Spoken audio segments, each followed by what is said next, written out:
She's up all night for good fun. I'm up all night to get lucky. We're up all night to the sun. We're up all night to get some. We're up all night for good fun. We're up all night to get lucky. We're up all night to get lucky.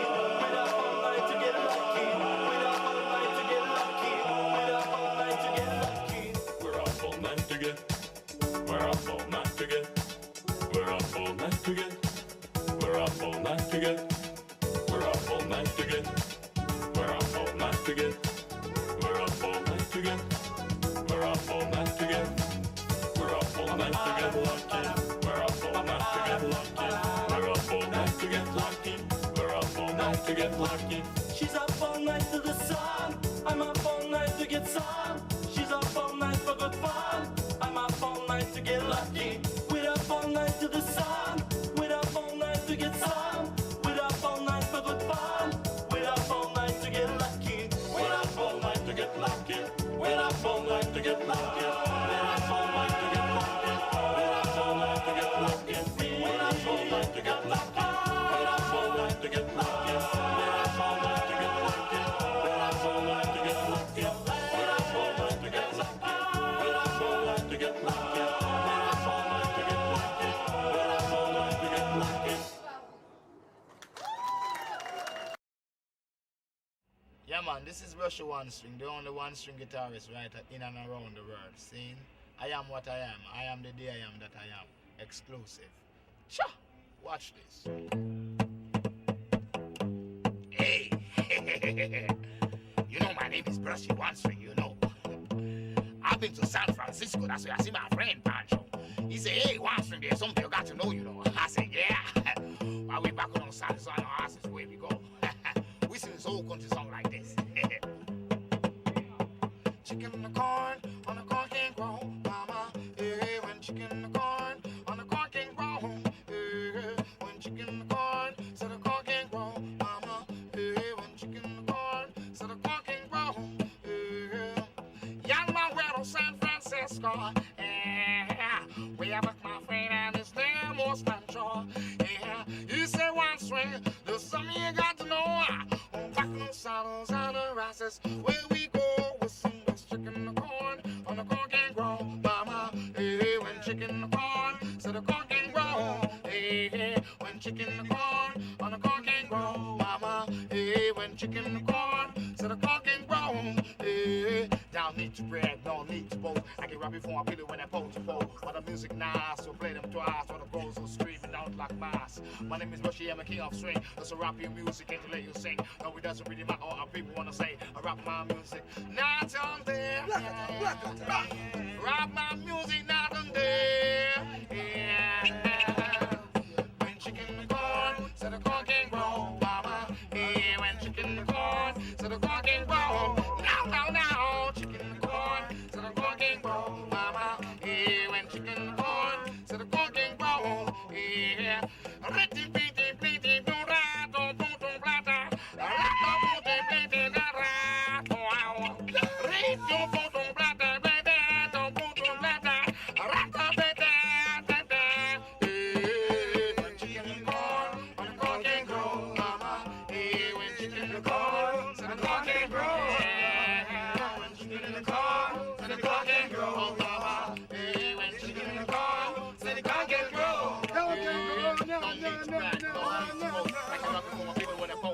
But the music nice, I will play them twice. While the girls are screaming out like mass. My name is Bushy, I'm a king of swing. There's a rapping music and to let you sing. Now it doesn't really matter what a big wanna say. I rap my music night and day. Yeah. Rap night and day. When chicken in the corn, mama. Hey, when chicken in the corn, yeah. Get the chicken out your corn, y'all. Get the chicken out your corn, y'all. Chicken in the corn, the corn can grow.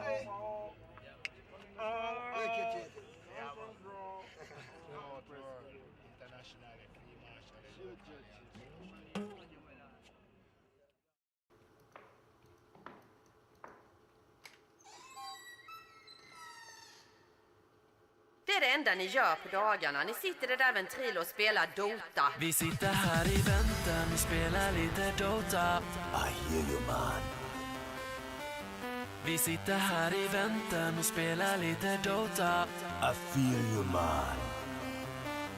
Vi sitter här i väntan och spelar lite Dota och pushar på och smeker med motståndet vi leker. Vi sitter här i väntan och spelar lite Dota och springer runt och creepar och motståndet vi slipar. Let's get it on. Vi sitter här i väntan och spelar lite Dota och pushar på och smeker med motståndet vi leker. Vi sitter här i väntan och spelar lite Dota och springer runt och creepar och motståndet vi slipar. Vi sitter här i väntan och spelar lite Dota och pushar på och smeker med motståndet vi leker. Vi sitter här i väntan och spelar lite Dota och springer runt och creepar och motståndet vi slipar.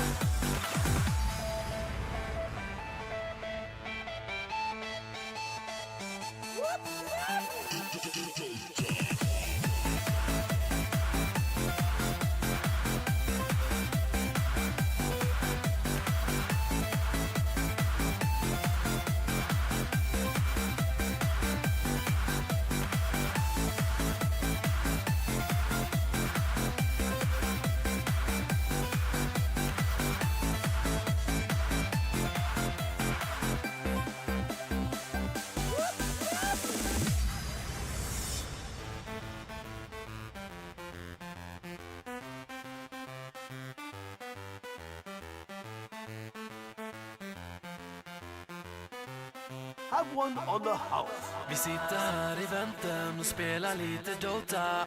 I hear you man. Vi sitter här i väntan och spelar lite Dota. I feel you man. Vi sitter här i väntan och spelar lite Dota. That's more like it. Vi sitter här i väntan och spelar lite Dota. Excellent choice. Vi sitter här i väntan och spelar lite Dota och pushar på och smeker med motståndet vi leker. Vi sitter här i väntan och spelar lite Dota och springer runt och creepar och motståndet vi slipar. Let's get it on. Vi sitter här i väntan och spelar lite Dota och pushar på och smeker med motståndet vi leker. Vi sitter här i väntan och spelar lite Dota och springer runt och creepar och motståndet vi slipar. Vi sitter här i väntan och spelar lite Dota och pushar på och smeker med motståndet vi leker. Vi sitter här i väntan och spelar lite Dota och springer runt och creepar och motståndet vi slipar.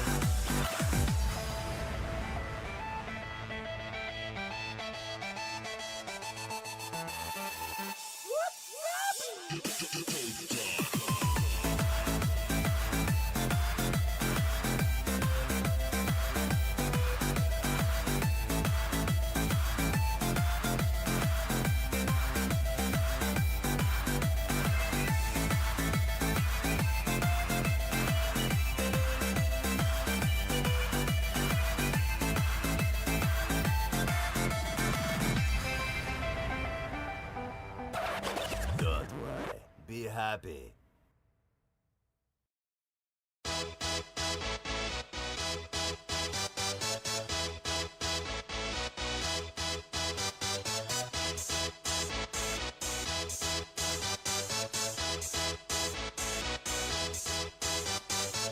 Y'all ready for this?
for this?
So I cry sometimes when I'm lying in bed just to get it all out what's in my head. And I feel it a little peculiar. And so I wake in the morning and I step outside and I take a deep breath and get real high. And I straight to the top of my lungs, what's going on? And I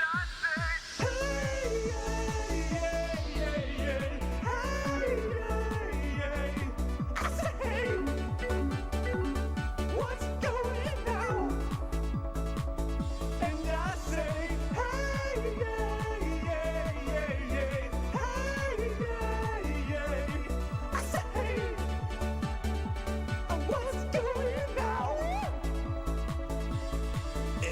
tries. Oh my God, do I try? I try all the time in this institution. And he prays. Oh my God, do I pray? I pray every single day. For a little shower. And I say, hey,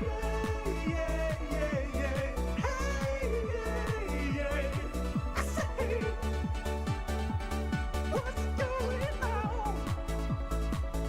And I say,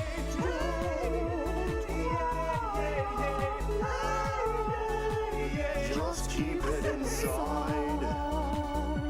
Learn how to hide your feelings.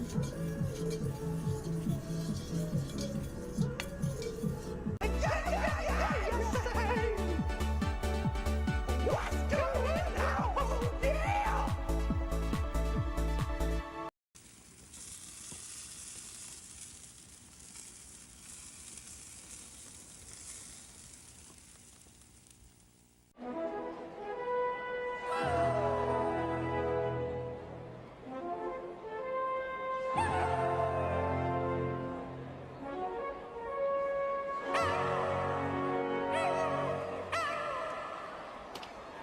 Hot dog, baby, hot dog, woo woo. Hot dog, baby, hot dog, woo woo. Hot dog, baby, hot dog, woo woo. How do you like your hot dogs? Get your wet hot here. How do you like your hot dog? Get your wet hot here. Hot dog, baby, hot dog, woo woo. Hot dog, baby, hot dog. Woo woo, hot dog, baby, hot dog. Woo woo, hot dog, baby.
Hey baby, wake up from your asleep. Hey everybody, welcome back. And the whole world is become. Welcome back everybody. And there are 15. Thank you for the 36 months. Oh wow.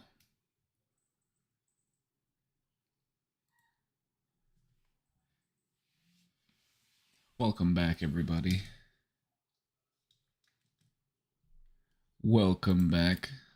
Hold on, I need some background music.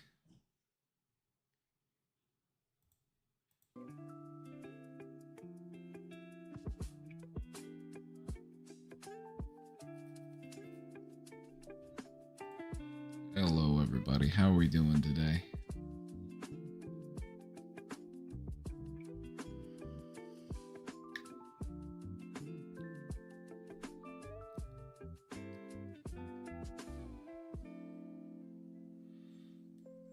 Today I am at your service.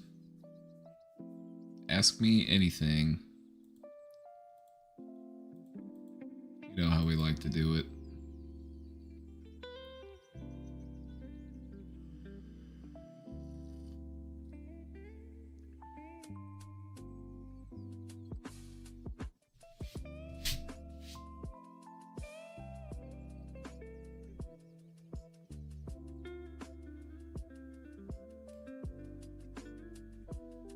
I don't know about you, but it feels like there's something cooking.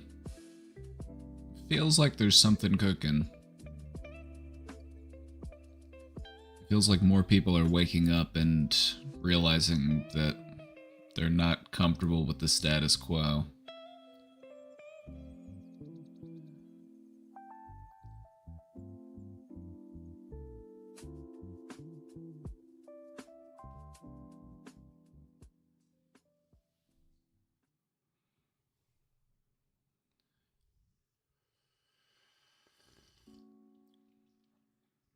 Well, maybe that's just me coping, but who knows?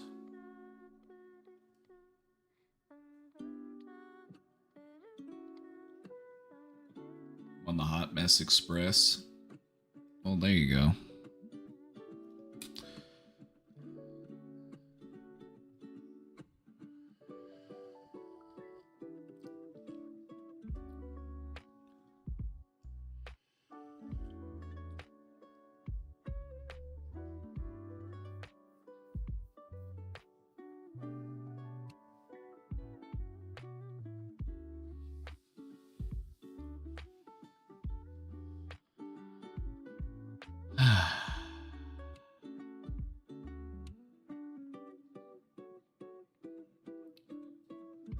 I can't help but feel at least a little bit optimistic.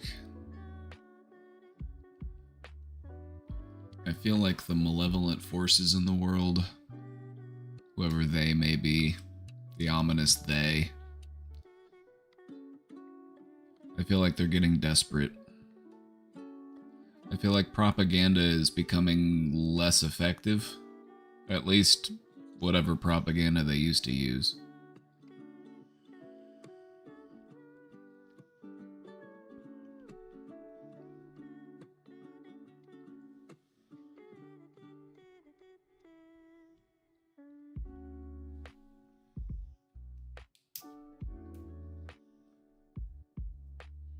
We're holding out for that revolution.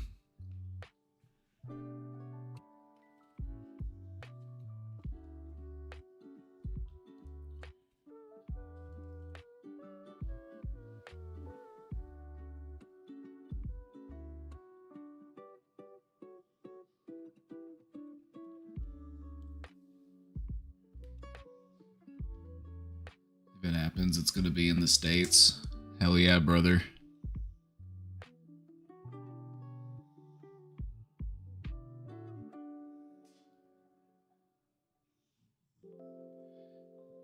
What do you mean you can't have a revolution in Russia? You've had several in your history.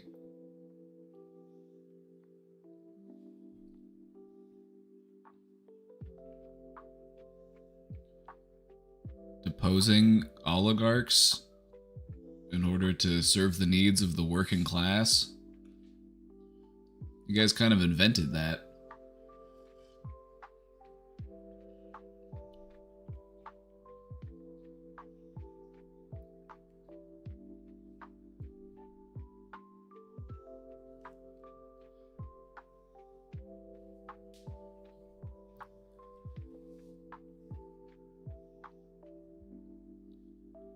How's Casey doing? She's good. She's streaming right now too, so.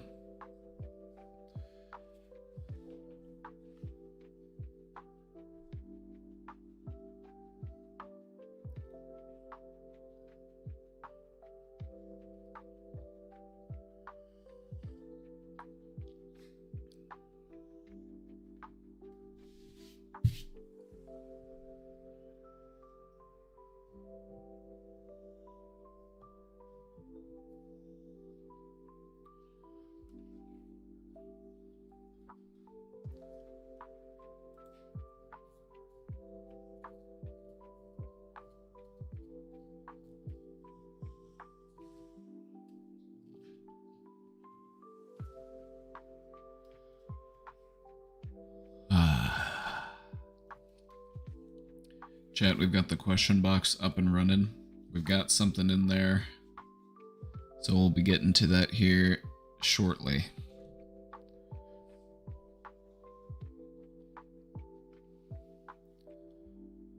Until then, you know, just keep talking to your neighbors, keep talking to your friends, the people in your community.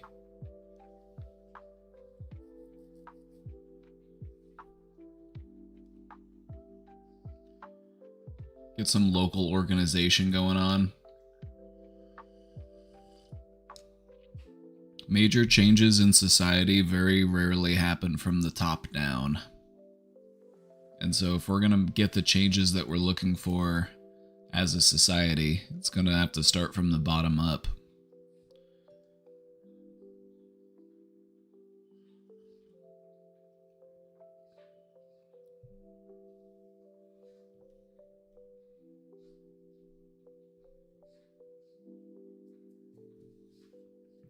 Yeah, if we had a revolution in the United States, they would undoubtedly portray the revolutionaries as a cabal of satanic, baby-eating lunatics, which, ironically, is what the ominous they are.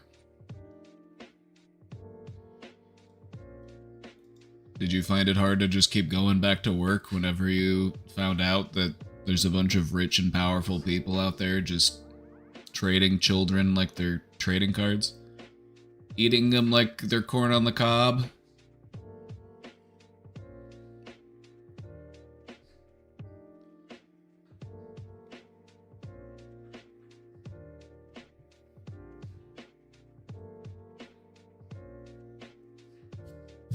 From what I can gather, the average person is pretty pissed.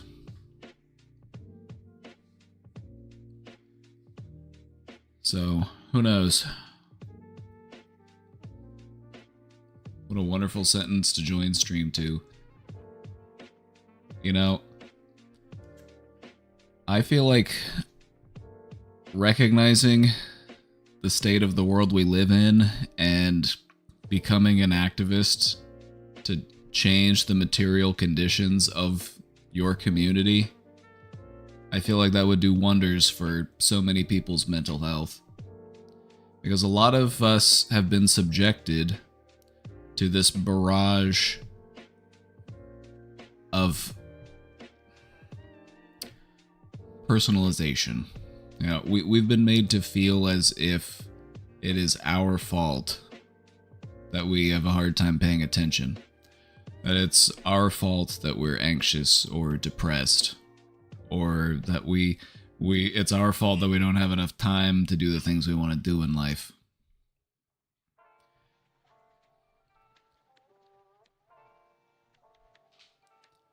What you're witnessing is an abusive relationship with your government. Your government is doing the same thing to you that abusers do in an abusive marriage.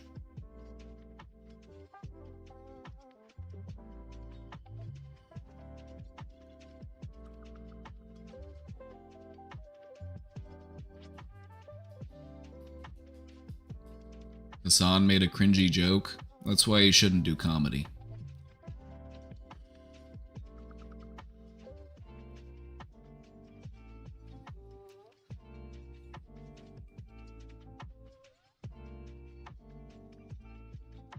Stay in your lane, handsome.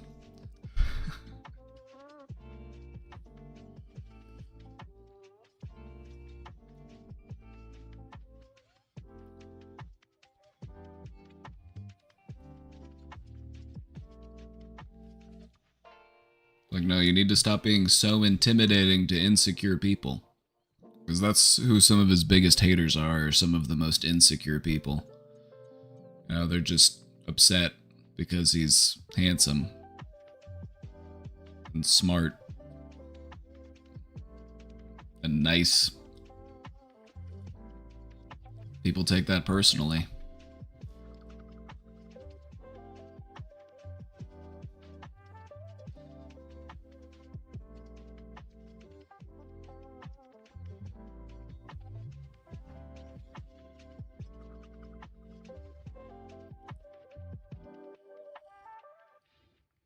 Who is Hassan? Hassan is a streamer and a political activist. He's one of the... Actually, he's probably the largest left-wing content creator that I can think of.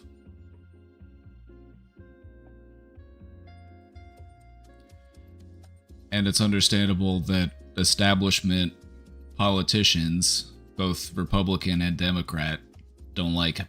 They don't like him.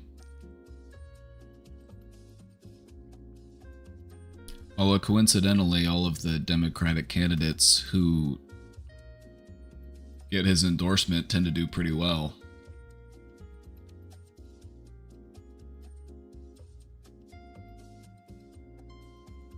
But no, I think he's a nice guy. I met him a couple times. He's a nice guy. A lot of people like to criticize him or get insecure about him because he kind of has like a frat boy energy.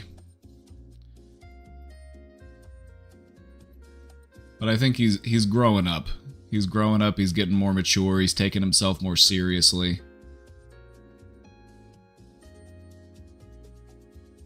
And you like to see that in people. You like to see character growth and development. We like to believe that people can grow and change.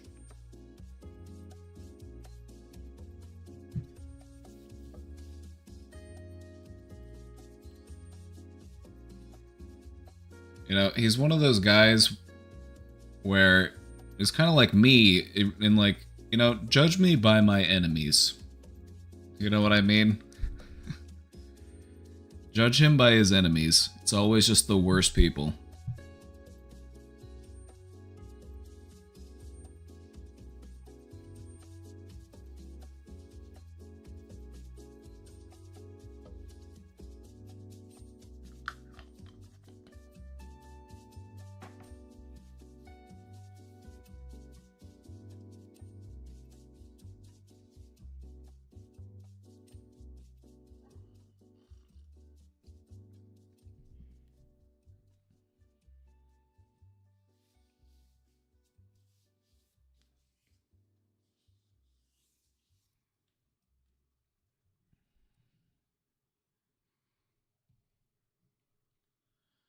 I hate being in love, not gonna lie.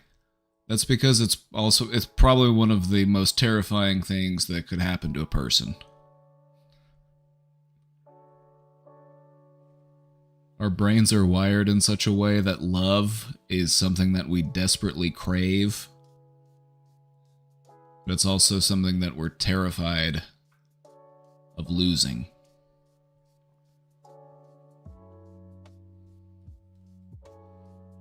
It's like a drug. But you know me, I'm all for responsible drug use.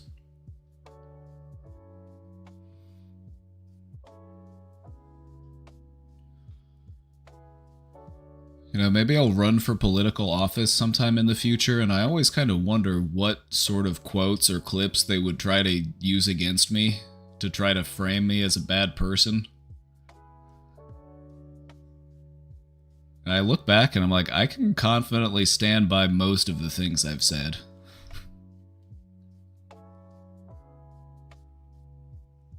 I'm just imagining them bringing up some shit that I said. Like, it says here that you said that we should start eating the billionaires, and I'm like, then what about it?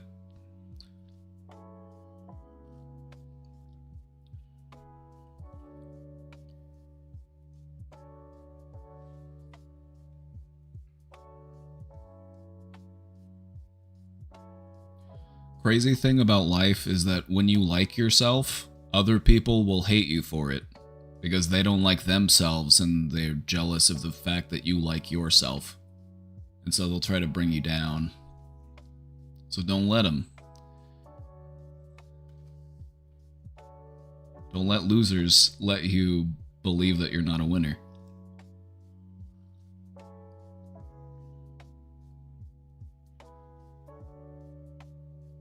The system feels confusing, slow, and unclear. It makes me feel even more hopeless and less motivated to keep trying. When it comes to combating that feeling, we kind of have to shift where our objective is at. If we're looking for, like, societal change, if we're looking for systemic change, if we're looking for laws to be passed,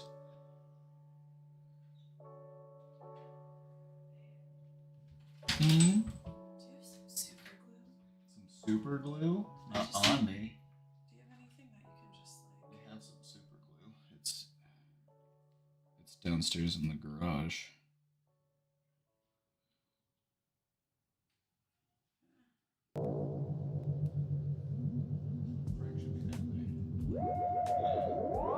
There's some super glue. I just don't have any on me.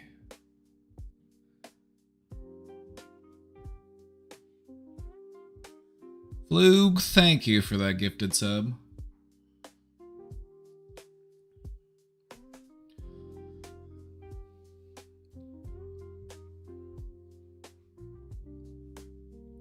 Thank you for subscribing. You know, if we get good on our sub count, we'll turn off ads entirely.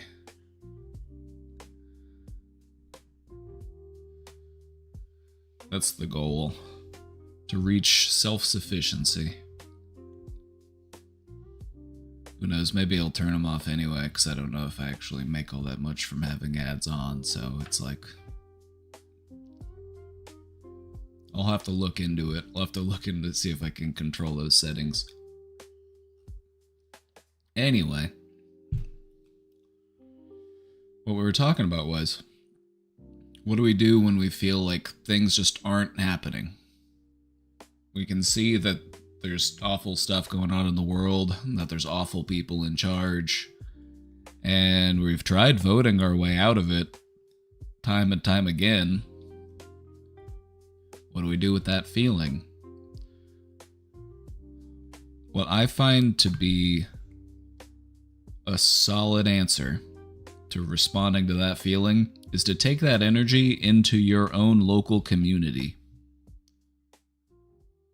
Do you think you have what it takes to organize a group of people that meet every month and clean up the local park? Or to volunteer some time at your local food bank? Or to do some canvassing for a local politician that's in line with what you believe? Or, hell, maybe even to become that local politician.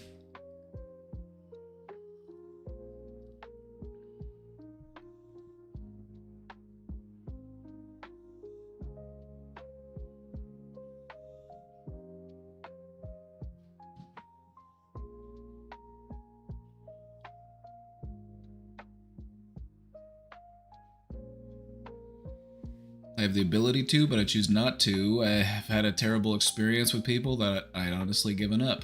Yeah, but that's what they want you to do.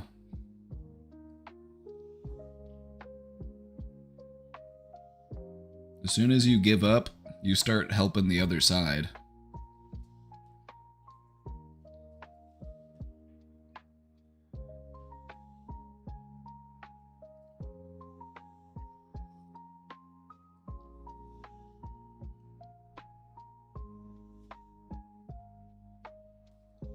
trying to get help with the process itself has become really exhausting and discouraging.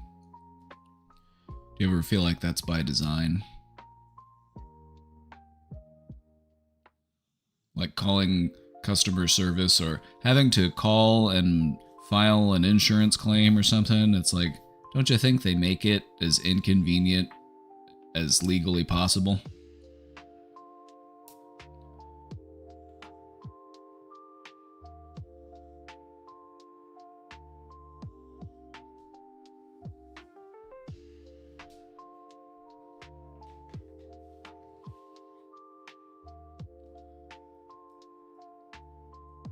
That's a big part of why I feel something that's really important to do is to learn how to become a better self-healer.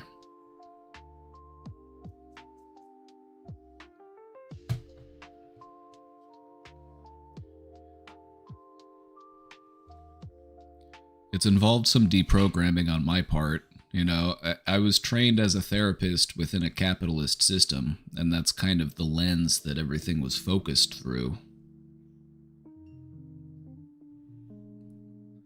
But as I've grown and as I've, talked to more people and learned things, what I've noticed is that there's a different way to do it. And that feeling better doesn't need to be locked behind such a high paywall.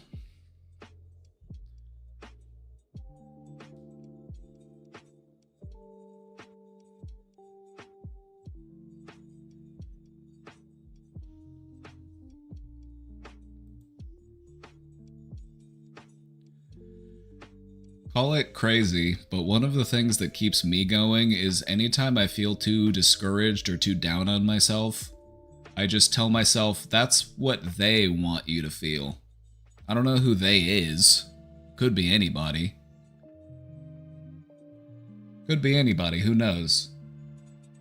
Just pick, is it Peter Thiel? Maybe. Is it Larry Ellison? Sure, why not? Whoever the ominous they might be. Don't give them what they want.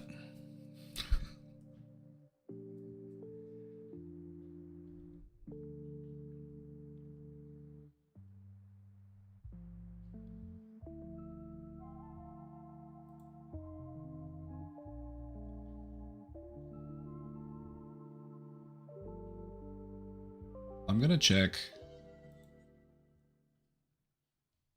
Hold on. I need to check something.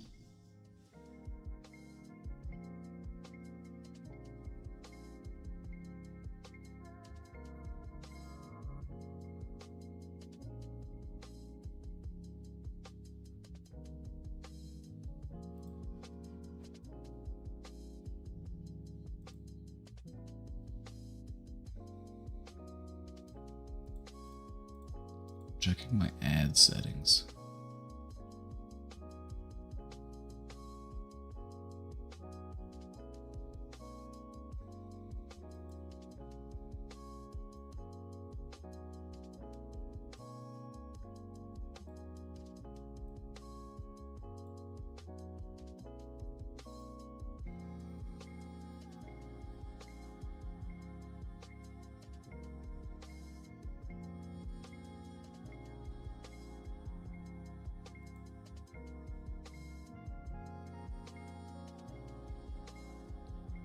I'm going to turn the ads down. I'm going to turn them down as low as it lets me. I don't know if I can turn them off entirely.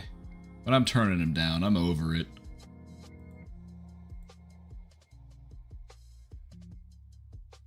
I'm going to turn the ads down. I already had them down below the recommended level, but I'm going to turn them all the way down.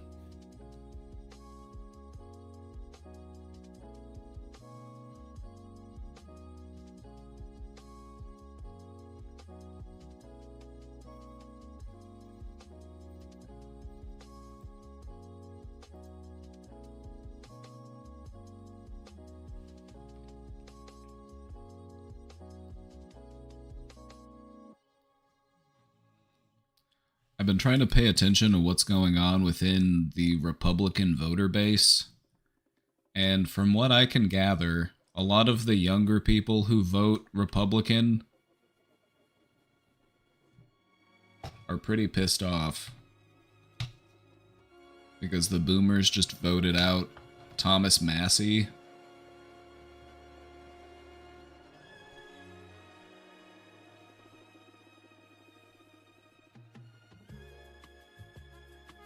At a time where supporting, you know, the Epstein class has become less popular than ever.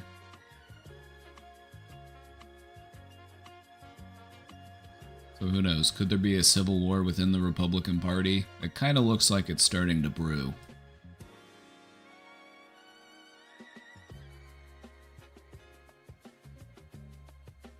You've got a lot of like really big name Republican like content creators and podcasters like kind of taking the anti-Trump side.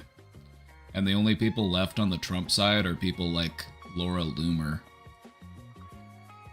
They just got no juice. They got no motion. It's like nobody's out here like simping over Steve Miller, okay? Like, get it together.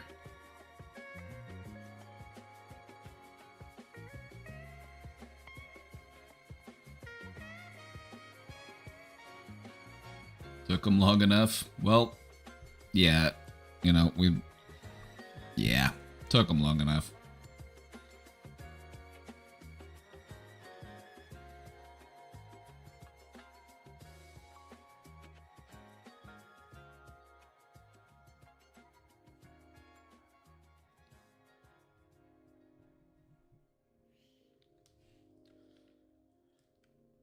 You know, if you ever feel like you need a hobby, you know, you could get a burner account and just go troll right-wingers on Twitter. That's what I like to do sometimes. It feels better to me than doom scrolling. It feels more proactive to go out there and be like, you know, like...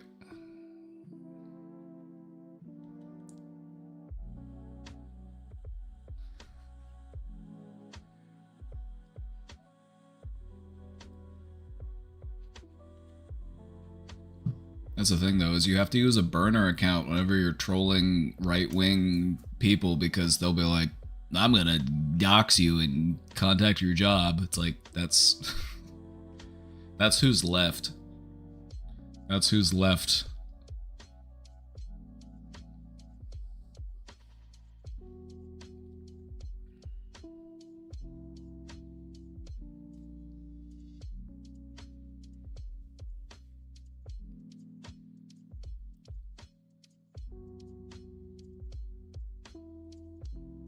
Anyway. That's where I've been at lately. Just sick of the bullshit, man. We're sick of it. We're sick of the bullshit. Chat, if you're sick of the bullshit, let's hear it.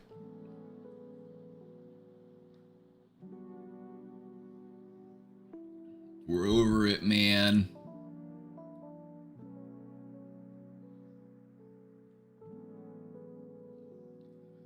That's the political platform I'm gonna run on. We're sick of the bullshit.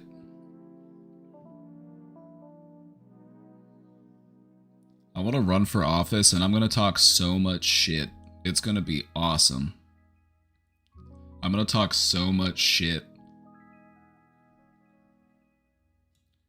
Because as it turns out, that does really well for you as a politician. That's how Donald Trump got elected. That's how he got elected. He's not actually good at his job. He's just really good at talking shit. And the American voter loved that. We were tired of our politicians acting like a bunch of stuck-up nerds.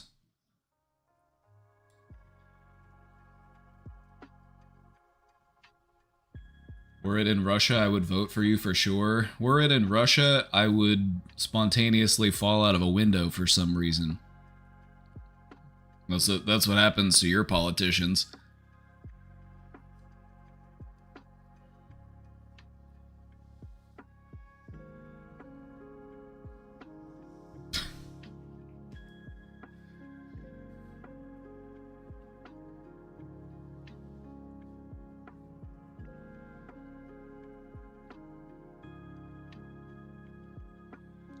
and actually explain anything, just call Trump crazy every day.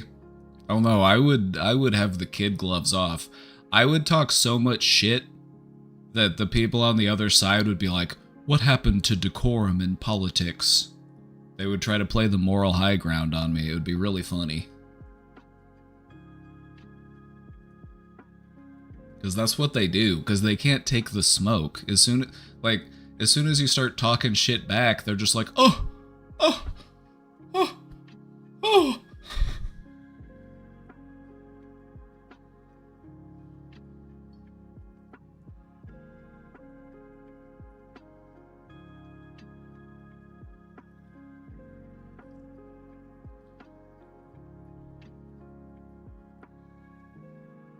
Like, it might not be politically correct, but I feel like you should just, you know. I don't think people are all that into political correctness anymore, because look at where political correctness has gotten us. It's gotten us stuck with the status quo. We need somebody with some backbone.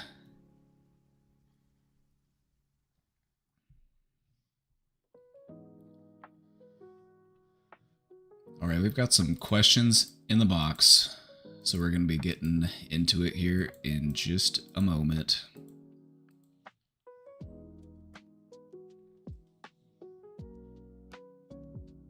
I need to shave, I'm looking a little gruff.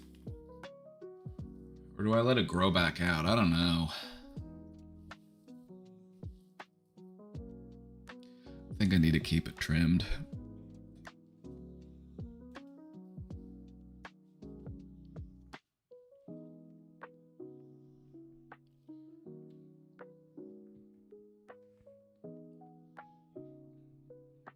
Everything is so political these days. I'm like, you're goddamn right it is. Everything is political. Americans have, for a long time, been very entitled. They treat politics with the same seriousness as the National Football League.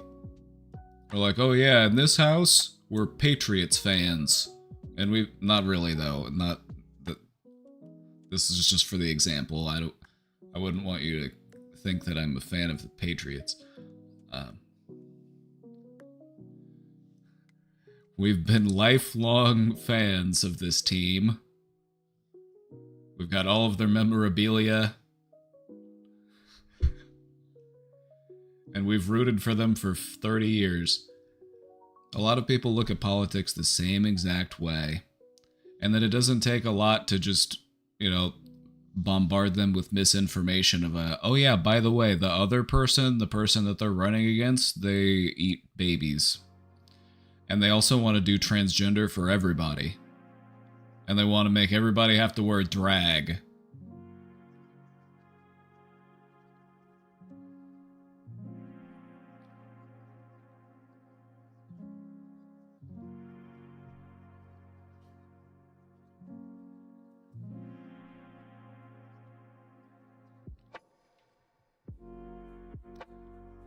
But yeah, if you've listened to Donald Trump speak recently, he basically just cycles through his greatest hits list of shit that scares boomers. They're gonna do transgender for everybody. They're gonna make everybody have an abortion.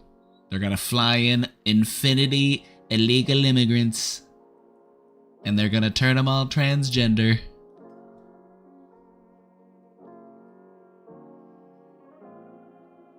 And the only people that are afraid of that are just barely cognizant, vegetative state, you know, sitting in their recliner for 12 hours a day, glued to Fox News, eating banquet pot pies.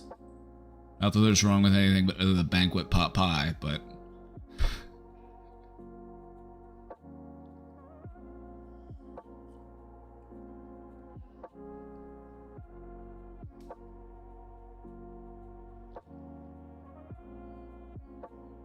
Yeah, that's the real craziness about that is that it's not, I'm not even, it's beyond parody. It's like, how do you parody Donald Trump? He's already just such a tremendous parody of himself.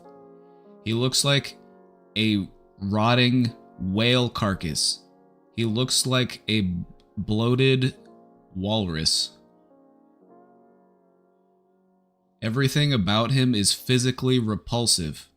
I don't understand how anybody could support him just because of how physically grotesque he is.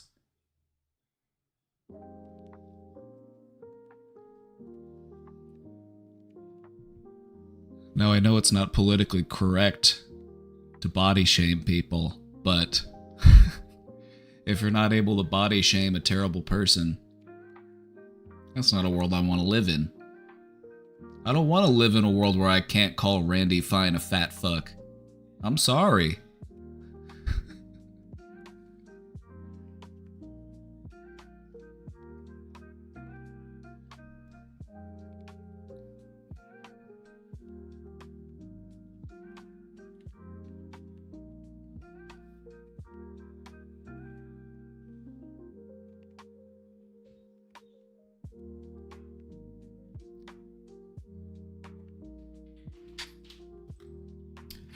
Did you find some glue? Yeah, I'm headed out. Love you. Alright, I love you. I think people on the left want to see people with a bit of punch. You know what I mean? I feel like a lot of people on the left are tired of having like, oh, so you called Randy Fine a fat fuck? Well, let's sit down and have a talk about body positivity. Let's sit down and talk about the dangers of being fat phobic. You know, we need to have a 4-hour meeting about this. It's like,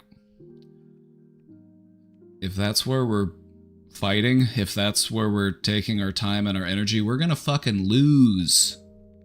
I need people to understand that. We're gonna fucking lose. That's where we spend all of our time and energy. I've spent a lot of time in leftist spaces, and there are a lot of people like that. It's like, you need some spine. We can't afford to be all heart, no spine. You need to have a good balance of both. And that's why I'm a proud supporter of Woke 2.0.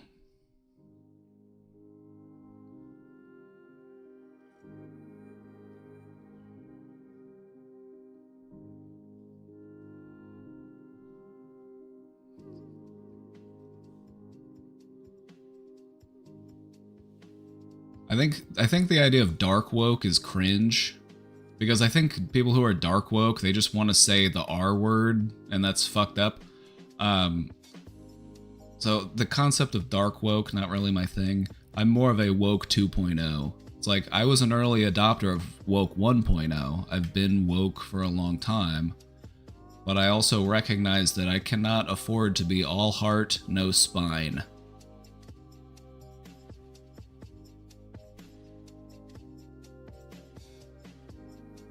And as somebody who's spent a lot of time in leftist spaces, that's something that we need to work on. Developing a backbone.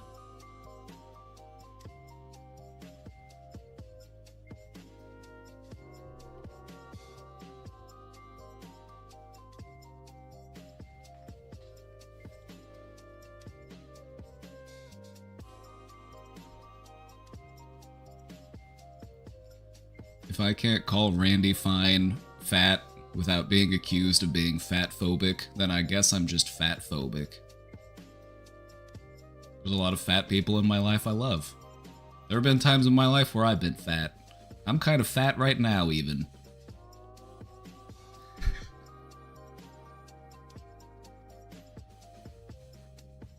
But anyway, fuck Randy Fine.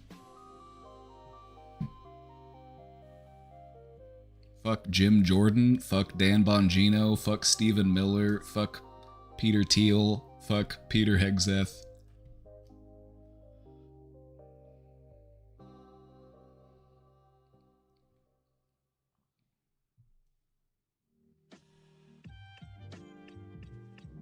Anyway, we got some questions in the box, so let's go ahead and shift gears.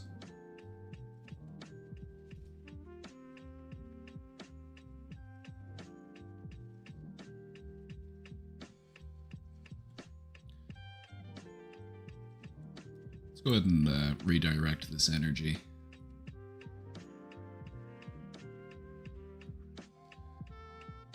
I am reaching out because I feel stuck in a pattern that I don't know how to break. See, here's the thing about being stuck in a pattern.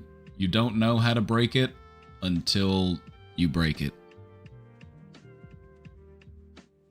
So feeling stuck in a pattern and feeling like you don't know how to break it, that is a part of the process for breaking out of a pattern. The fact that you're aware of the pattern, that's the most important part. You already got that out of the way.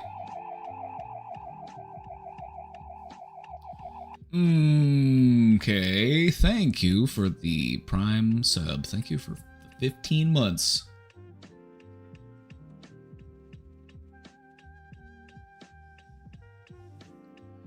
Lately, I've been drinking heavily, sometimes going through multiple bottles of vodka in a single night. It's starting to affect my sleep, my energy, and honestly, my sense of control over my own life. The sooner you do something about that, the better off you will be in the long run. The damage that alcohol does to your body in the long run is honestly insane. It was one of the things that always, I was always taken aback whenever I was a substance abuse counselor. Whenever I would work with somebody who had like long-term alcoholism, I mean, an alcoholic for like 20, 30 years, just how much it ages that person. I was working with people who were in their 40s who looked like they were in their 70s. It's not worth it. It's poison.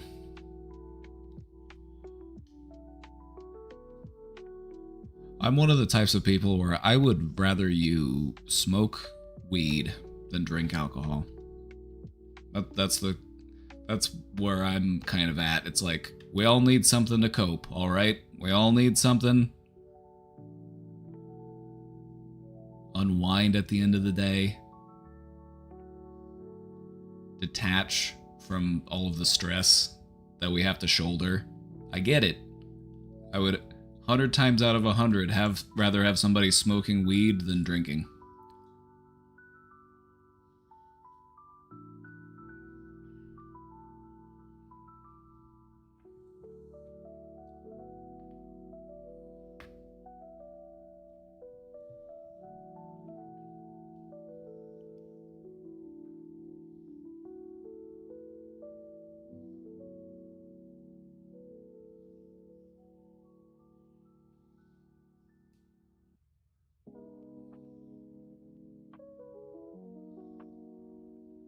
I play Minecraft to unwind. My guy. There you go. On top of that, my friends tend to talk down to me pretty regularly. They make jokes at my expense or treat me like I'm not capable. And while it hurts, I've noticed something confusing. Part of me also enjoys it or seeks it out. I don't fully understand why.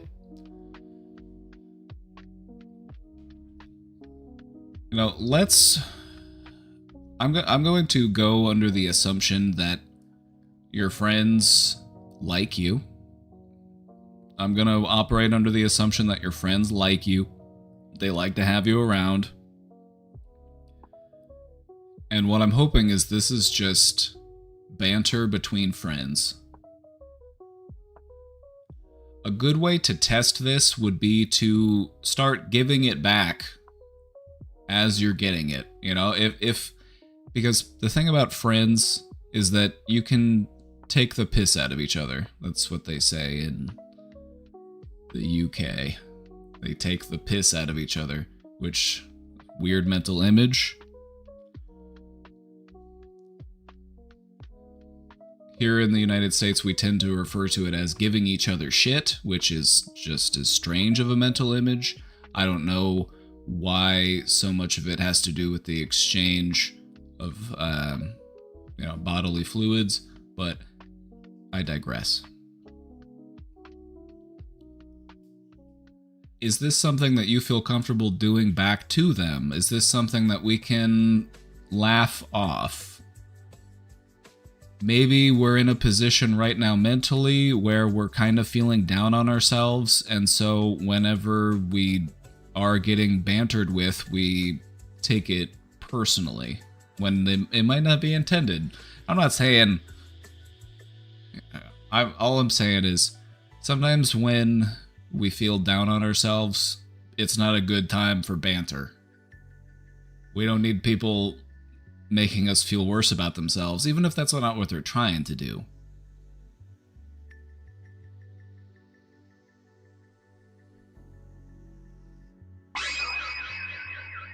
Hey, welcome in, Raiders. Thanks for the raid. Welcome in. I tell my friends up front when I feel like shit for that reason. Now that's a great point. These are your friends, right? If your friends are giving you shit, just straight up tell, and it's just not the day for it, just let them know, like, hey guys, I'm just not in the mood today. I've just been having a shit day. So can we just cut the crap? Can you knock it off? Just ask them. Just let them know. It might surprise you. Maybe they turn around and they're like, oh, hey, yeah, I'm sorry. I hope you're doing all right. Maybe they'll surprise you.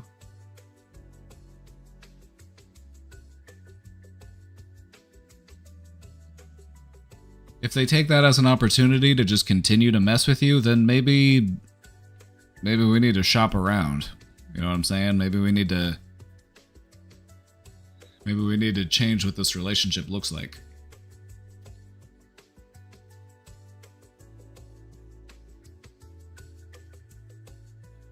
So yeah, I don't want to jump to assuming that your friends secretly hate you and that they want you to feel bad about yourself and that's why they talk down to you. I think that, you know, when it comes to these types of things, we should assume that they're doing it out of ignorance and not out of malice. I don't think that they would be this way or talk to you this way if they knew that you were kind of going through it right now. You've been kind of going through it right now, and now's the time where you need to feel supported by your friends. And it's okay to let them know, because that's what friends are for. Also, going through a hard time, it'll help you really find out who your friends actually are. I want to make changes. I don't want to rely on alcohol like this anymore, and I'd really like to find healthier ways to spend my time, maybe pick up a new hobby or build better habits. But I'm not sure where to start, especially when my environment and my own reactions feel so tangled together. How can I begin to break out of this cycle, set better boundaries with people, and move towards something healthier? Well, the good news is that you have already begun to break out of this cycle. And I say that because getting started is always the hardest part, and this feels like something that I still need to do. But this is actually a work in progress. This is actually something that you're already working on. By being more aware of what is going on, by being aware of how you feel, by being aware of the cycle, by being aware that something needs to change, that's an important step in making that change actually happen.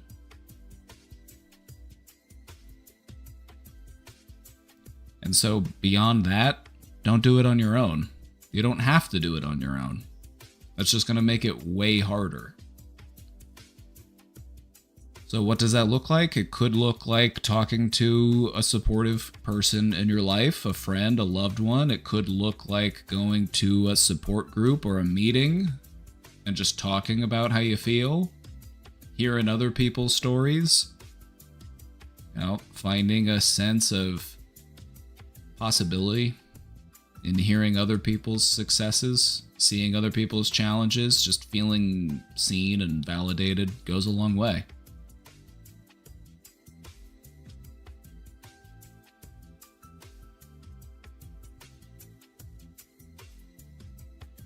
When we start to treat ourselves with the care and respect that we deserve,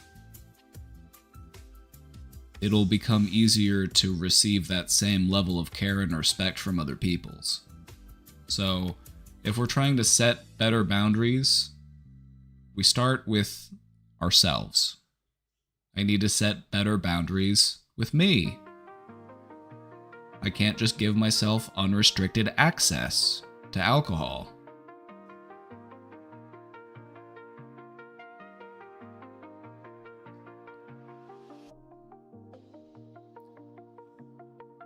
It might feel like you've got a lot of big changes to make in your life, but in reality, it's many small little changes. And so just keep focused on what that next small little change is. Even if it's just reducing the amount that you're drinking, even if you're just focused on harm reduction and cutting back, that's a good start.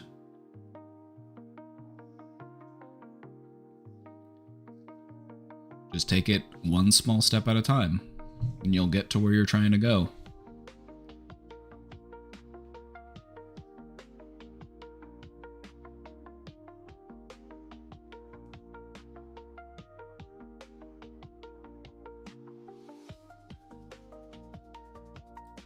Best of luck to you.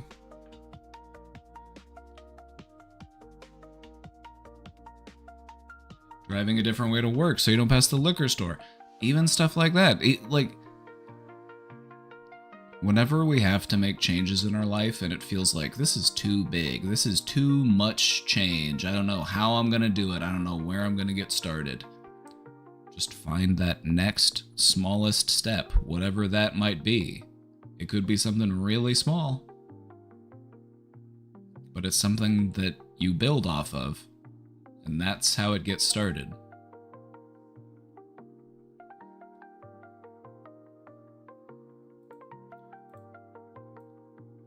I never thought about setting boundaries with yourself.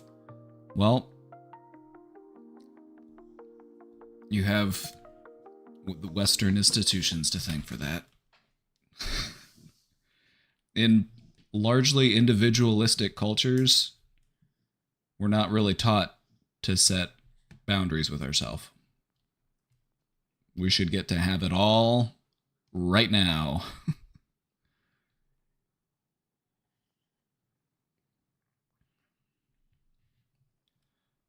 Another thing that they do in recovery, this was one that was taught to me by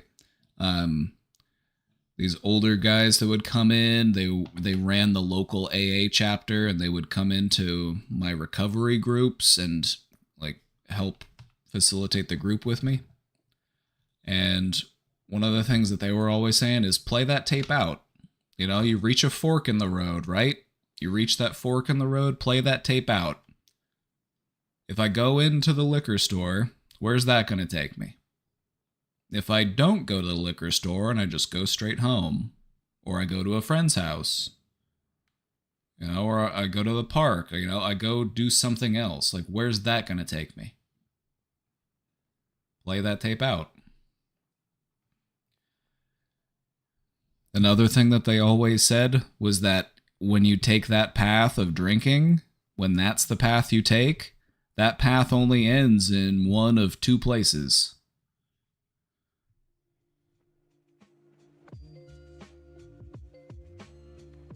Neither of them good. It's gonna wind up with you in jail or in a coffin. Or having a heart attack at the age of 45.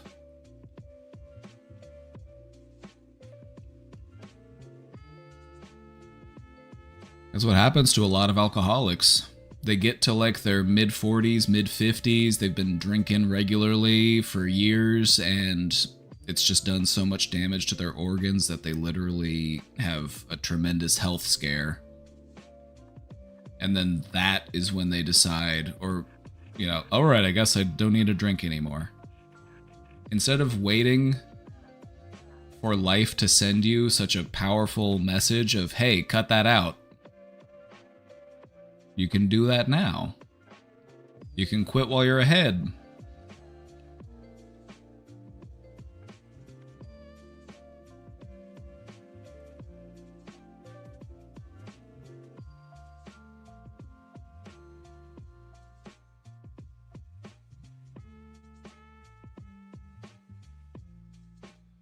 My hometown gave the dog park land to the airport nearby. What does the airport need with an extra 2 acres? Like, dog parks aren't that big. Whoever signed off on that change, you should run them out of office.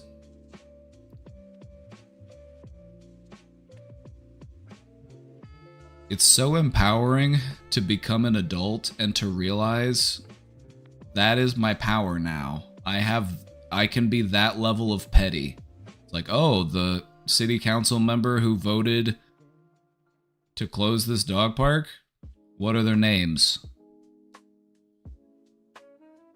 I'm gonna run against them. If I were to run as a city council person in my town, or, you know, if you were to do it in your town, you could probably win just being solely on the platform of being anti-data center. Because nobody wants data centers in their communities. And there are a lot of corrupt city council people who are just like, ooh, yeah, sign here, let's go, let's get that data center.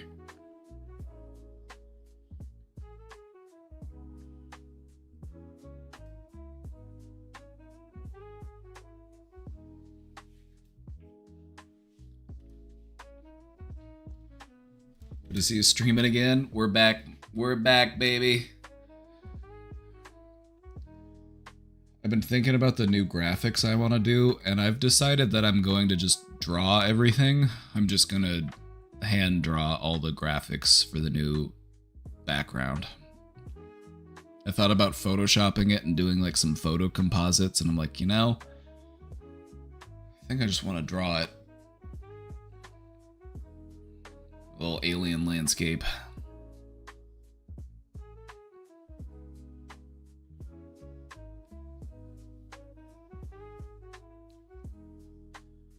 Alright, let's take a look at this question. I have CPTSD and I also relate to a lot of ADHD symptoms. How can you tell whether something is actually ADHD versus trauma responses that just look similar? Is there a reliable way to distinguish them? Yes. Yeah, definitely. However,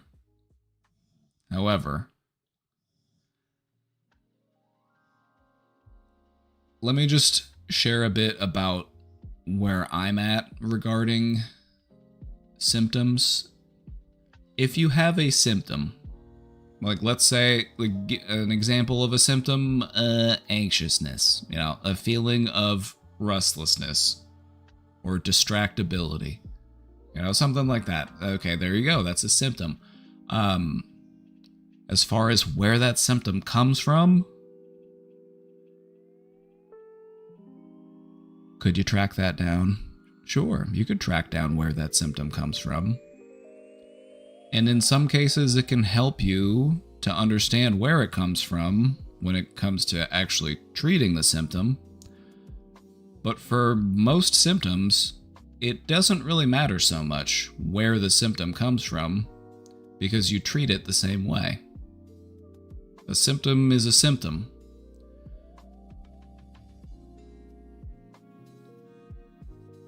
You know, there was a time in my life where I was very big on diagnosis and making sure that people had the right diagnostic labels and, you know, identifying which of their symptoms belonged to which of their conditions. But I think that that method or that style of viewing mental health doesn't really serve people all that well in the long run. When it comes to you getting better, which is what this is all about, this is about you getting better. It's important to understand what our symptoms are, and that's a big first hurdle for people, is getting a clear understanding of what their symptoms actually are. And then treating those symptoms. There are some cases, now that I've said my spiel, I will say there are some cases in which understanding where a symptom comes from can be important. In things regarding trauma responses, for example, like you mentioned, it can be important to understand when things are tied back to a specific trauma in our life. Let me give a very simple example. Just, like, let's say that there's a certain song that you refuse to listen to. Every time I hear that song, it just sends me into a panic attack.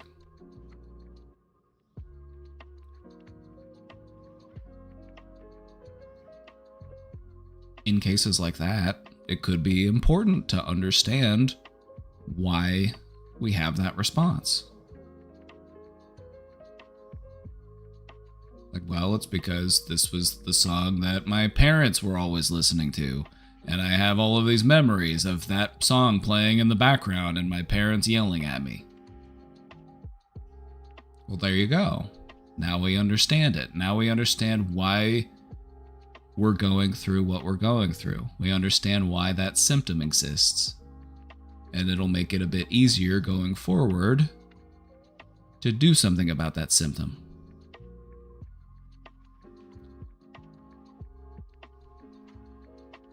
And so, in my experience, it helps a lot to understand where triggers come from, because there are a lot of things that can trigger mental health symptoms. If we can understand what our triggers are, then we are more empowered to change our response to those triggers. You have to know where the landmines are buried, and that's important.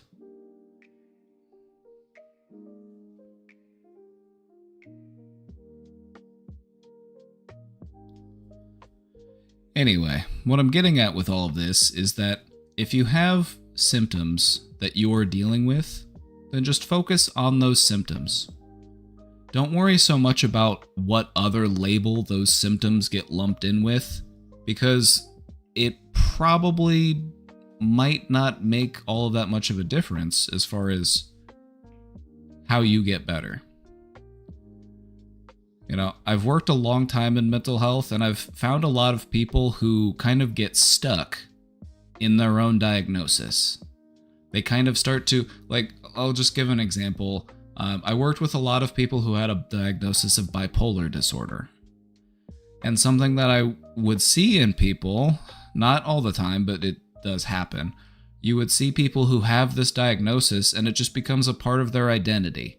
They're like, oh, I can't do that because I'm bipolar, or I always do this thing because I'm bipolar.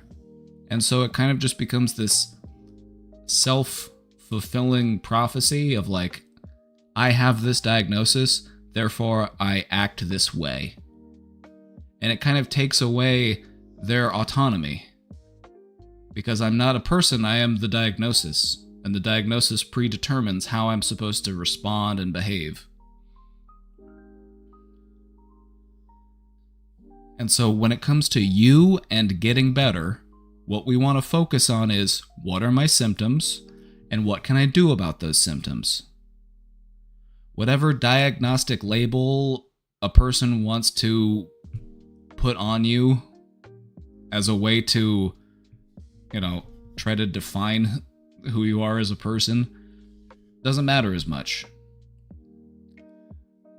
You'll get a lot farther in your mental health journey if you just focus on, what symptom am I working on? Am I working on my irritability? Am I working on my restlessness? Am I working on my indecisiveness? Am I working on my anxiety? Am I working on my fear? Am I working on my anger?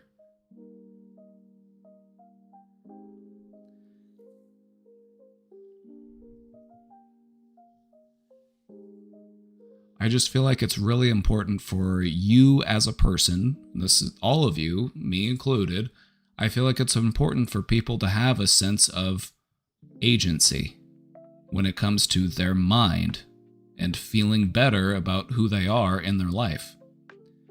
But I've just seen too many people get so locked in to, well, I have this diagnosis, so that's just who I am. That's just how I am. I'm always going to be that way. There's no cure for it. Nothing bothers me more than hearing that there's no cure for a mental condition. Just because You haven't found the cure yet. Does not mean that there is not a cure.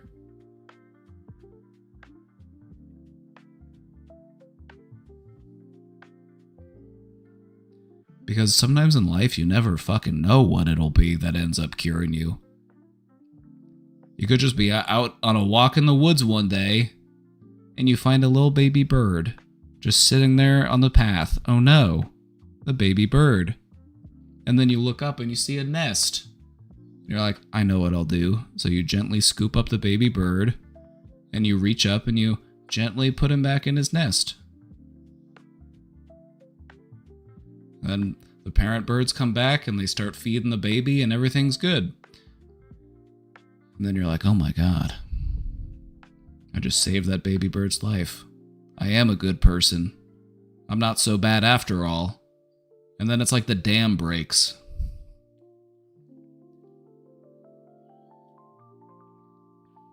You never know what it'll be that helps things click within your mind to realize I'm not so bad after all. I'm not evil. I'm not a burden. You know, I've got potential.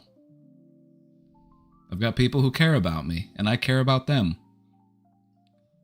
You never know what it's going to be that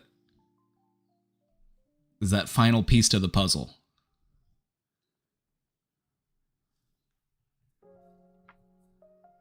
So yeah, just please don't ever adhere to the mindset that there is no cure for something, because you never know what it could be for you that helps you to actually really start to feel healed. You know, maybe you're at the grocery store, and a little old lady in a motorized scooter says, "Excuse me, can you reach that item on the top shelf for me?" She says, "Oh, thank you, you're so sweet." And it just makes your whole week.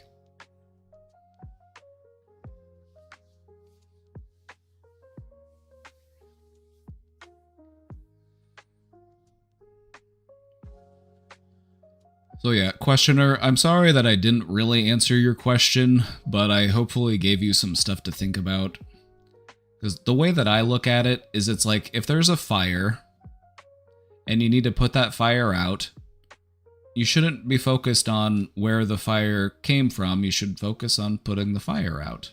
And then, you know, maybe later after everything is cooled down, that's when you can sit down and be like, so where did that come from?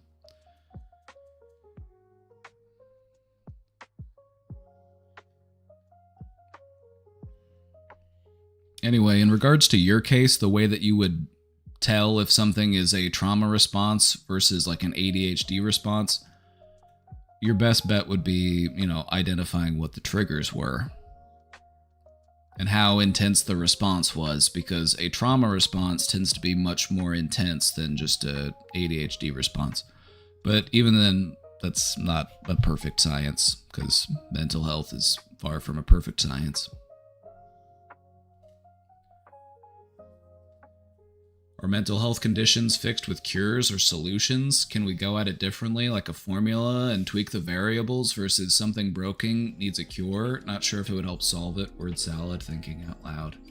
Hey, me too.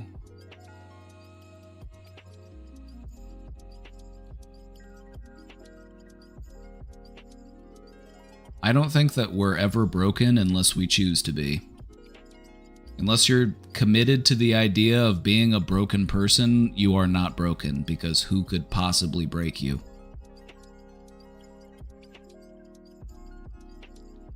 I think it's all about trying your best and getting better. You know, nobody's demanding perfection from you, except you probably. That's just because you're silly.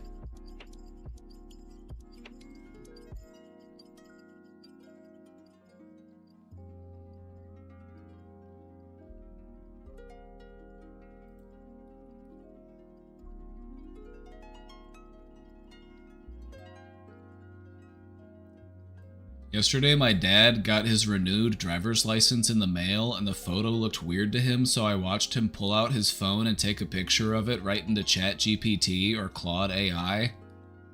We're cooked! Oh, we're cooked. We're so cooked. Oh my god. Oh my god. Brought to you by the generation of people who taught us to not trust anyone online because they could be a creep. From the people who brought you, don't talk to strangers. Let's just take a photo of our state ID and just feed it into an information guzzling machine. Let's just hand over our credentials to Sam Altman and Larry Ellison. Sounds like a great idea.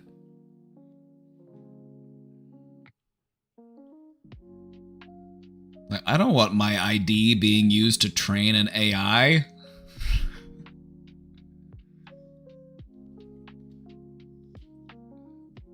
I feel like people need education regarding these AI programs. People are just...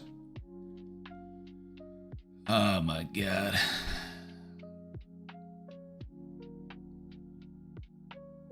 You gotta educate people. Otherwise they're gonna fall for scams. They're gonna get a call from an AI generated voice and it's your voice asking them for money. They're like, oh, Grandpa, help. I was traveling overseas and I've been arrested. I need you to wire me $500 in Apple gift cards. I need you to give me $500 in Apple gift cards. Otherwise I'm gonna be in prison forever.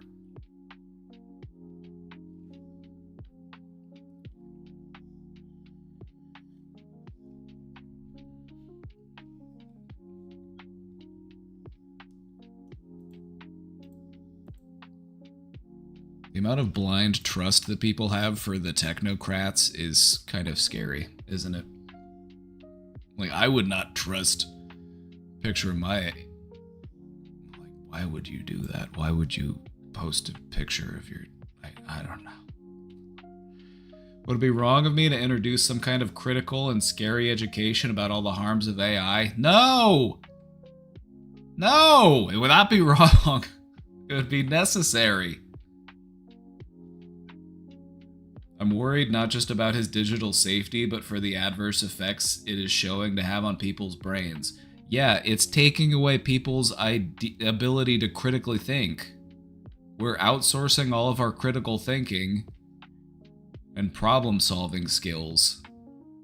It's making people dumber. Brought to you by the generation of pull yourself up by the bootstraps and personal accountability.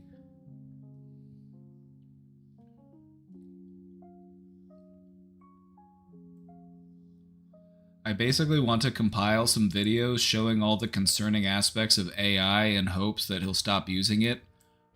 Find just one video. Find the best video, the one that he's most likely to watch. Because I can guarantee that if you give a playlist of videos to somebody, they're gonna feel like you're preaching to them. They're like, I don't have time for doing all that. I gotta mow my yard. I don't have time to watch all these videos on the YouTubes. That grass isn't gonna cut itself. So I would say find a video.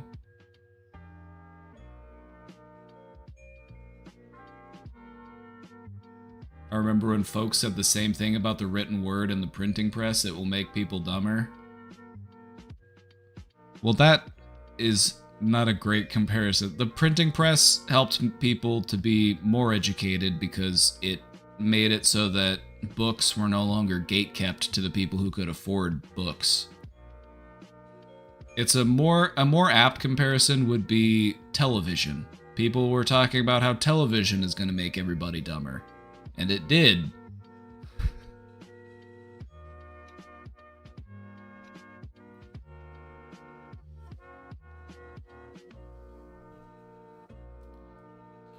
But no, it is having an effect on people.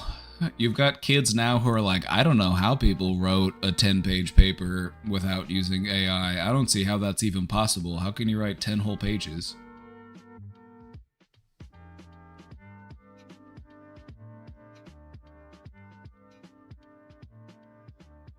It almost makes you wonder why they want a whole population of people with zero problem solving skills who just believe whatever information is spat out from the information generation machine.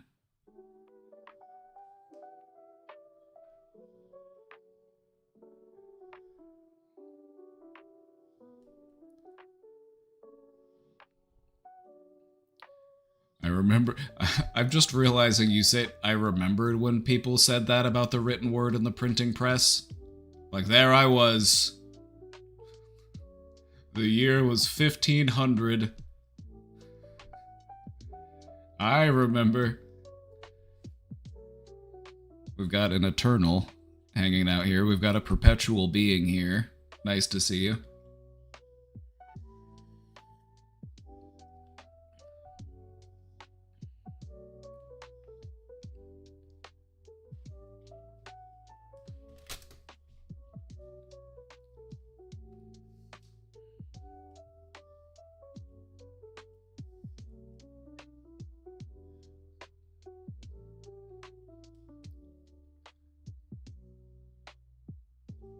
Yeah, questioner, I think what we should probably focus more on doing is just finding one video that will really land with your dad. Because if there's anything I know about dads, it's hard enough to get them to watch one video, let alone a whole playlist of videos. So I would just find whatever video your dad's most likely to resonate with. It's probably going to be narrated by somebody that is similar to your dad.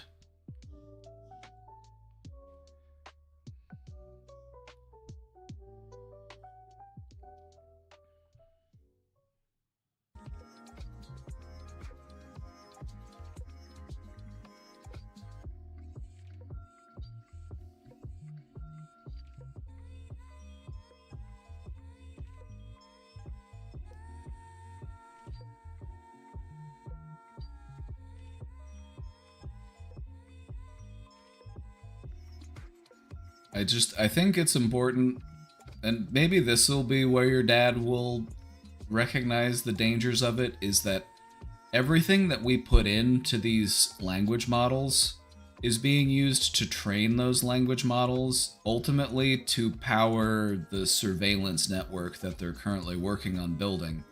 Like, why do you think they're building all those data centers? It's not so that we can continue to use the internet as it exists.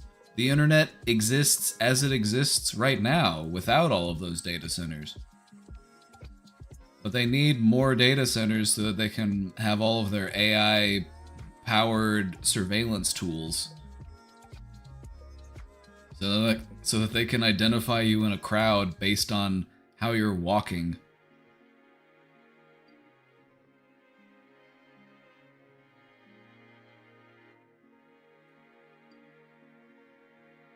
That's the angle I would take. Just knowing dads. Most dads that I know tend to be anti-surveillance state. So that's the angle I would take. Like, Dad, you can't do that. You can't upload a picture of your ID. You're feeding that right back into the surveillance state. Don't tell it anything personal about you. They're just going to use that against you. You're just training the tool that is... You're training Big Brother, Dad.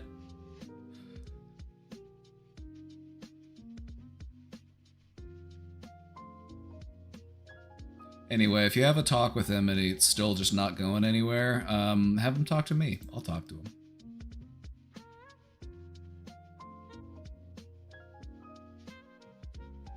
What sort of advice would you give to someone who just got out of a verbally abusive relationship with some physical abuse that had just started? What advice would I give? Spend some time with friends. Try to have some fun. Something that's important to do when you've gotten out of a terrible relationship is to remind yourself that life is not all like that relationship was. When you're stuck in a relationship, especially a crappy relationship, it really shapes your view of the world. And so it can be really refreshing, really uplifting, and really hope-inspiring to just Go out and spend some time with some friends. Go out and just have some fun and just kind of remind yourself that, oh yeah, all of that stress is not supposed to be there. All of that stress that I got used to. All of those negative feelings I had about myself.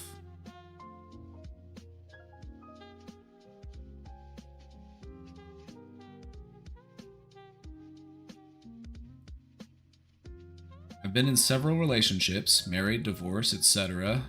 But I'm a month out of a 2.5-year relationship and I'm struggling in a different way than those others. This man had sort of an attitude of superiority. Oh, that's just the worst. I can think of nothing more cringe.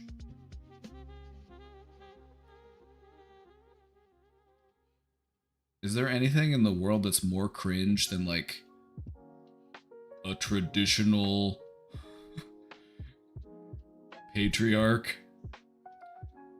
And I'm not even, like, I don't have a problem with masculinity, but these people are taking masculinity and using it for evil. You know, it's okay to be big and strong. It's okay to like to chop wood. It's okay to be a dude, to like dude stuff, but it doesn't make you better than anybody else. The attitude of superiority, it's cringe. It's cringe as fuck.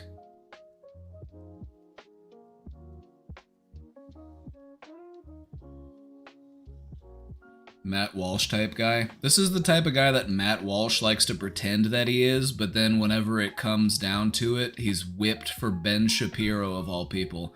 Can you imagine? Can you imagine pretending that you're just the most macho, you know, alpha guy that there is, and you're Ben Shapiro's whipping boy? I can't, it's comical. The level of clownery. Awesome.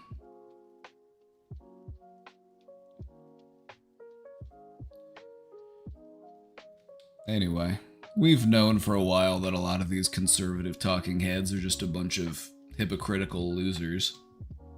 But I'm glad to see that more people are waking up to it. Anyway, men who carry the air of superiority, that's the most cringe thing that I can think of.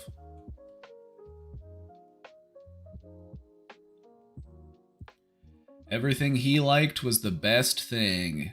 If I liked something, he slowly knocked it down over time until I didn't do it anymore. Oh, so not only is he mean, but he's also stupid. I'm sorry. Sorry that you had to go through that. If you don't mind, I'm going to talk a little bit of shit, because I feel like that also helps. You know, you just got out of this relationship. I feel like hearing somebody talk some shit about this person, it doesn't hurt.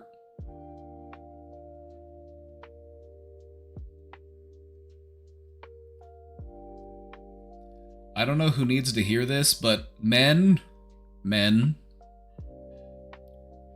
one of the most attractive things that you can do for a woman is to show some interest, or some, at least, the slightest bit of enthusiasm, about the things that she finds exciting, instead of making her feel like everything that she likes is dumb and stupid. It's like, what are you, 5 years old? I don't know, man. Girls are gross, man. Girls are gross. Makeup.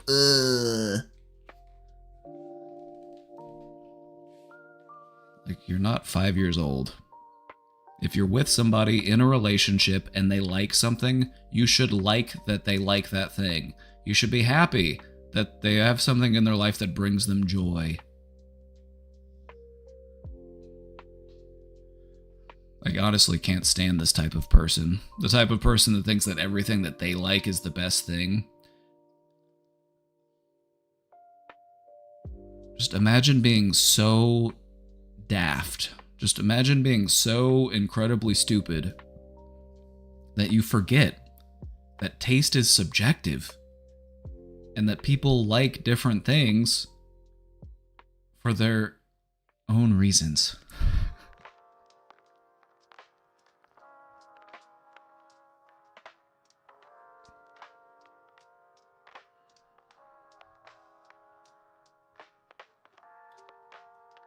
Like what? So you want everybody to be just like you? You want everybody to be just the same? That sounds kind of fascist to me.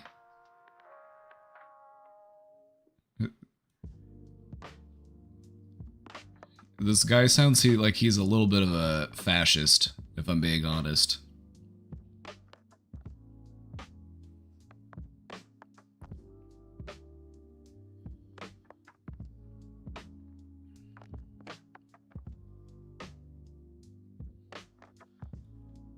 Those are just boys that don't like being told no and it's their way or the highway. Yeah, these are just, you know, they're grown-ass men, but they want to act like boys.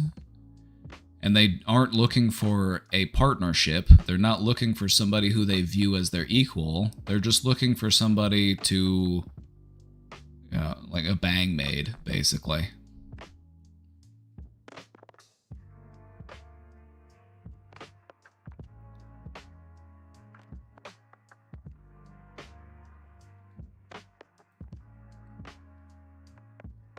He really made the air in the room change. He seemed to have an underlying simmering anger at all times.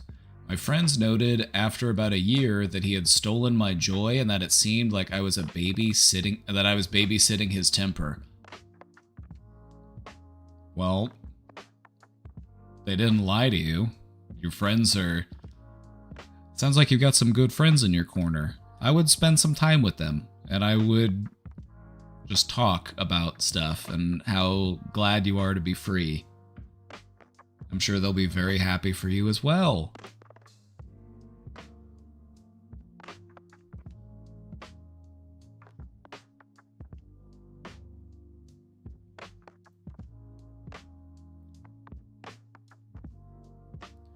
I was so lost in it at that point that I almost didn't realize what had happened. It made me so confused. I started recording conversations because I really started wondering if I had like dementia or something. That's how a lot of manipulative people do it. So, here's the thing about being in a relationship with a emotionally manipulative person. It never starts off that intense. If anything, it normally starts off pretty good. It normally starts off pretty nice. Like, hey, this person's different. But over time, things change and they start to ramp things up. Like they slowly... It's like there's a gas leak and they're just slowly turning the nozzle. So you don't notice it as it builds up. And the next thing you know, you feel like I'm the crazy one. Because you've been so gaslit.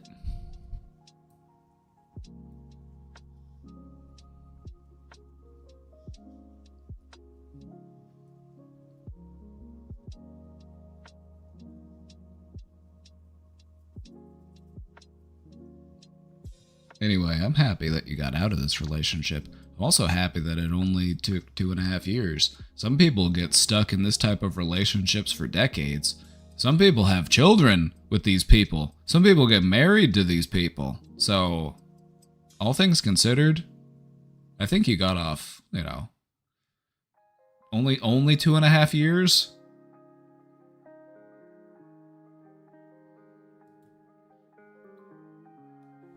For some people, it takes decades.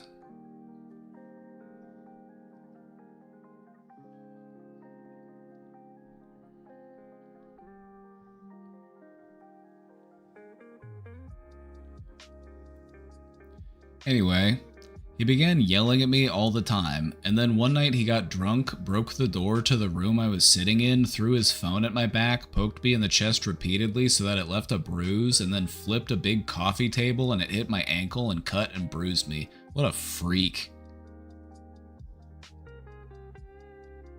What a freak.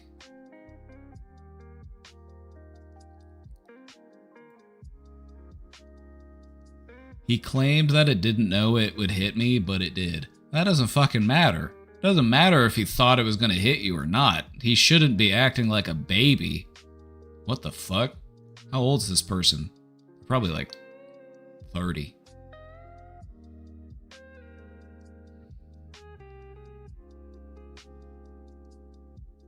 We got 30-year-olds out here acting like this. It's crazy. Some people never grow up.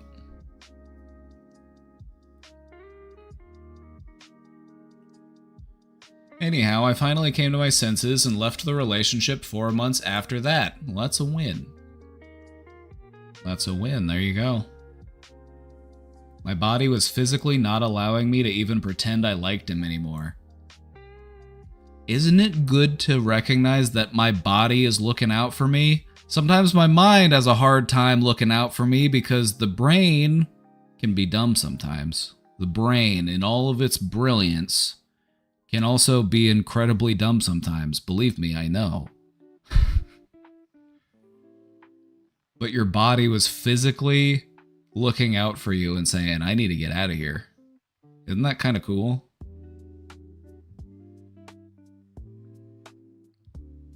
It's good to know that on some level, even when we feel like we're just so twisted up, our body is still looking out for us. That's pretty cool.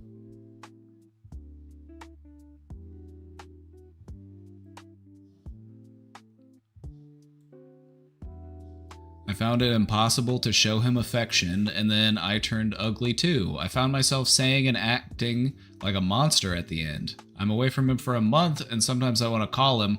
Don't you dare. Don't you dare. You already flushed that turd. Don't go digging for it. Don't go digging around with your hand down the toilet. You already flushed that turd.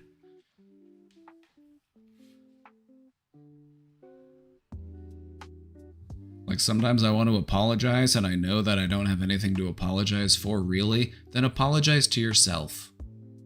If anybody here deserves an apology, it's you. Apologize to yourself as well. Hey, you know, I shouldn't feel bad about staying as long as I did. You know, I was trying to make it work. I'm just a human. You know, I saw the best in this person, and now I have clear hindsight, and I recognize that things were never going to work.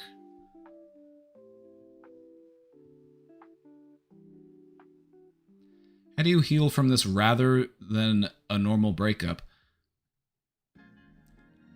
It might surprise you just how normal this type of stuff is, actually.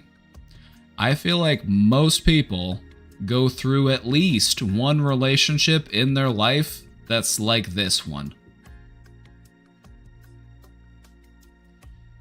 Chat, if you've ever been in a relationship like this one, just give me a show of hands. Have you ever...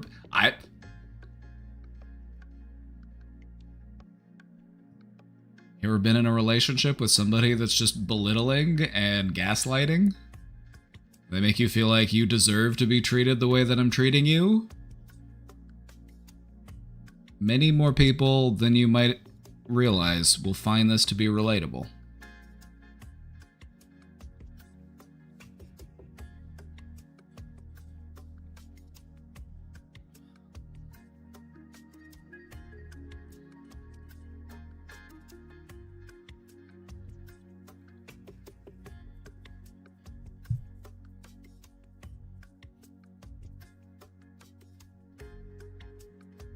My partner struck me and told me it was my fault. And isn't it crazy that in that moment, we believe it? That just goes to show how twisted up we can get. And it's not until we get out of that relationship and we can start to, you know, just put things back where they're supposed to be, that all those knots get untwisted and we realize, like, wow, I was really just not thinking clearly. I just want to say this to you, questioner, and to everybody. It is totally normal to look back in your life and to have the feeling, I have no idea what I was thinking.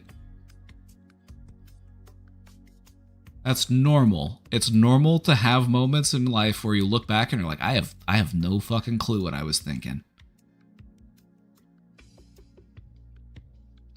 And that shows that you've grown and that you've moved on.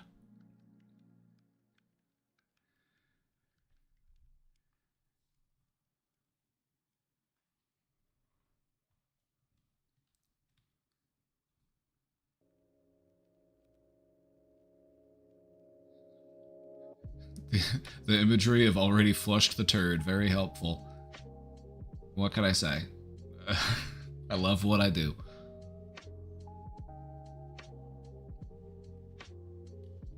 It's like, you've already thrown it out. It's in the trash bag, the bag is tied up, you took it outside, you threw it in the dumpster. Don't go out there digging for it. It's gone. It's gone. The trash company has already come and picked it up.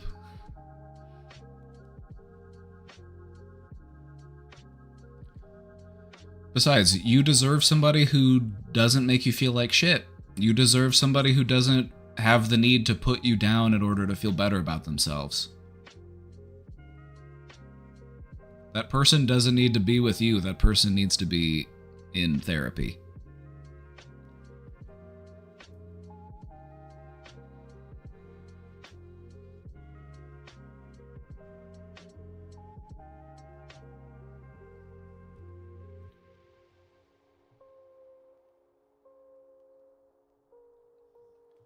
But yeah, you don't have anything to apologize for. Apologize to yourself.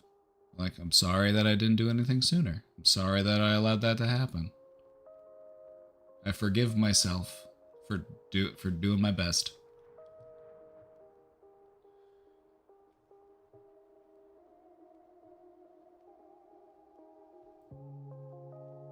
It can be nice to look back and forgive yourself for being human, you know? Sometimes we forget. Sometimes we're like, I need to be perfect all the time or else I'm a total failure. No, shut up.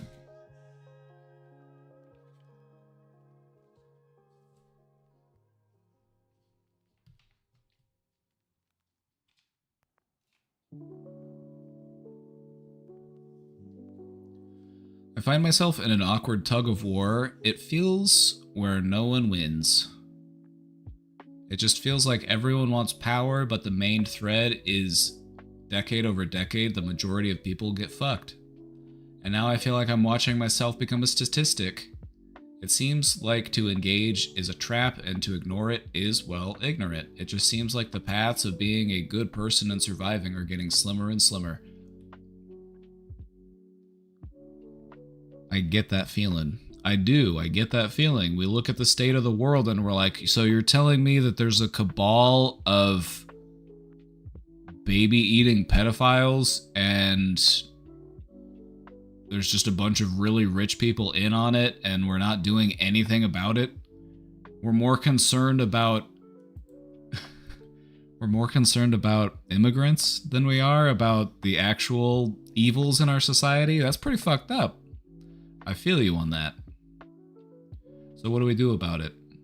If we have a hard time enacting sweeping major global change, which is what we could use actually, but it's not really something that happens, we need to try to focus on the changes that we can make within our community. Feeling better about the state of the world, just as it is, we're done with that. We're not going to just stick our head in the sands. We're not just going to go back to the status quo. Things need to change, or we're all gonna die. So this is where I feel empowered to talk to my neighbors. To just get to know the people in my community. Get to recognize what the problems are in my community. So we can become a part of the solution, instead of just sitting back and watching the world get crappier and crappier.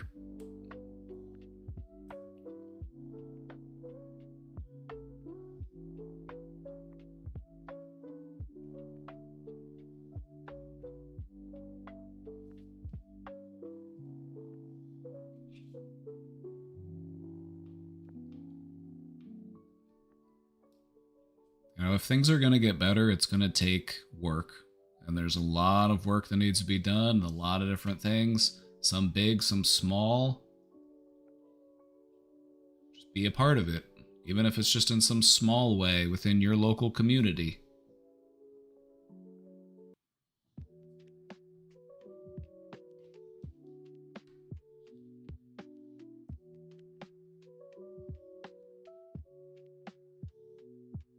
My plan is to start a neighborhood watch within my community, within my neighborhood, start a neighborhood watch.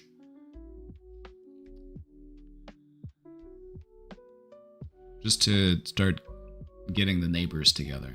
Just start getting people to know each other. Then we plan events. Community yard sales. Maybe we do a block party. Maybe we have a neighborhood water balloon fight. Who knows? Local community organizing is your best bet at seeing some actual change happen in a way that could impact people's lives within your community.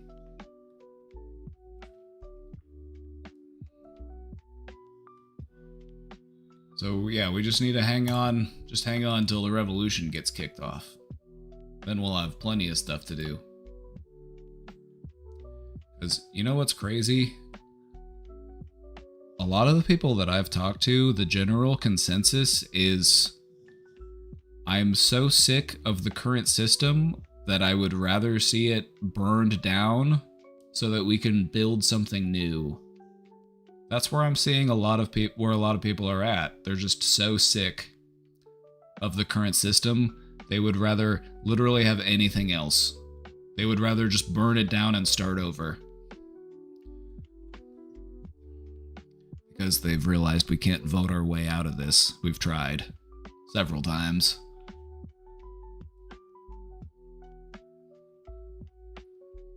Like, no, if you go against the status quo, AIPAC's gonna come in and drop $30 million in your small rural congressional seat. That shit's crazy. It's crazy, isn't it? The most money ever spent in a congressional primary was to take the one Republican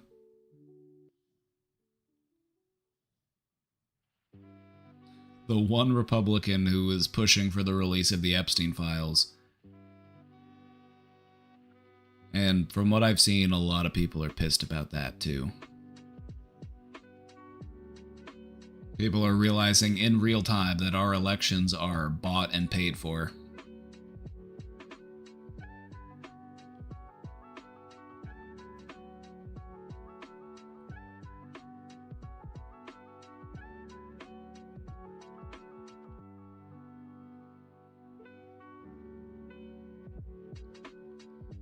Speaking of baby birds, I saw a violent animal on Animal Death yesterday. Sparing the gory details, it was very disturbing and it was directly in front of my window on an office roof adjacent to me, so I couldn't intervene or do anything. Ever since, it's been playing repeatedly in my mind and causing me extreme emotional distress. And I know that's just nature, blah blah blah. I know the perpetrator wasn't bad or evil, it was just a heartbreaking thing to witness. How do I stop thinking about and repeating this event over and over in my head? Let me share with you how I would do it. You know, we could try to, there are things that you could try. You could try, distracting yourself. You could try redirecting your thinking. What I would do is I would allow myself to think about it. I would sit there and think about it until I didn't need to think about it anymore. Until the thought I was done with it. I would think the thought to completion.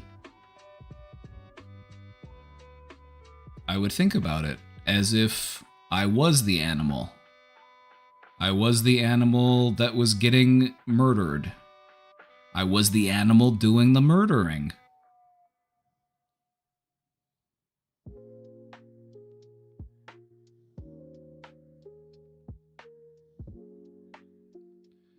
That might sound weird, but that's what I've found to be most effective when it comes to getting over a thought, is to, instead of trying to avoid the thought, because whenever you try to avoid a thought, your mind associates that thought with being dangerous, and so it'll keep popping up because it feels like, hey, there's this unchecked thing on the to-do list that I really need to get around to, and it feels like we're just trying to avoid it, and it kind of just makes it worse.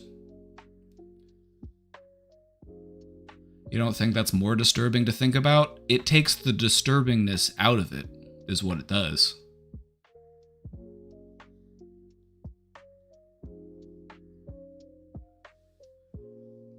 So I'm imagining like a cat eating a bird or something. That's what I'm imagining. We saw a cat eating a bird. I'm going to think about being the bird. What was it like for the bird? What was it like for the cat?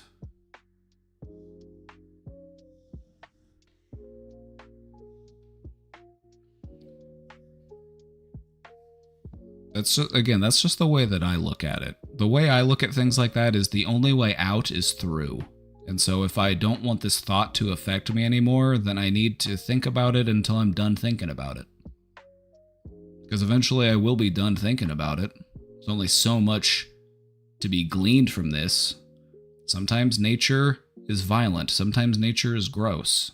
Sometimes nature is disturbing. But that's only a part of it.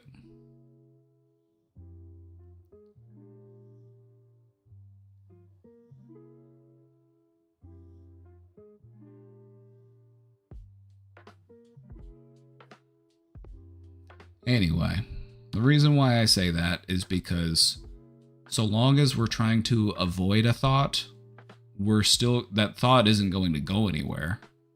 It's still going to be there. It's still going to bother us. So think about it.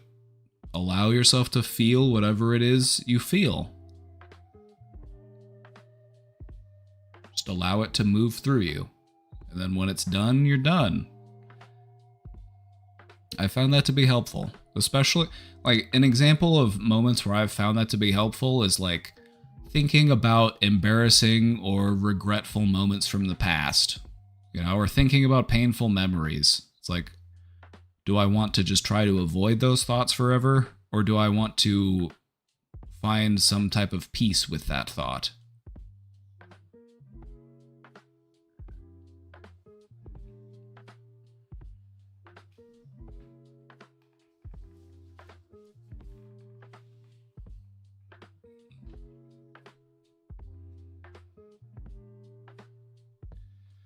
Anyway, that's what I would do. It might not be for everybody, though.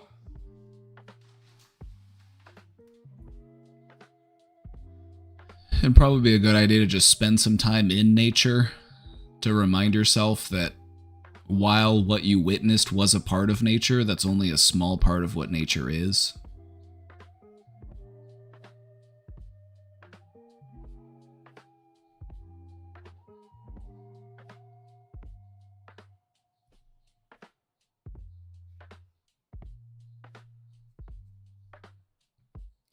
Anyway, I do recognize that I have a different relationship with my thoughts than other people do. But I think it's important to recognize that a thought is simply a mental event. And if you're having a thought that's bothering you, think about it. Think it to completion. Just, your mind's going to keep bringing it up because it's going to feel like it's really important. It's going to feel like this unresolved thing that I need to figure out. Because that's what happens sometimes when we have something that happens that's disturbing. It sticks with us because our mind is trying to piece it together and figure out what that was all about. And so I like to just get it over with.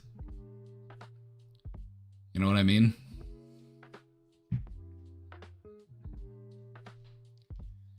The longer you put it off, the worse it's going to feel. The longer you put it off, you're just putting more anxiety into the mix.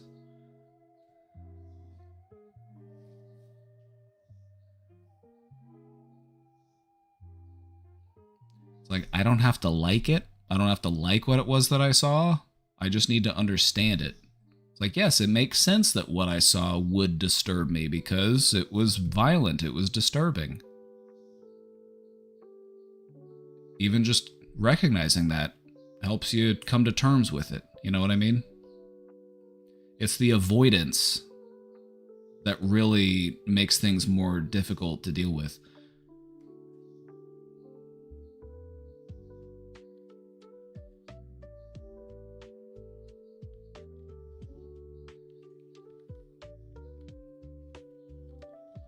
have this issue with reliving my dog passing away in my arms. I will use this. Thank you.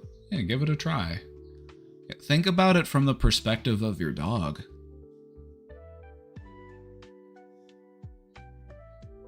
I mean, can you think of a better way to go if you're a dog? To be in the arms of somebody that loves you? And to just drift off? Isn't that the way to go? And you gave them that. Their last waking moments were with you. The person that they cared about the most.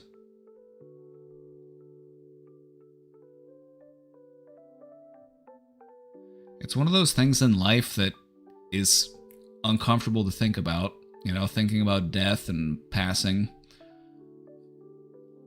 But I think it's very healthy to recognize that one of the kindest things you can do is to offer somebody that you care about, like a pet, or like to give them that peace when it's their time, you know, to be there with them. You know? It's like if you ever take your dog or a pet to be put under or like to be put down, don't leave the room. Because the first thing they do when you leave the room is they look where they go. They're looking for you. So stay there with them.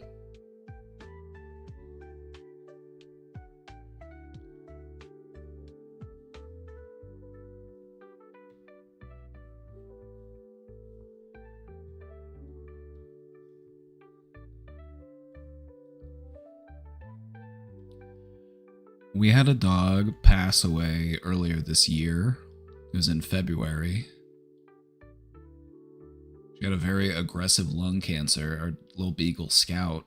She passed away. What we did was we had a service come out to the house, actually. So she didn't even have to leave the house. It cost a little bit more, but if you ask me, it was worth the premium. You know, having the doctor come out to the house. Highly recommend it.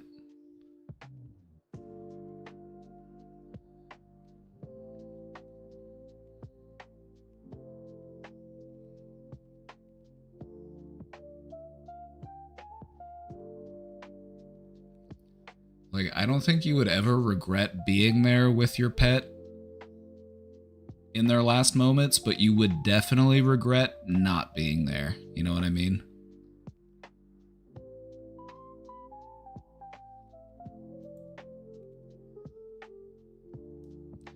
Anyway, you know, just thinking about that question that was just in the box, I'm the type of person who I like to confront my thoughts head on. I don't like to run from them. You know, and if there's a thought that keeps popping up in your mind and it's causing you a lot of distress, stand up to it. You know, you aren't that thought. That thought is just a byproduct of you having a brain. A thought is just a mental event. Hey, Bartholomew, thanks for the raid.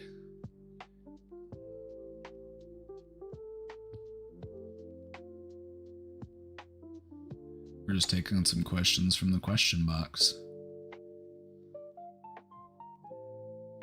Have a good stream, love what you do. Thank you.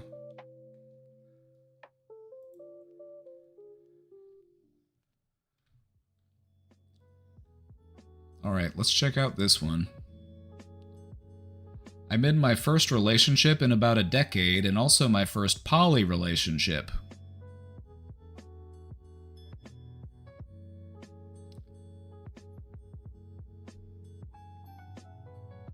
Alright.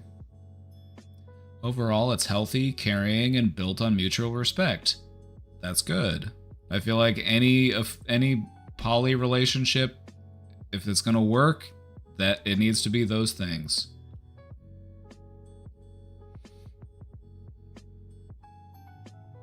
You know, shout out to all the kids out there doing poly relationships. Takes a lot of work. You know, for some of us, being in a relationship with one person is more than enough. enough work. Yeah, but if you're able to make it work, that's awesome.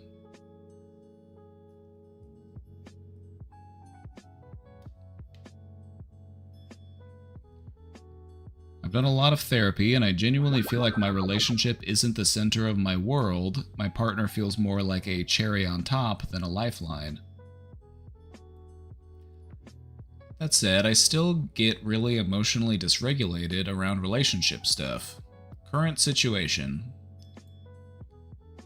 My boyfriend and I had plans this Sunday to go to a popular Japanese supermarket/bookstore together. He invited me originally, and I had been looking forward to it for a while. Today, he told me he's also going there tonight with someone else for dinner at the food court. He framed it as, tonight is just dinner, Sunday is still our full outing, and asked if I'd be offended. I instinctively said no and even suggested we could go somewhere else instead.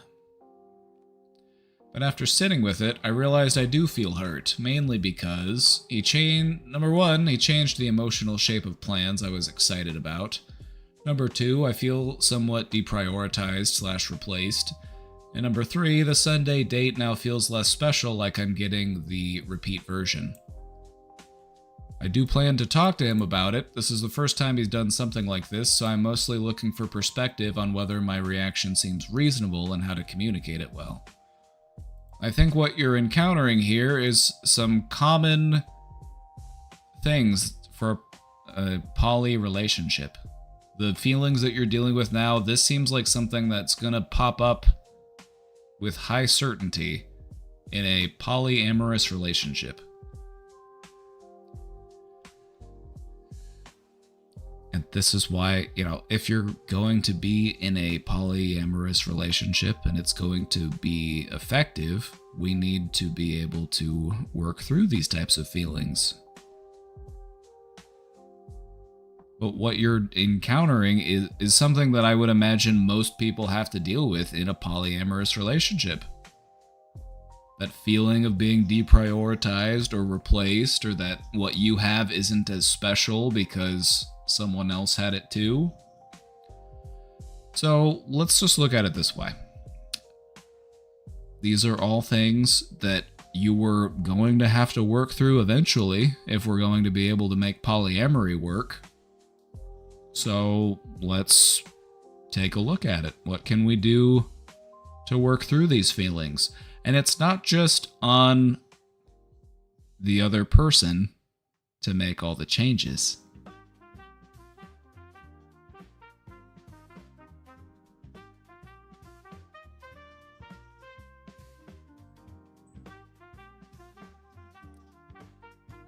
If you were worried about feeling like you're getting the repeat version or that you've been deprioritized or replaced, it's important to note that this person, or you suggested going somewhere else. Okay. I thought they suggested it. If they suggested it, all right. Anyway, polyamorous relationships, these are the types of things that you can definitely expect to happen. So this is where you're really going to find the test. How do I handle this? How am I able to work through this? Just talk about those feelings. I would imagine that the only way to make this work is to talk about those feelings that you're having. If this relationship is healthy, caring, and built on mutual respect, then hopefully it goes well.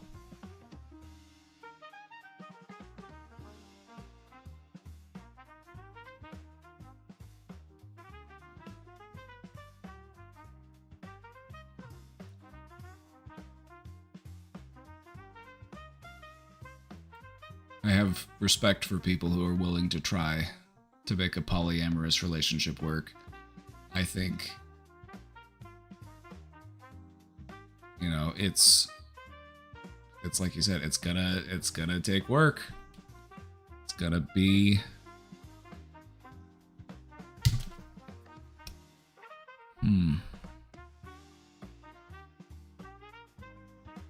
having healthy, honest communication is important in any relationship that we have.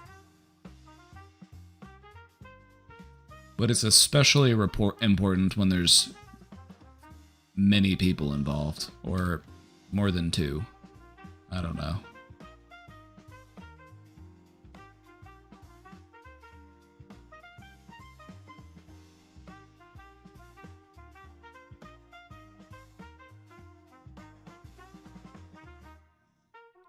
I don't know. I'll quit yapping. I honestly just don't have...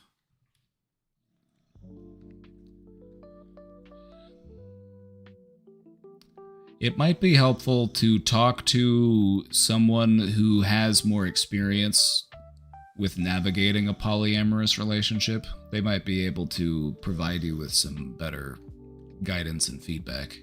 I don't have any lived experience. It's all just conceptual for me.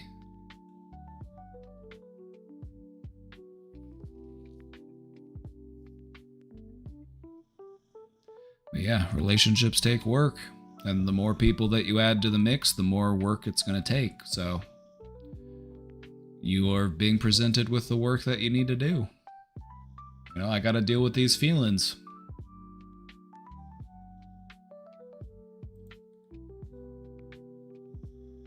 My sister-in-law is dating a rapist.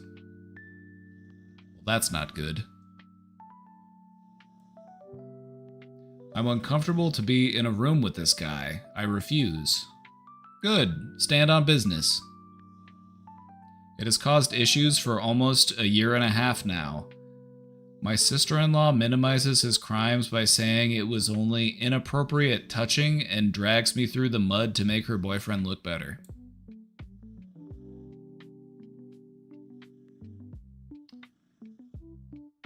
Okay.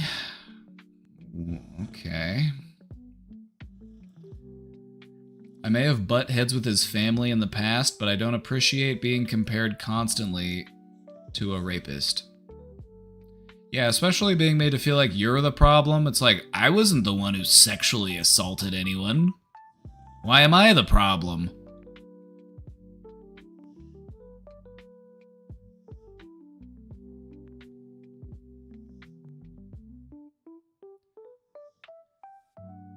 I don't want to be a wedge in my husband's family, but this man is a dirtbag and I have no desire to compromise my feelings of safety and comfort over people that turn on me the second I don't just bend to their will. Am I wrong? No. No. Normalizing this kind of bullshit would be wrong.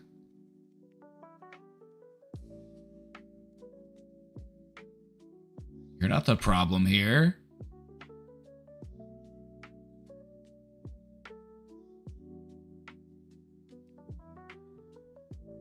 You don't have to tolerate a diddler.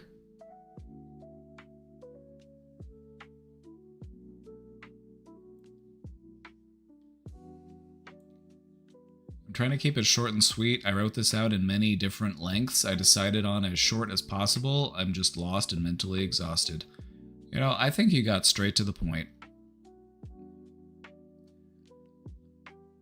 You know, if there's somebody that you're uncomfortable being around, you don't have to be around that person. Don't look at it as you're the one driving the wedge, because you're not the one who sexually assaulted someone. If there's anyone that's driving a wedge, it's the person that sexually assaulted someone.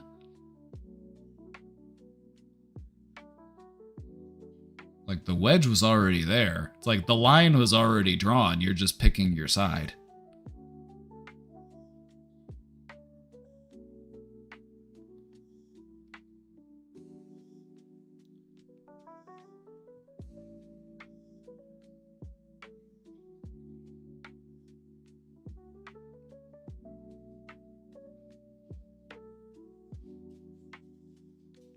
Honestly, I feel like what's your husband doing about this? If my sister was dating a rapist, I wouldn't stand for it. You alright, buddy? No.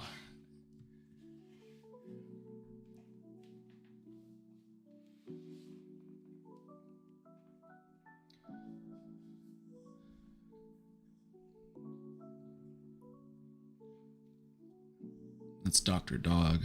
That's Atticus. He's getting old. He's getting old. It's sad. I love that boy. He's getting up there, though.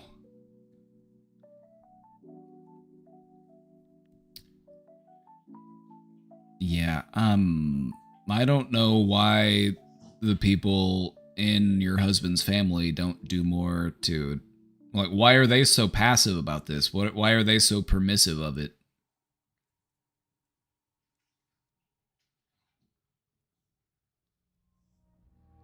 There's just too many people out there who are willing to overlook shit to keep the peace.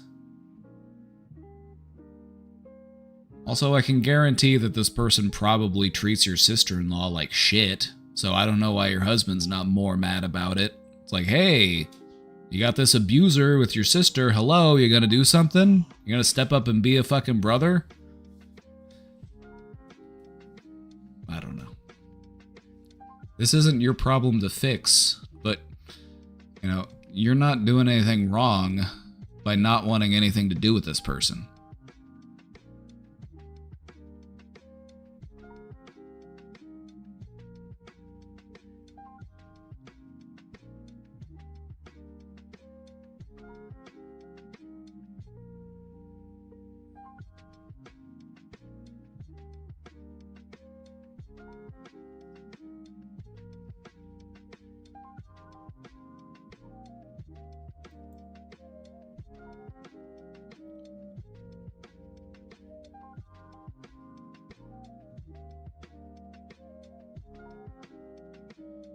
People normalizing this type of stuff is why it continues to happen. We can't have tolerance for this type of shit.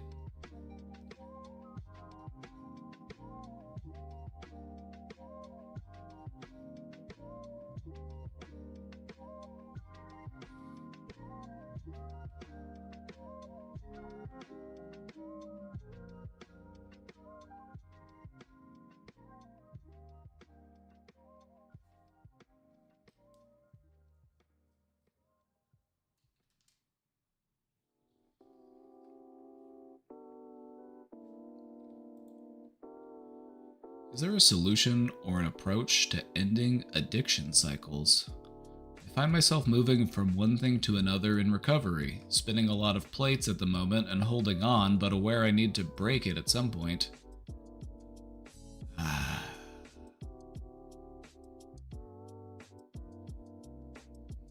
We all need a break sometimes to just exist, to just allow ourselves to be without keeping all these plates in the air.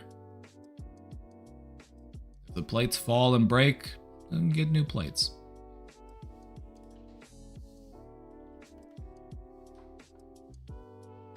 Anyway, you asked, is there a solution or an approach to ending addiction cycles? Let's look at it this way. When we are dealing with an addiction, we recognize that that's how our brain is wired. Our brain is wired for addiction. And so what commonly happens in people who are going through recovery is that they still behave in similar ways. They just change whatever it is that they're addicted to. You know, we might be addicted to alcohol, and then we get off the alcohol, and then we start smoking weed, and then we're smoking too much weed, and we try to cut back on the weed, and then we start eating ice cream. Or we start, our brain seeks out that dopamine release. What we're trying to do ultimately is change our relationship with the substances in life that give us feelings of pleasure, feelings of relief. And we're trying to find a better balance.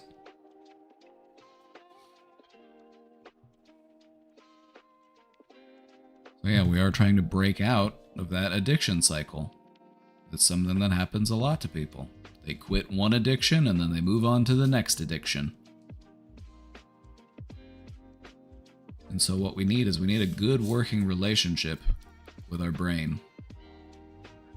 We need to try to find that balance. Sometimes that means staying busy. Sometimes that means doing nothing at all.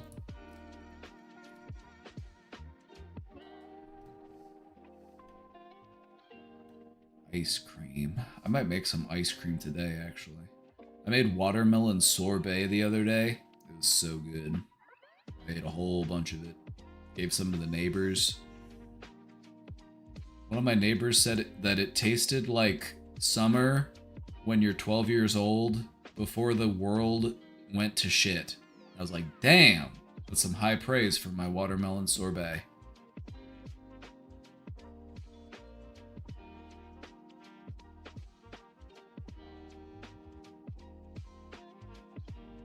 Anyway, back to addiction. Addiction cycles can be tricky to break out of. We get stuck in these cycles and then maybe we get rid of one substance, but we replace it with something else, you know? It's...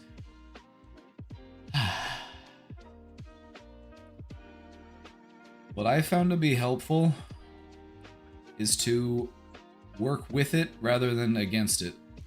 If my brain is wired for addiction, then let's try getting addicted to something that's good for me. Let's get addicted to self-improvement. Let's get addicted to improving my relationships with the people I care about. Let's get addicted to being a better person.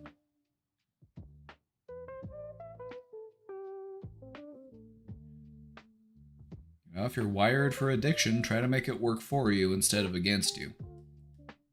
That's one way to handle it.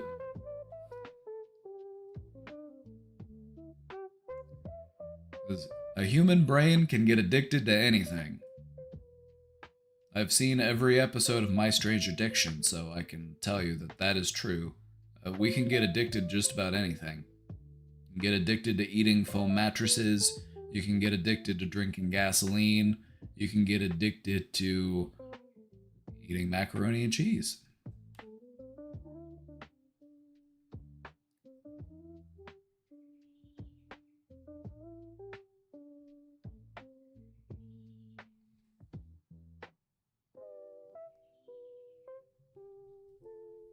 Now imagine getting addicted to giving compliments.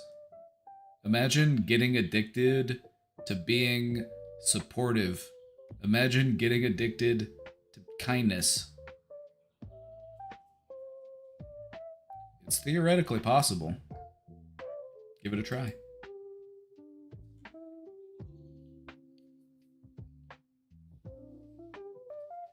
Robin here. Hi, Robin.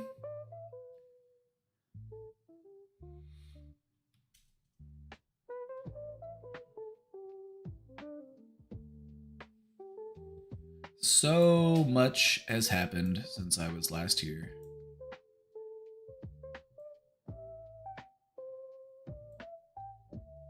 So addiction doesn't have to be a negative thing? Not necessarily. If we want to break addiction down into something very simple, like addiction is just, it's about feeling satisfaction.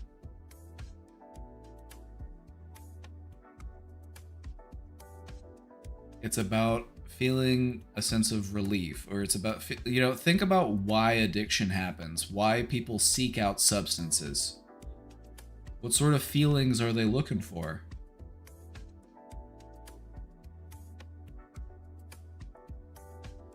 Addiction hijacks your brain's reward circuit. It's the part of your brain that teaches you that certain behaviors are good and we should do them more. You can utilize those same mechanisms for your benefit.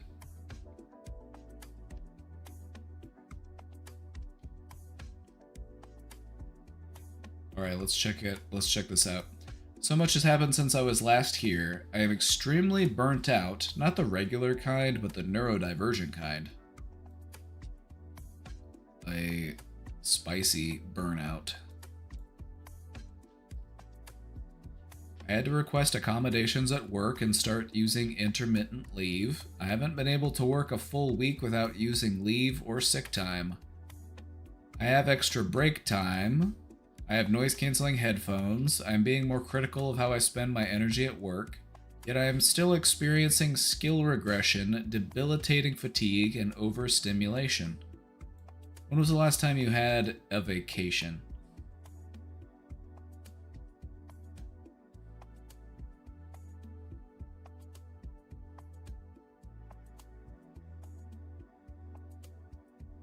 When was the last time we went out in nature?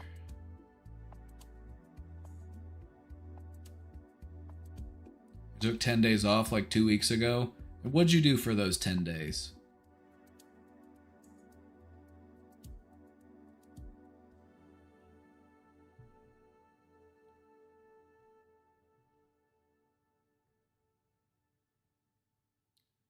Rest. Ah.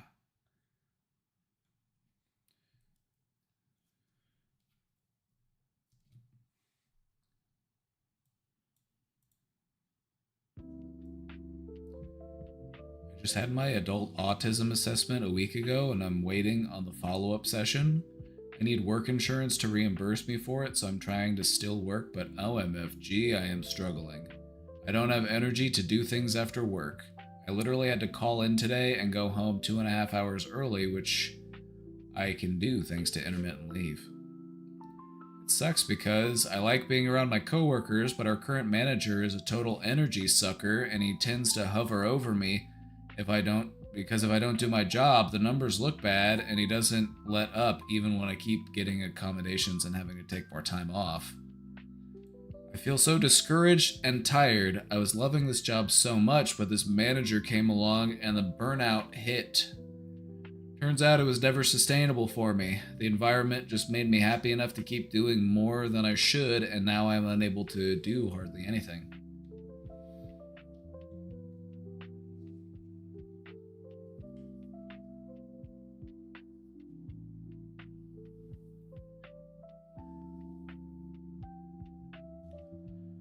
So what I'm hearing is that we're not having to do more work than we were doing. So that hasn't changed. It's just that the nature of the work has changed. I'm having to deal with more micromanagement, and I'm just feeling burnt out because the vibes are terrible.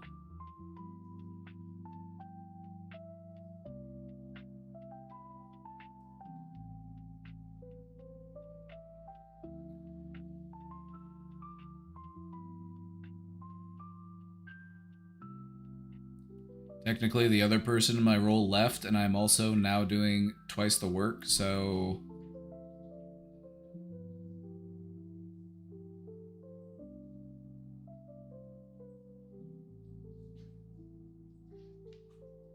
that'll do it.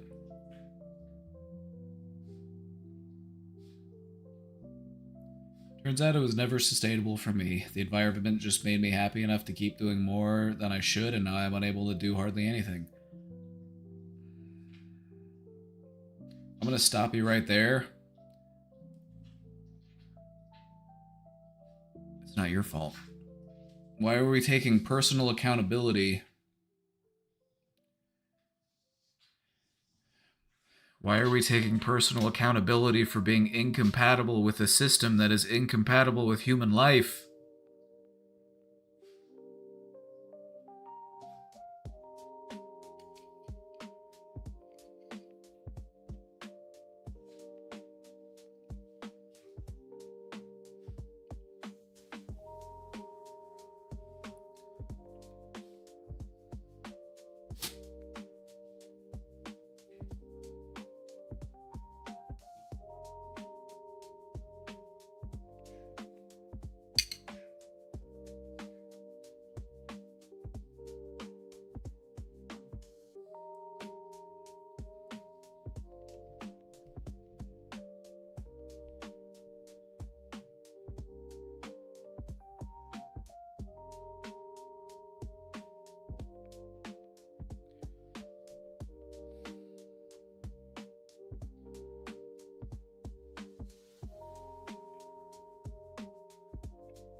what are we thinking?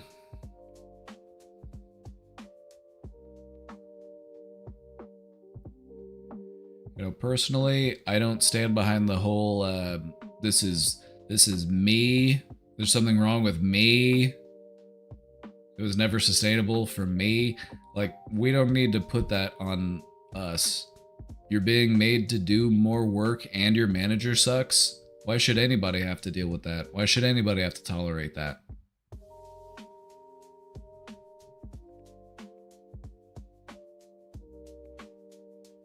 I'm just over people insisting on personal accountability when it's actually the system that's terrible.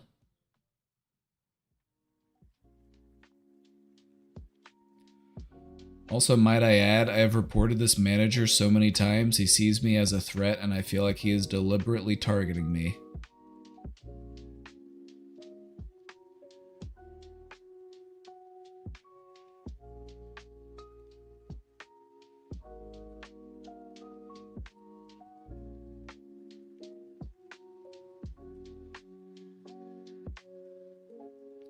He sounds like the type of manager that, leads to a place where they're just barely doing enough to not get fired.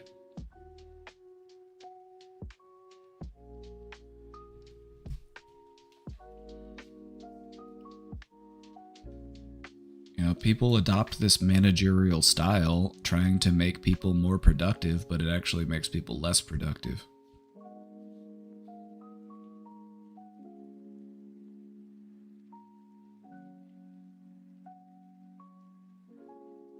I am trying to be okay with sucking more at my job so the numbers look bad and he gets fired.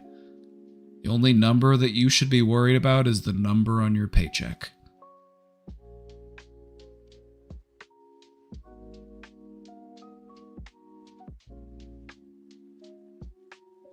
You should only be doing as much work as you need to do.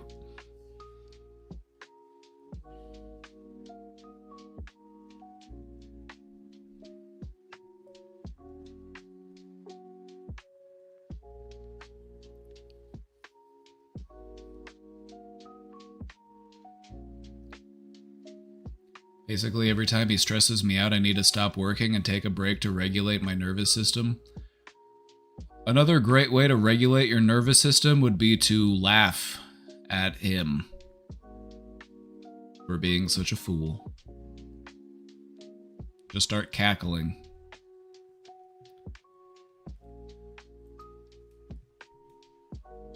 Laughter is a great way to regulate your nervous system.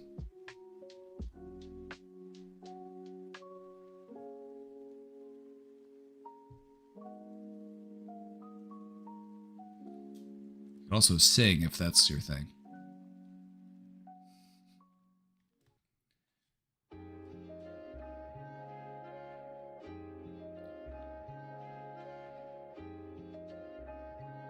I always found success by being nice to my shitty bosses, not because I actually liked them, but because they were expecting everybody to hate them anyway.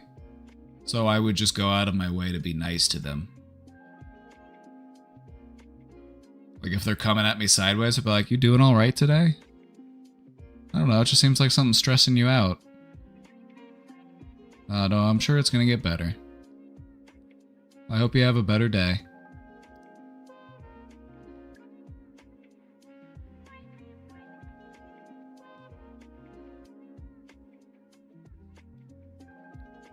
I try that myself. Laughing and singing sounds like a nice way to activate more constructive parts of the brain. It's a great way to do that. It's like a manual override for your thoughts. Like, actually, I don't want to dwell on some bullshit all day, so we're gonna pivot. We're gonna put on some music and we're gonna sing. Or I'm just gonna think about how silly it is that here I am floating on a rock in the middle of space in this vast universe, and I'm getting upset because middle manager Kevin is a dick. That's kind of funny, you know, of all things. That's there's a certain cosmic humor there.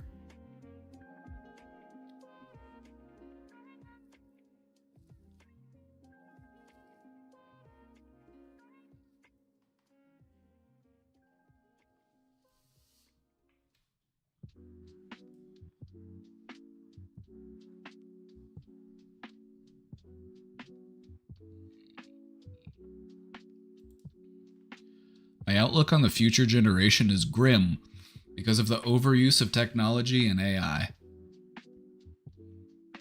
Well, it don't look good. It doesn't look good, but it's...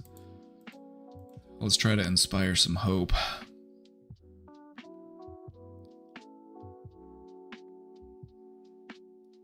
I'm studying education with my target demographic of young children, but it seems like my peers and the entire internet has given up on Gen Alpha. It's really hard to listen to society giving up on children. Okay, so remember this. There are people out there who don't care about kids, and they've always existed. We are a species that used to send tiny children into giant machines because they were the only one that could fit. We've got a new coal vein opened up down there, down in the mine shaft, but it's only 3 feet. It's only 3 feet. We gotta send the kids down there. They got tiny little hands. And so the thing about people and society caring about children is that it's never been universal. There's always been a segment of the population that could not care less about children. But that shouldn't stop you from caring about children, because children need to be nurtured. Children need to be shown the way to be a healthy, full-rounded human being. So just because there are people out there who have given up on kids, that just reinforces why you should not give up on kids, because somebody needs to care about them. And that's why you get a W for doing it.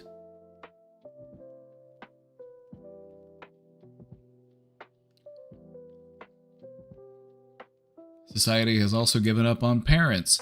Not to mention the US hardly provides resources for youth to succeed in the education sector.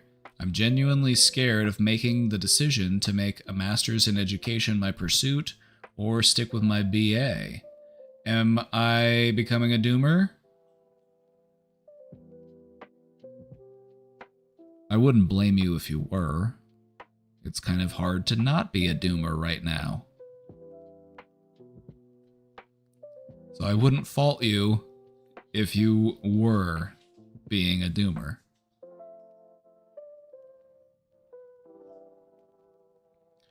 Or am I just experiencing an understandable frustration? Help, and thank you for reading.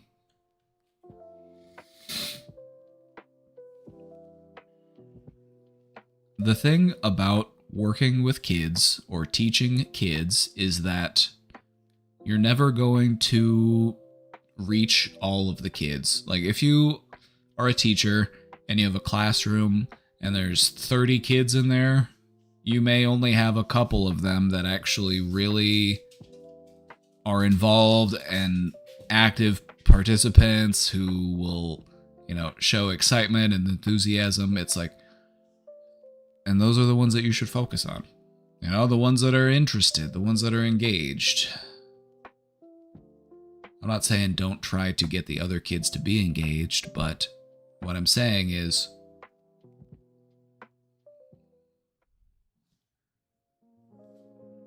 what am I saying? It's tough being an educator. You don't get paid enough. You get blamed for everything. It's like, oh, why'd you fail my child? I need you to change their grade. It's like, well, because your child didn't turn in their homework. Like that, there's a teacher who got fired because they gave the students a 0 because they didn't turn in their assignments. It's like, it just feels like things are getting wild. But either way, try to be a sane person in an otherwise insane world. Do what you think is best. Do what you can do to help shape the next generation, because they need it.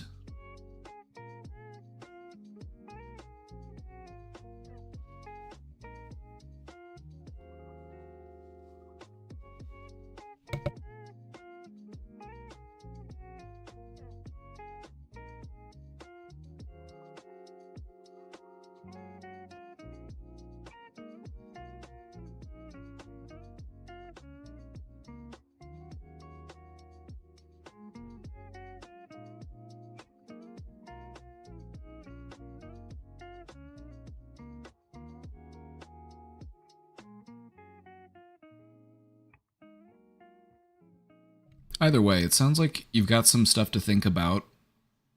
You know, you're looking for a role where you can help kids and teach them and, you know, do a part in helping to shape the upcoming generation.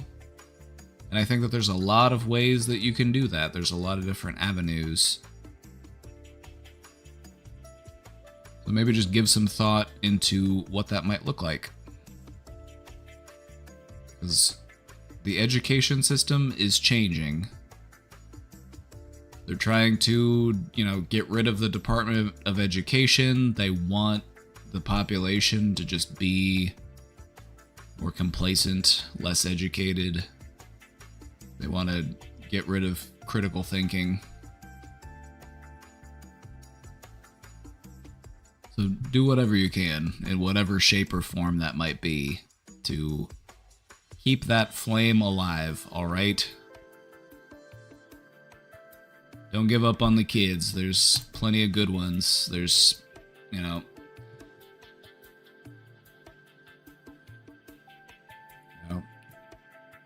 When you work with kids, you're gonna run into some that make you worried for where we're headed, and you'll run into some that help you to keep the hope alive.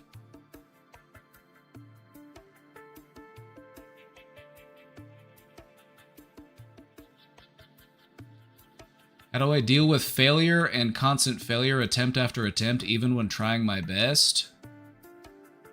Because you're doing the thing. You're trying. That's the most important thing you can do.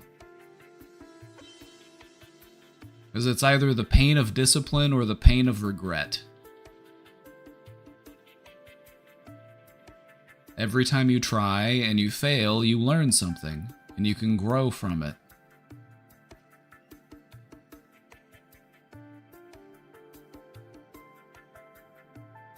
The worst thing you can do with this life that you've been given is to give up. You haven't been trying your best, because the best is yet to come. You're not your best self yet. You've been trying your best so far, but what your best is can get even better.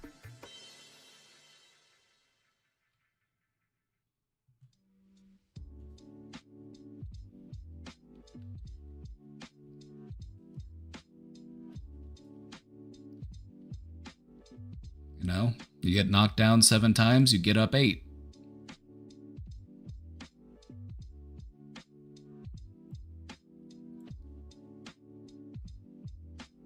Hey, all. It's been a long time since I've checked in, so just a summary. Alright, let's get to it. I received a large amount of mutual aid last September. There were some conditions at the shelter that made it particularly difficult to stay there, so on impulse I rented a room in a house locally. There were several red flags, but I was desperate, so I gave them my cash and hoped for the best.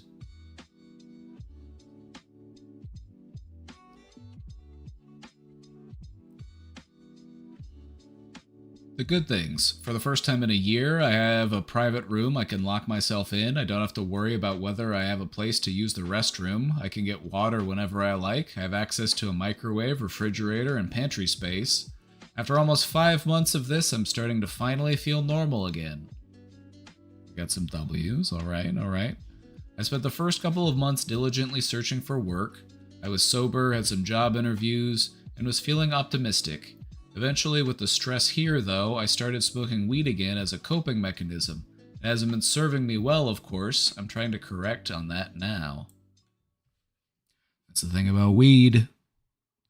If you're gonna be a weed smoker, you gotta be honest with yourself. And I say this as somebody who likes to smoke weed. It's too easy to be a weed smoker where you're just like blasted out of your gourd, just in a vegetative state all day. It's too easy to do that. If you're gonna smoke weed, you need to have a good working relationship with it, because you still got shit to do. You still got a life to live.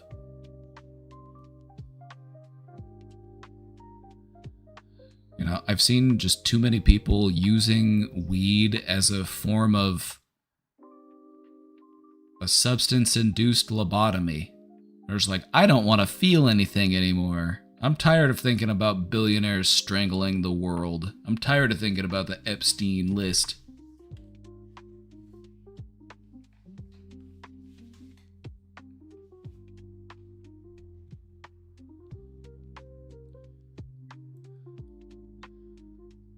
The difficult things. The landlord is extremely abusive to his partner. I wake up almost every morning to him yelling at her. Like myself, he doesn't have a job, so he's here at the house most of the time. He honestly is just a loud, noisy person. He enjoys talking on speakerphone almost right outside my room. That's so cringe. We talked about this earlier. It's like, this is the type of guy that's just the most cringe thing you can imagine. Just this performative hierarchical bullshit. It's so cringe.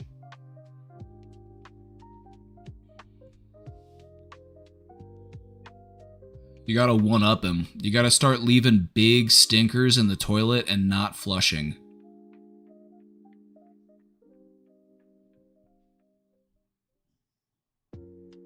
I'm talking snakes.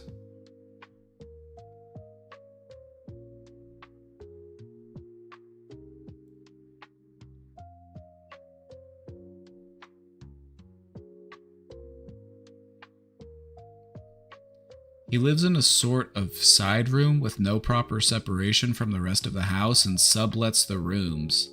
He also just sits on the couch talking full blast on speakerphone, listening to music sometimes. I've tried to ask him multiple times if we can agree on a quiet time or something.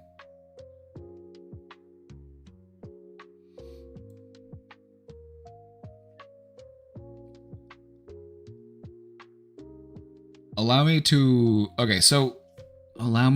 give you some insight into the mind of a shitty dude. If the shitty dude likes to be noisy, and you ask him to be quiet, he views this as disrespect. What's the matter? We've got a problem? I can't listen to music? They view that as a challenge. The way to handle it is to pretend to enjoy the music. Bop your head to it. Be like, hey, this is cool. Who's this? Awesome. This is good. Hey, by the way, do you mind turning it down a little bit? I gotta take a call.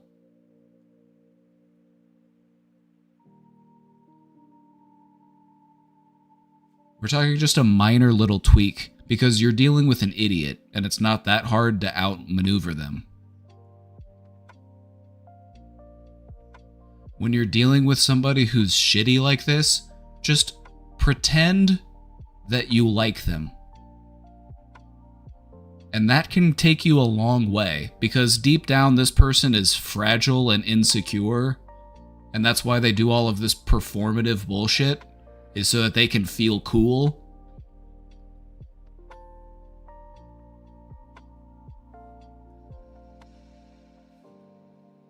So you just have to beat him at his own game.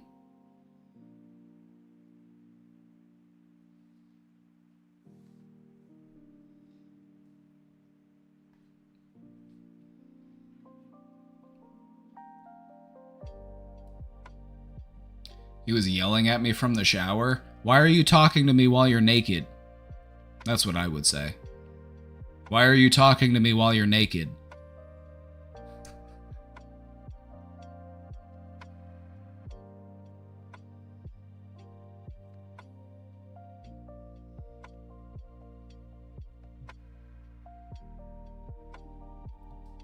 I bet this guy takes phone calls while he's on the toilet too. He's probably one of those guys who'll take a... You ever been in a public restroom and some guy comes in there next to you and he's just like, hey, what's going on? Plop. Oh, nothing. Just out at the gas station. Hey.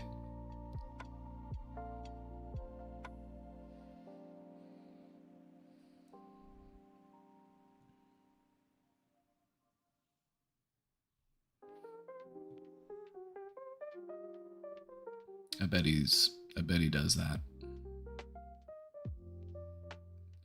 He seems like the type of guy to talk to somebody on speakerphone while taking a dump at the gas station.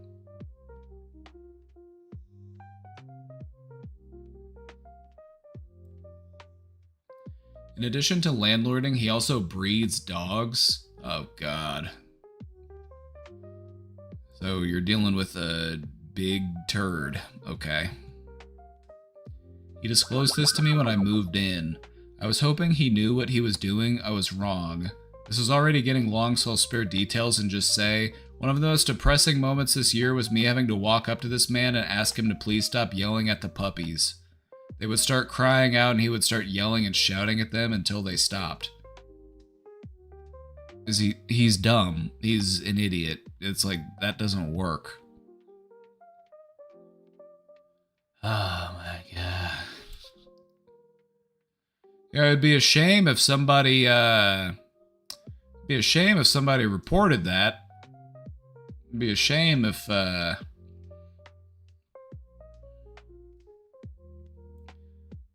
landlord is apparently also a registered sex offender. Oh my God. I tried, but I can't teach this man empathy. His brain isn't wired for it because you're dealing with an idiot. You gotta remember that. You're dealing with an idiot.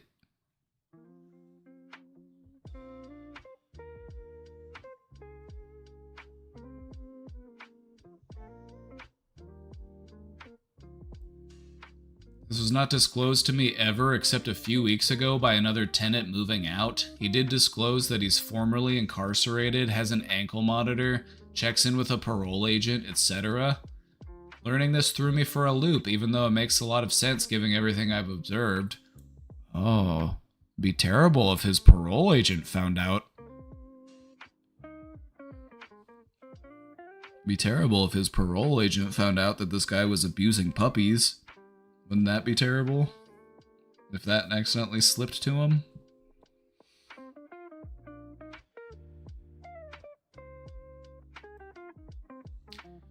I need to get out of here. I've been making some progress in self-employment, just launched a site I'm kind of proud of, but I'm broke. I need to ask for help while I can, and probably prepared to go back to the shelter soon. One thing that really helped me this year was a therapist reminding me you can't control other people, you can only control yourself and your emotions when you encounter these difficult situations. Ah, some stoicism. A little bit of stoicism, there you go. Do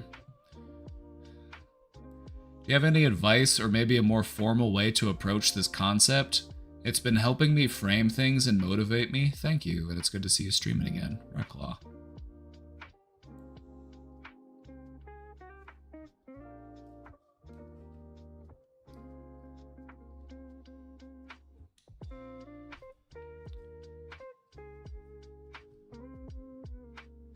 It sounds like you are working towards stability. So just keep focused on what that next step is to find that stability. You know, all of this other stuff is just noise. It's just interference.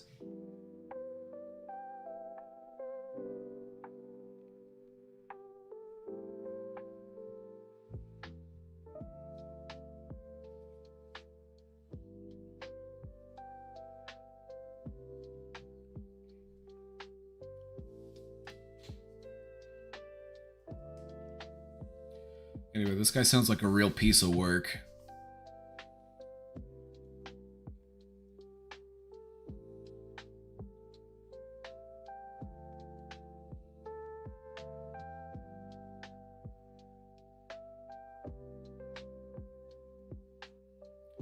Want to start meditating again?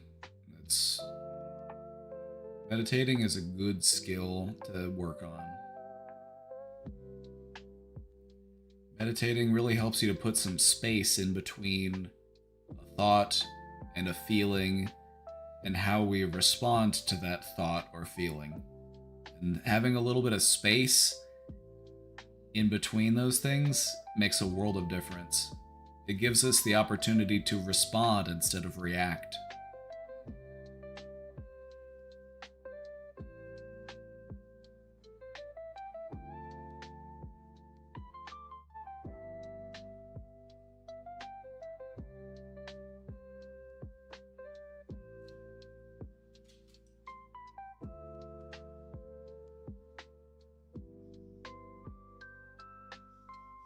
I wonder if the IRS knows that he's selling dogs.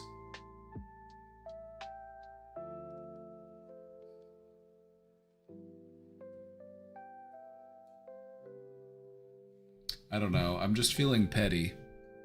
How petty are you feeling?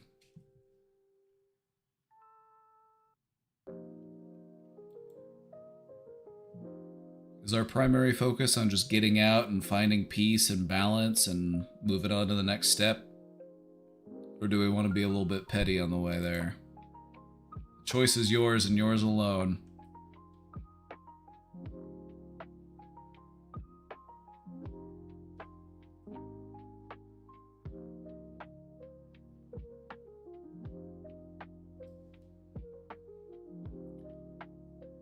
I'm becoming increasingly petty. Well, I feel like if he's breaking the law in some capacity, you know, it'd be a shame if somebody found out about it, wouldn't it? Wouldn't that be? Like,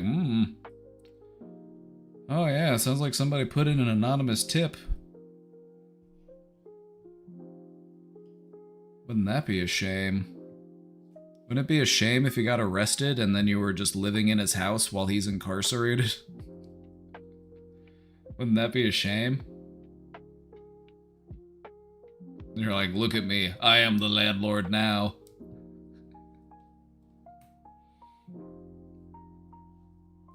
Anyway, Reclaw, you're a smart guy and this guy sounds like an idiot, so it shouldn't be too hard to outmaneuver him.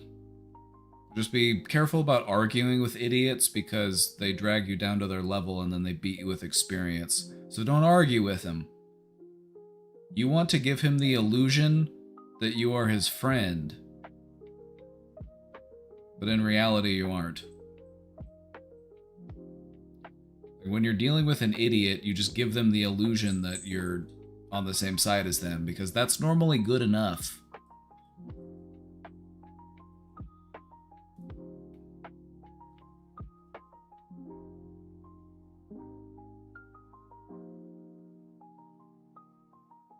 It might surprise you just how far pretending to be nice will get you with an idiot. I'm serious. I'm serious. If you're dealing with somebody who's just dumb, just pretending to be nice is normally good enough.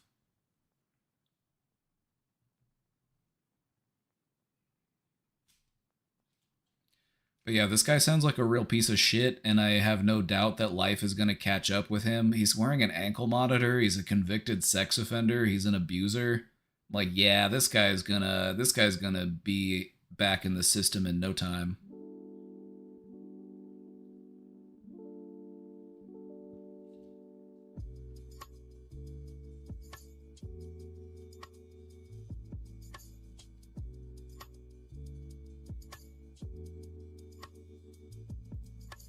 Alright, let's check out this one. Alright. I have driving anxiety, and I've had back-to-back learning permits, almost 2 years now. I'm somewhat comfortable when it's really early or late and traffic is empty. Then when I'm on the road with unpredictable drivers during rush hour, I feel my heart beating so fast it's like my chest is in my throat. I don't have driving school money in my budget right now. How can I trick my mind to be more comfortable behind the wheel? I don't think that, from what it sounds like, you don't need driving school. You already know how to drive, right? It's just you're worried about how you are feeling whenever you're out there driving. So, how can I trick my mind to be more comfortable behind the wheel? I'll tell you. Start driving for fun. Pick somewhere that you want to go for no other reason than this is somewhere that I want to go. I want to be there. Hell, maybe you could even go to the drive-in theater. That could be fun. You know, get some snacks.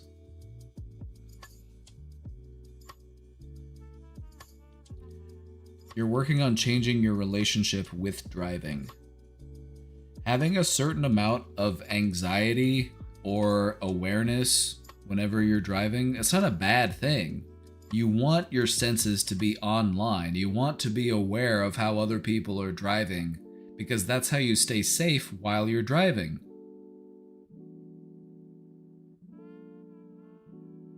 I look at driving as like a very active process. I'm very involved in what's going on while I'm doing it.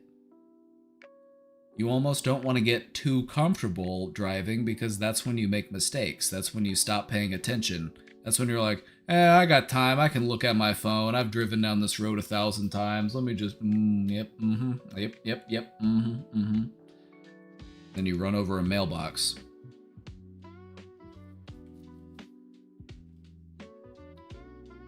That feeling of anxiety about driving is actually what's working to keep you safe. So we want to work with that feeling instead of against that feeling. Because that feeling's not just going to go away. It's always going to be there in some capacity, but we want it to be there. Because it keeps us alert, it keeps us aware. We want our senses to be active and engaged while we're driving.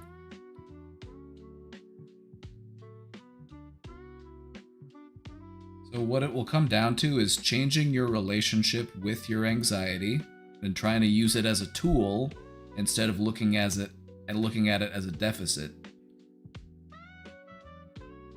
And then we can also work on changing our relationship with driving in general. Where's somewhere that you've always wanted to go to? You can feel that independence and satisfaction, sense of adventure.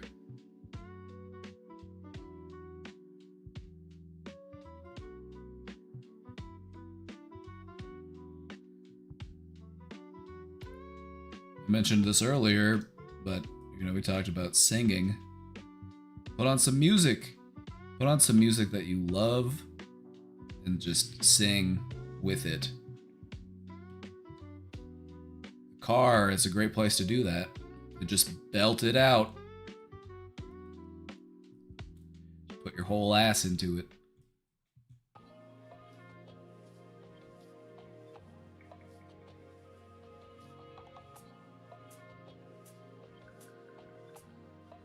Anyway, you're gonna be just fine. Just keep up the good work.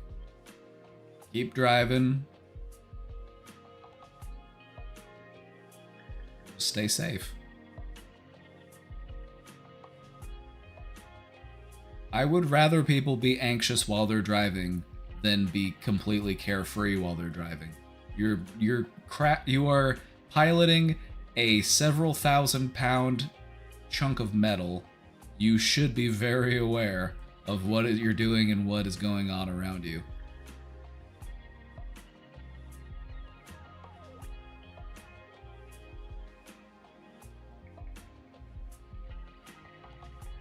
I think it would also be helpful to just kind of provide yourself with some uplifting feedback.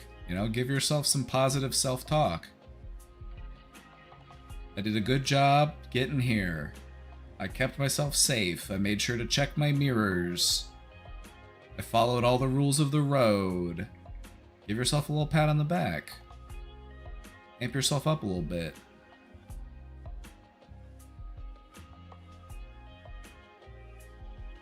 But yeah, driving is serious business and we want to take it seriously. But it can also be fun, so try to learn how to have fun doing it. How else are you going to drive yourself to the game shop and buy Magic the Gathering cards? You're just going to order them online? Takes away the fun.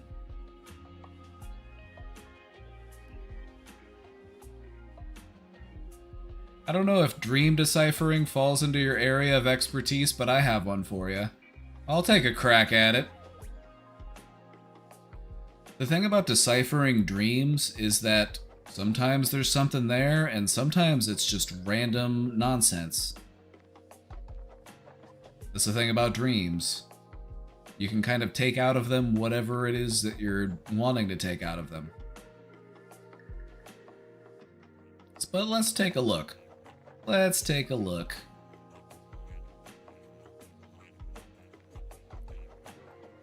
What can a dream of a sibling being physically abused by a parent mean? Specifically, hitting, punching, In the dream, I was many years younger with my also younger sibling. My young sibling acted out and got hit on the face until bruised. I recall feeling angry. After giving my sibling something to ice the bruise and sending them away, I confronted the parent asking why they did it.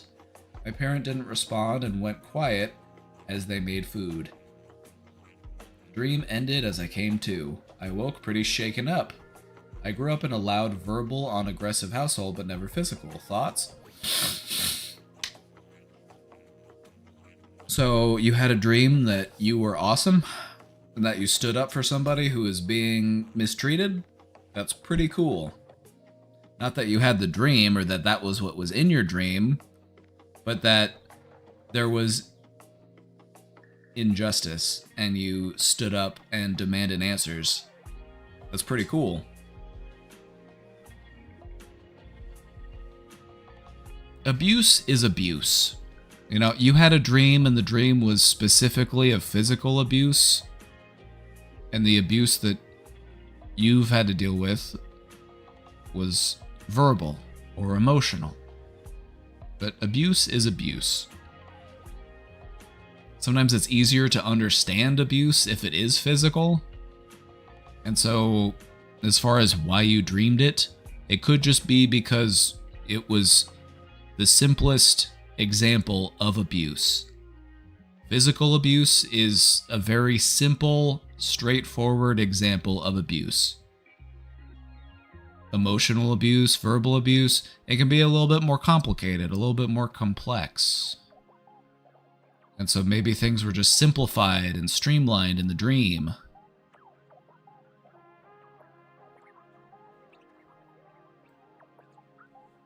Cheers. Cheers. Anyway, what it sounds like is in the dream, you saw something that you did not approve of, and you stood up to the perpetrator who committed this act. And that's pretty cool. You took care of your sibling, and you confronted their abuser. That's cool. Why did we have the dream? Maybe you have some feelings tied into whatever you went through when you were a kid. You know, maybe you were acting on as the part of, you know, there's all sorts of things that you could potentially unpack from this.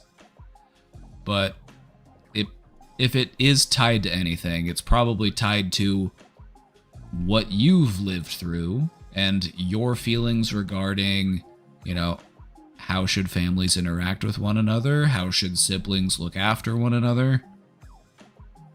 And that's what you're really looking at as far as what do I take away from this dream? So it's like, what does it say about me as a person?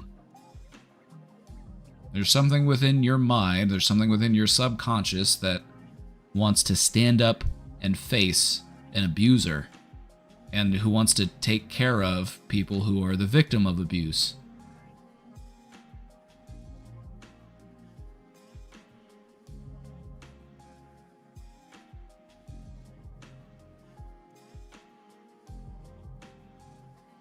So, it gives you something to think about.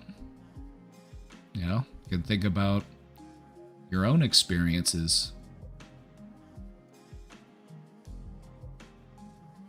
You know, maybe there was a time in the past where something happened and you didn't stand up to it and you feel some type of way about it. Or maybe there's something happened to you and you wanted somebody to stand up for you. You know, who knows? It could be, I don't know, I'm just kind of taking shots in the dark. But yeah, whenever we're looking at dreams and we're trying to figure out where that came from, it's like, well, just try to trace it back. What's my relationship with this type of thing? What are my feelings about this type of thing? Am I dealing with anything that's unresolved? Any old feelings that I haven't quite fully processed? Or it could just be random. Could just be because you watched a show and it had that as a theme in the show and it's kind of floating around in your brain. Now, that's the thing about dream analysis, is that it can sometimes take you somewhere meaningful. It can kind of give you an indication of some things that might be going on underneath the surface, or it could just be your brain regurgitating stuff that it has been processing lately. It's hard to say. Why would anyone trust a therapist whose own spouse is addicted to weed? Hey man, there's nothing wrong with smoking weed. Also, I'm good at what I do. So, you got a problem with me? Talk to me about it.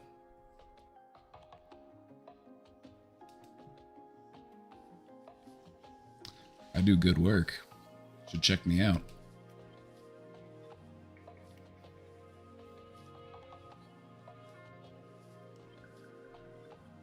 Honestly, I feel like you're trying to have this as a diss, but I just feel like this makes me even more cool.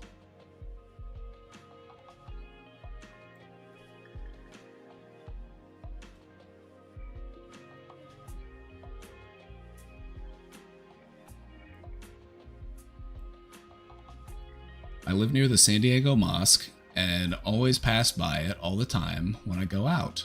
One of the perpetrators went to the high school I used to attend. It feels so eerie and fucked up.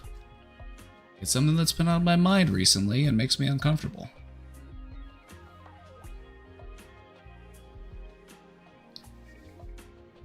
Alright. What do we want to do with those feelings? It sounds like you've got some pretty heavy feelings and we're trying to figure out what to do with them.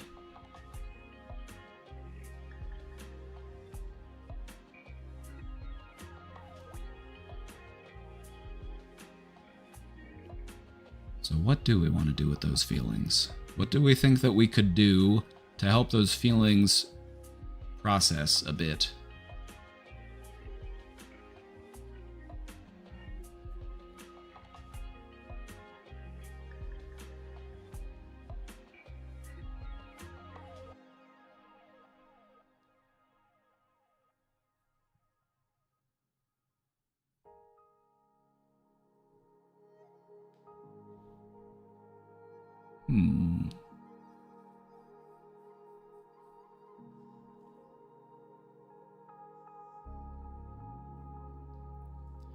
You know, when tragedies like this happen within a community, you'll often see the community come together in response to that tragedy. And so, if that's something that you would feel comfortable doing, I would encourage you to do it. It might help you to process some of those feelings instead of sitting with those feelings all by yourself.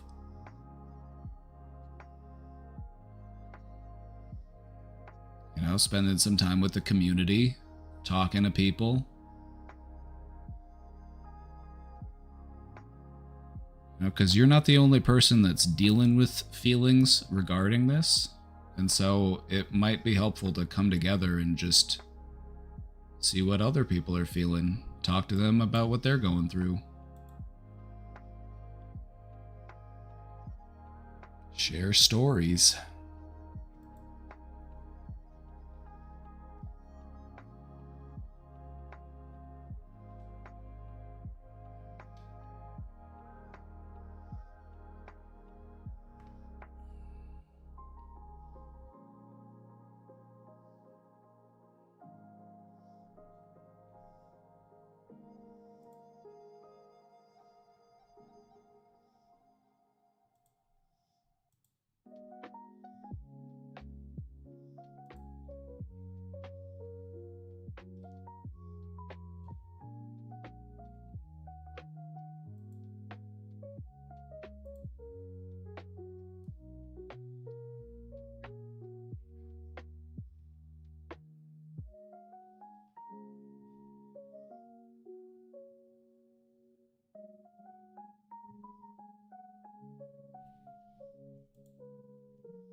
What are we thinking, chat?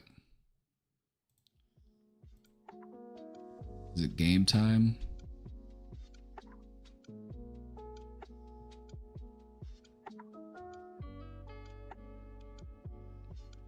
Is it game time?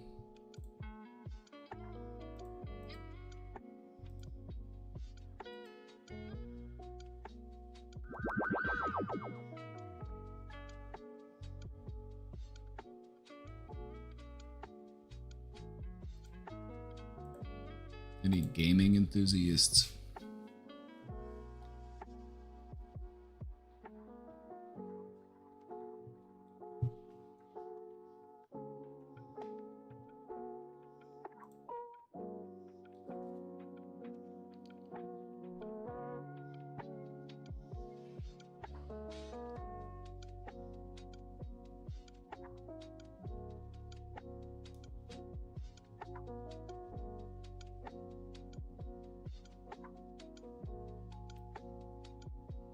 Yeah, we hit.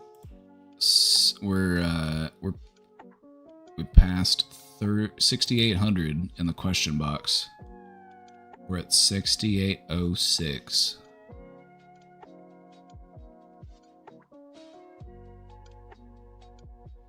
Thank you for all you do. Now, see, actually, I'm bad at what I do because my wife smokes weed. I thought that was clear.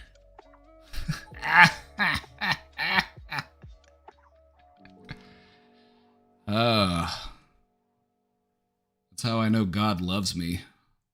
All of my critics are just terrible critics.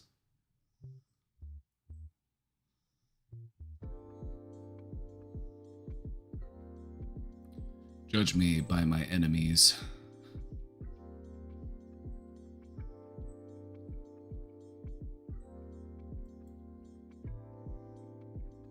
Maybe I'll smoke some weed in honor of that person. This one's for you, friend. I'm gonna put up the question box for now. If you're out there working on a question and you have one to submit, feel free to go ahead and submit it, because I will check back in the question box.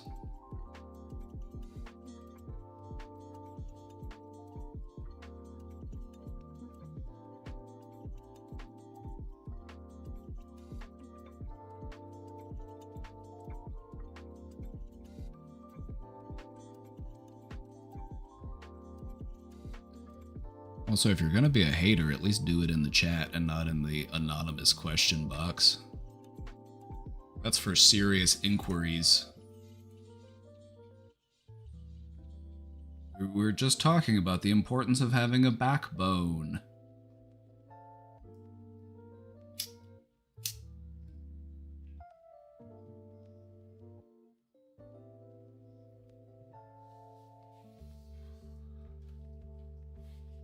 I'm feeling like some Project Zomboid. What do you think?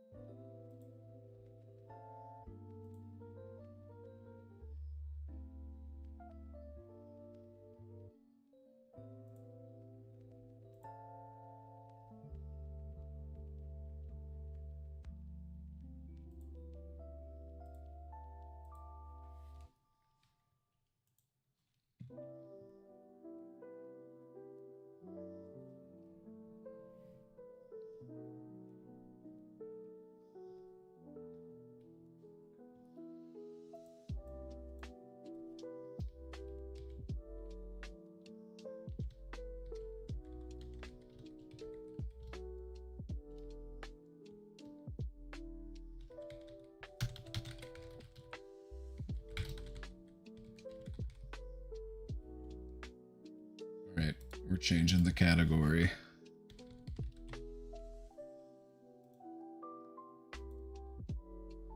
It's time to kirk it up. It's time to kirk it up in Louisville.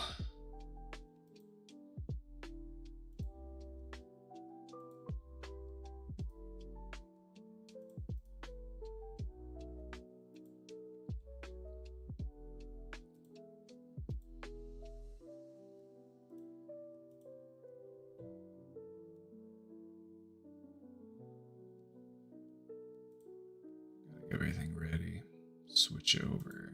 Have it on the right monitor.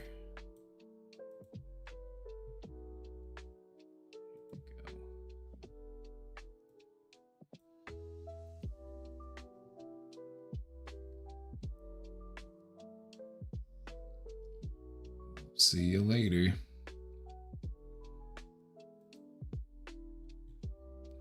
Let's get this.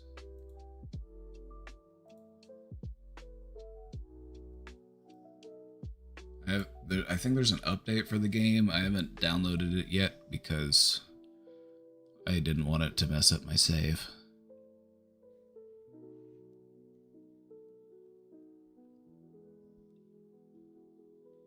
Got a very important save file. We wouldn't want anything happening to it.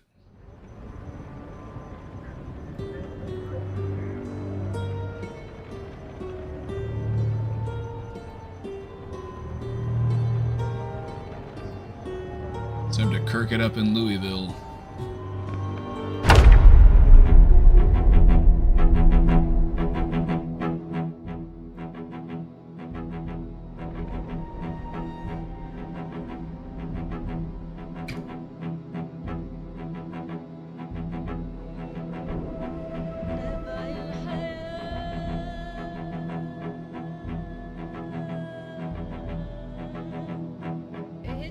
Standing near large amounts of dead bodies is bad for your health.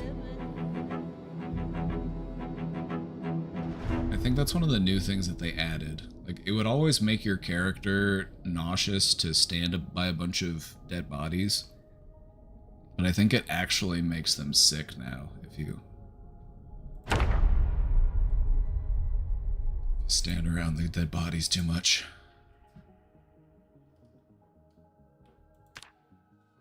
Shit, we're back. Day 13.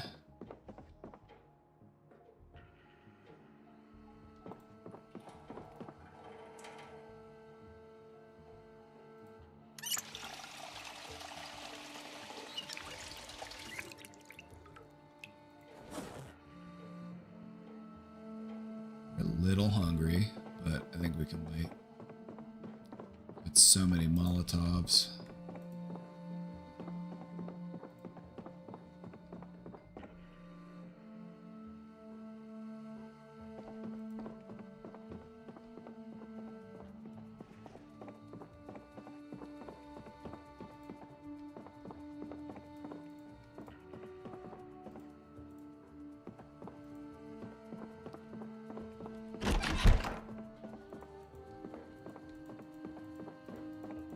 Get any of these? No. I've picked most of this over.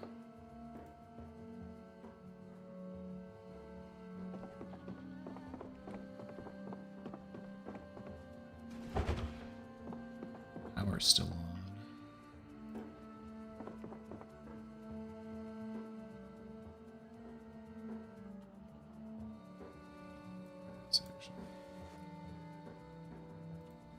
I think I left my rubber hose in my other car that broke down. Yeah, this is the little car I had to take out of Louisville.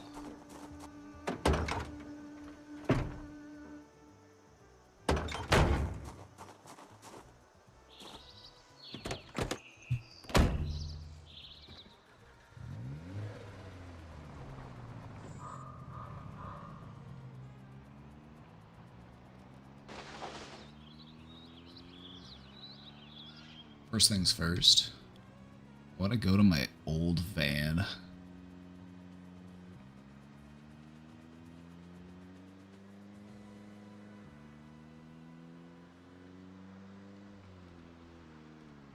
Shit. So I had this old van. I left it parked here.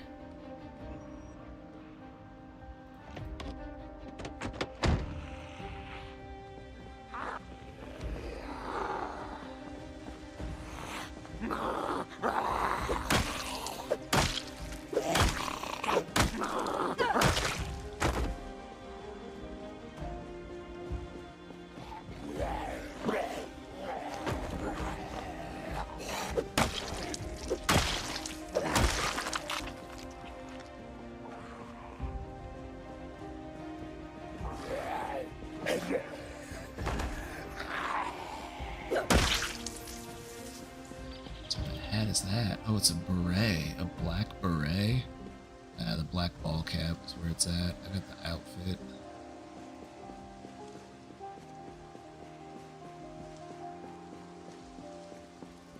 All black. So, I should still have some stuff in this trunk. Yeah, see? Yeah, a bunch of stuff. Bow bars, my welding stuff. I actually need these.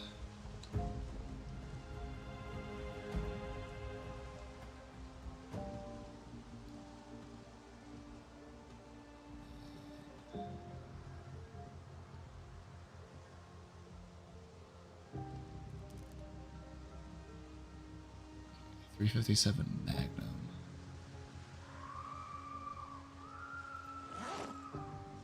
That's what the pistol on my belt has. It's .357 Magnum. Yeah, actually, I need some of that. About a .357. Oh my god, and there's like 10 boxes of it in here.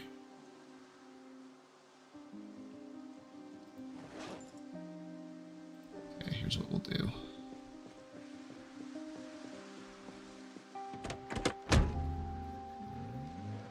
Showed you this trick before, but I'll go ahead and show you it again. If you're trying to switch inventories from like one trunk to another, just back the two vehicles up near each other, and then if you do it right, you can get into both trunks at once.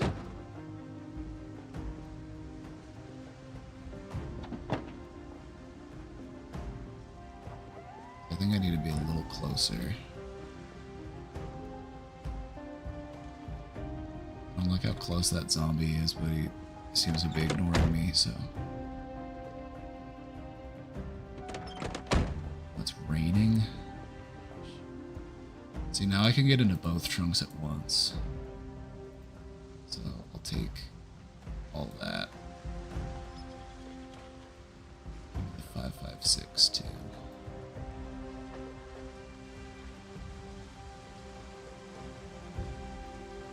I will take that.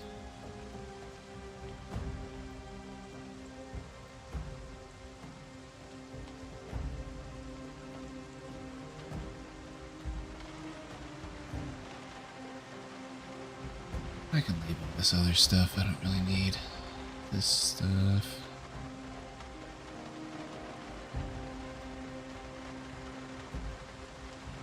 I can get it all.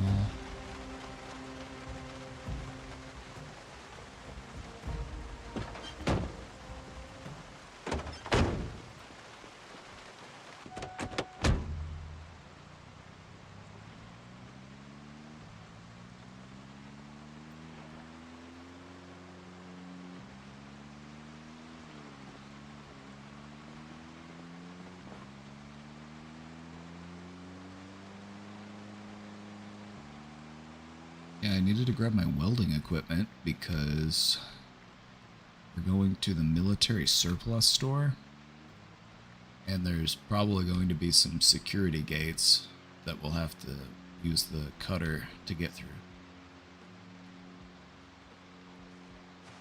I really like that they added that to the game. You used to only be able to get into places with a sledgehammer, and it's the rarest item that there is. I'm getting hungry.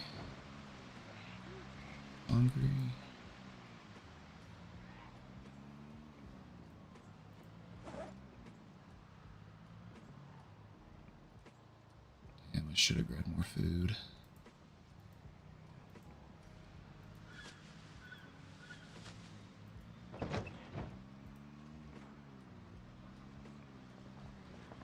I might have some food in the trunk, but noticed just how low on food I was. Guess we're eating the butter chunkers.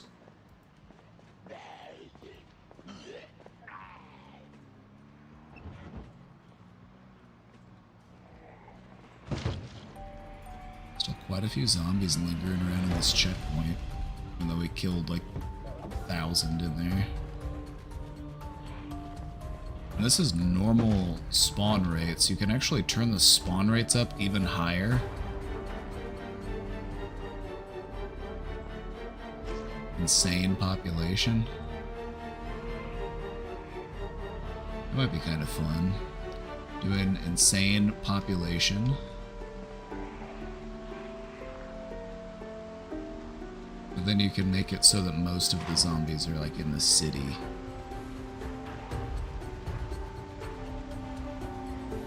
Because as it is, they kind of get like dispersed around, you know? They have like these random little groups and hordes that'll pop up. Alright, we're going back into Louisville.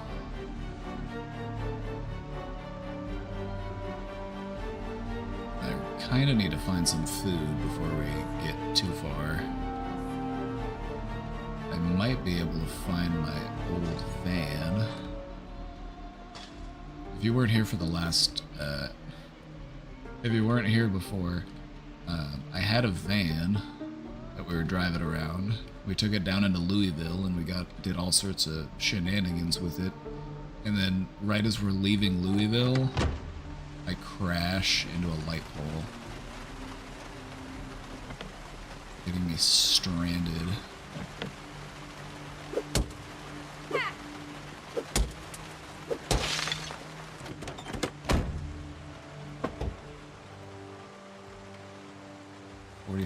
ACP. No, that doesn't help me.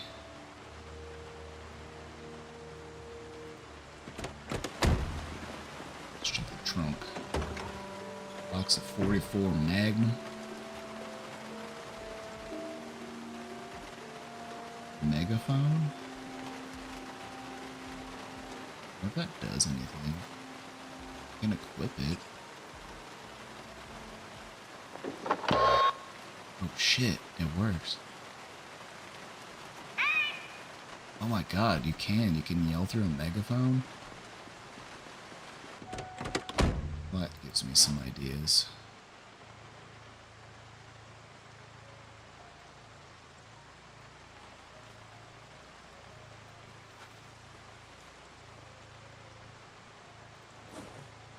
Actually, that's stupid.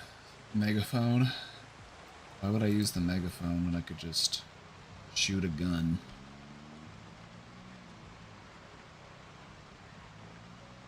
Yep, we're kirking it up in Louisville. We're 13 days, well, 13 plus a few, because we're playing Charlie before this. So it's been about 2 weeks. Maybe a little more. The power's gonna go out any day now. Did I ever play this with Mike? Yeah, we've played together. We've played on we had like a dedicated server that my friends played on. It's really funny to play this game with Mike because this is how it normally goes down. He spends a few days getting his character all maxed out, grinding up all the skills, you know, everything's just min-maxed to perfection, and then he gets bit by a zombie.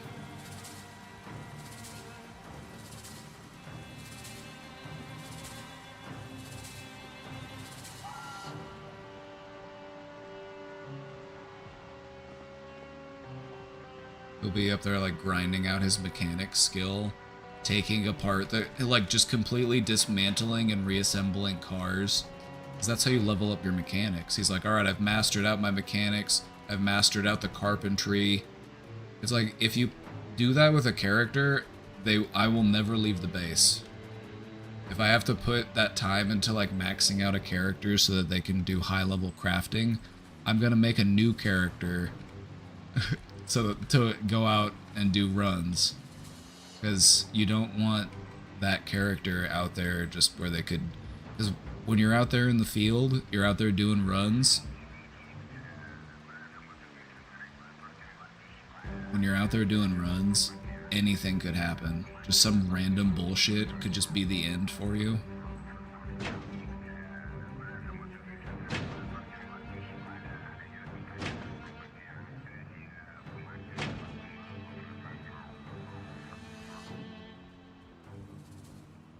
if I remember correctly, yeah, we cleared out one of these houses. I'm trying to remember which direction it was. Let me take a look at the map real quick. It was the one with the 3-car garage. Okay, I think it was actually up here. There's this whole row of houses, these big houses right along the river. They've all got fences and stuff.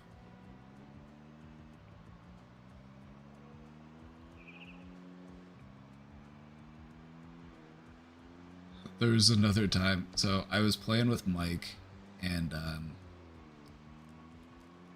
I found a katana, and back at the time, like, the katana was like the rarest weapon in the game. It was the best weapon. Super rare. I found him one, it's in great condition, and I gave it to him. I'm like, here, you can have this, you know, that's my gift to you. He's like, are you sure you don't want to keep it? I'm like, no, it's fine. His character died without ever even having used it. Like, I told him, I'm like, don't just sit on the sword. Like, that sword wants to be swung. Like, that sword should be out there killing zombies. But alas, he died, his character died, and the katana was still just in the safe house, just stashed away. Like, who knows, man, that katana could have saved your life. Could have made all the difference. Since it's rainy today, I don't want to send my character into Louisville to light zombies on fire, because everything's going to be wet, and I need the zombies to be able to catch on fire.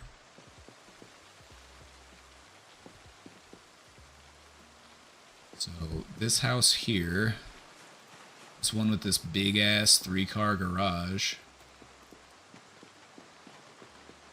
that I'm gonna have to break into because it's all locked up. I found a key to a residence, but I don't think it was this residence. It's like when you find random residence keys, it's like who knows where it's gonna go. It could be some random house all the way across town. Sometimes you'll get lucky and you'll find the keys to the place in or around the place. You know, there'll be a zombie walking around in the front yard and he's got the keys. Not always. Just go ahead and... Oh, there's another one over here. Oh, he's got a blue hat. You know how I feel about blue hats. Here, let's take you over here, because this house has a barbecue. Barbecues can come in handy. If the power goes out, I can do some grilling.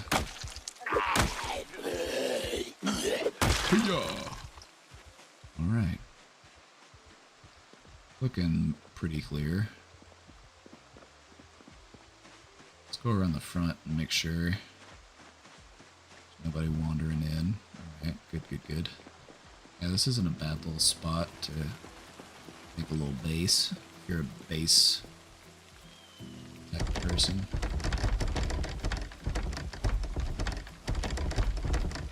Alright, so I'm gonna have to break in. I guess I'll break the window instead of the door, because I can always board this up, I guess. If I really care to do that.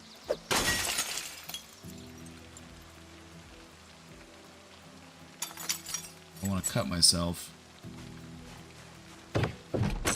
I still have to hop through it, even though it's a whole ass window. Nice. There's gonna be some good tools in here.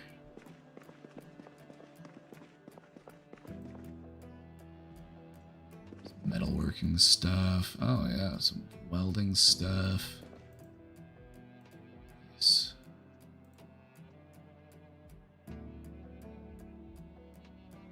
Tool roll. Some tools in it.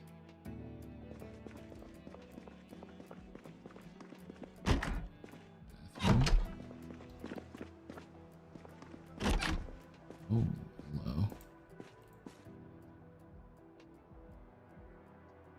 Why did God let it happen? Now that sounds like a book for us to read.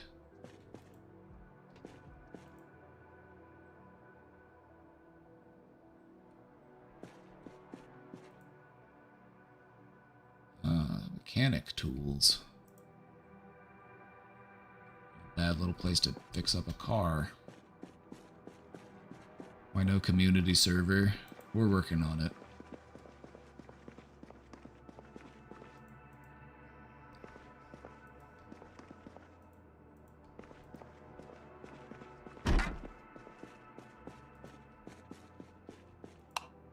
What the hell is this?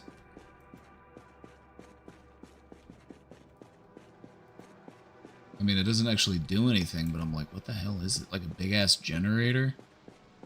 That'd be awesome if it actually worked. Yeah, unfortunately it doesn't actually do anything. It'd be really cool if it did. Damn, this garage is huge.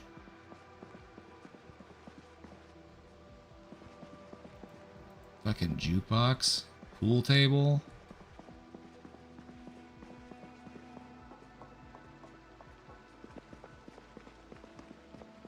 Nice. That's the good one. They added new generators, and the yellow one's the best one.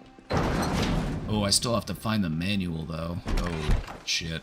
That's probably what I should be working on. Is finding the manual for the generator. So that I can actually have power, because the power's going to go off in no time. Bought the game and never really played it. There's definitely a learning curve for the game. It's one of those games where you could play it for thousands of hours and still there's new stuff that you're learning. But that's part of the fun, I think. Because it is very in-depth.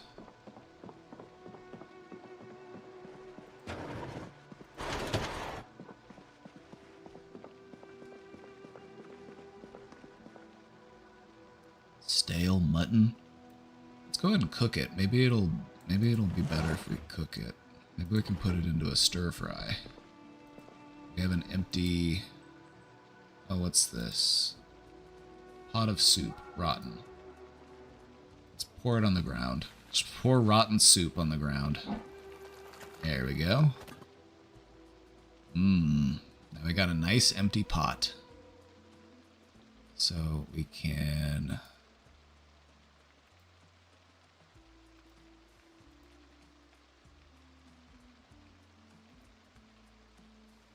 Need to make a stew. I think I need to fill it with water first. Yeah, let's fill it with water. Fill that pot with water.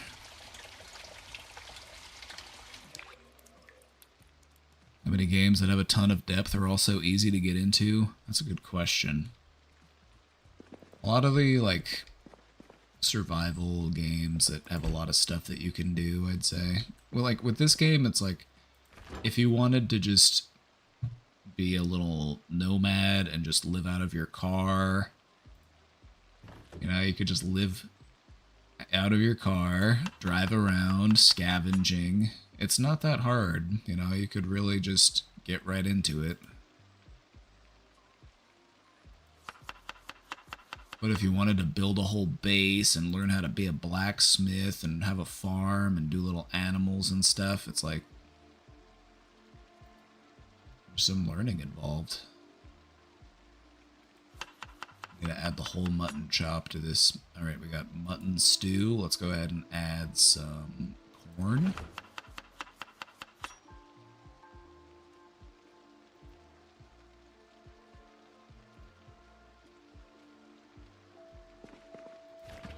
I think that's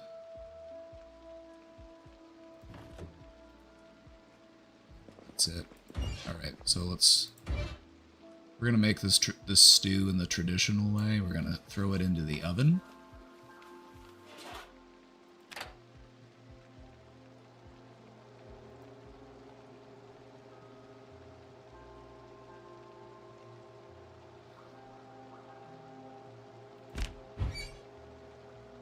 Alright, it's gonna take a little while to cook.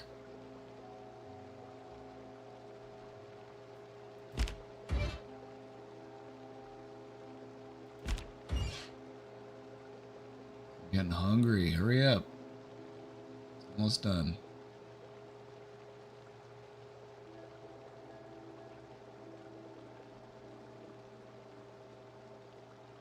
There we go. Alright.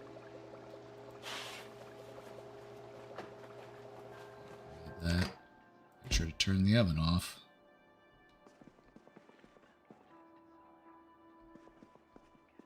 This game has some fun little, like, things to it. Like, so we made a big pot of stew, right? If we were to just eat the stew on its own, straight out of the pot, that's fine.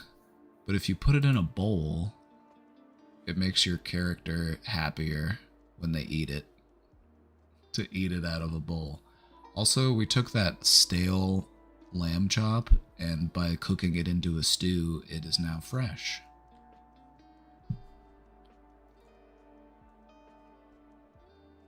Anyway, we're hungry, so we're gonna eat half of this stew. There we go. Now we're nice and full.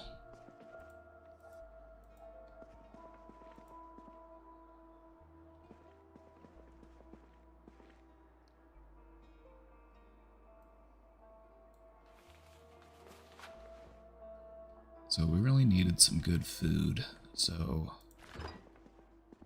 let's also make a stir fry.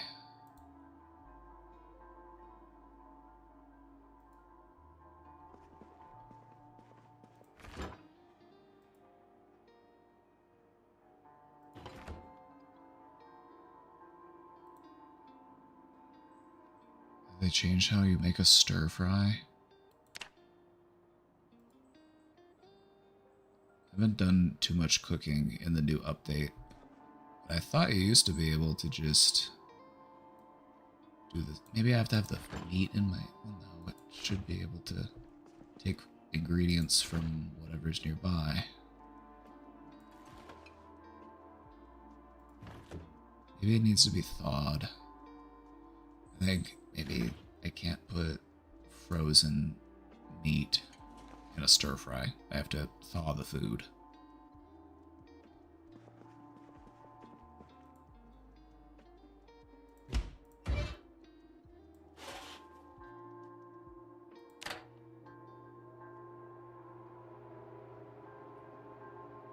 I've got to defrost this meat.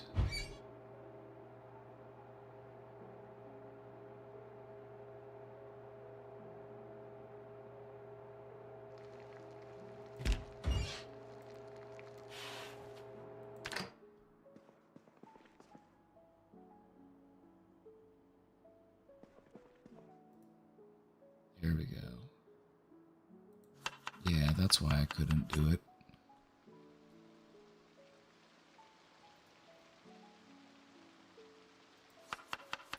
Want a bacon and sausage stir fry.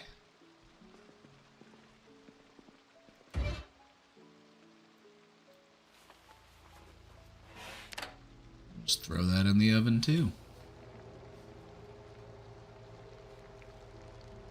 Go to the dog park? Nice, have a good time.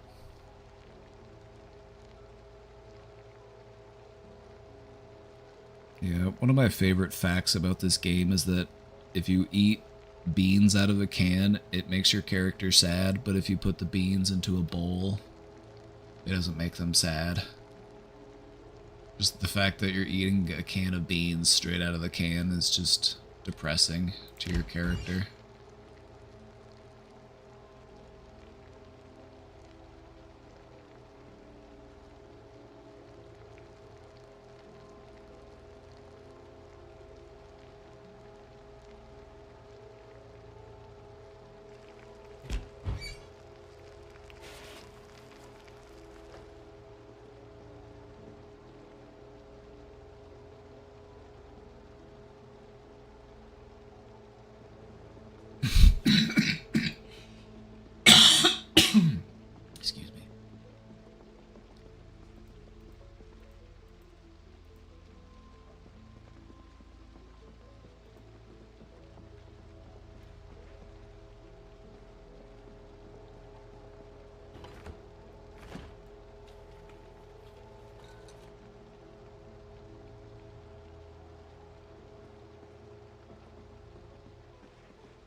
Stash these Molotovs somewhere. I've got so many.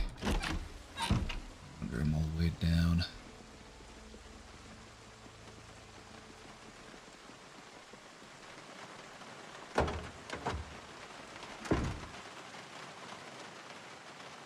Nine Molotovs. You think that's enough? Do we need more?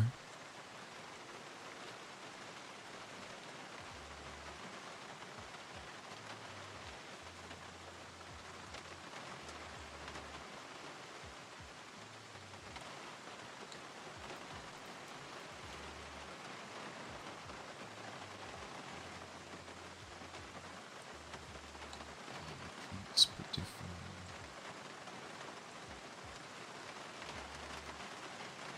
3 boxes of 12 gauge and then a stack of 20. You're good on.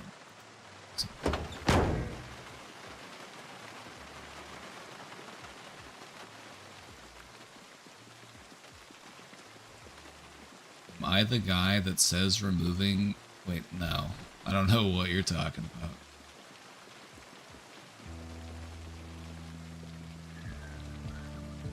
I've never said anything like that. What makes you think that?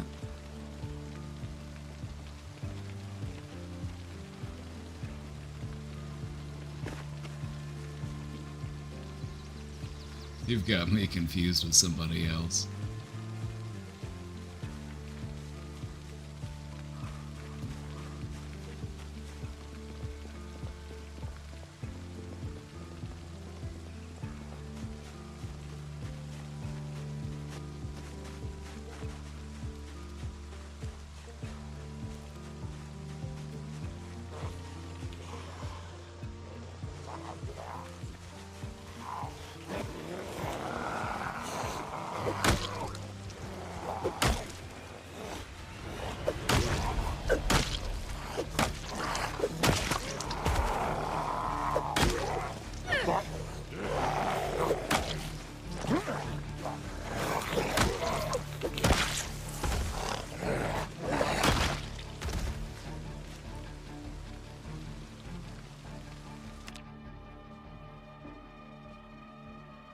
Whoa, okay, weird.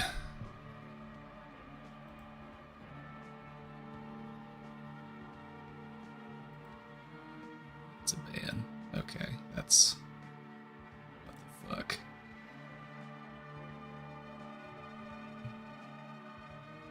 What the fuck? Where the hell did they come from?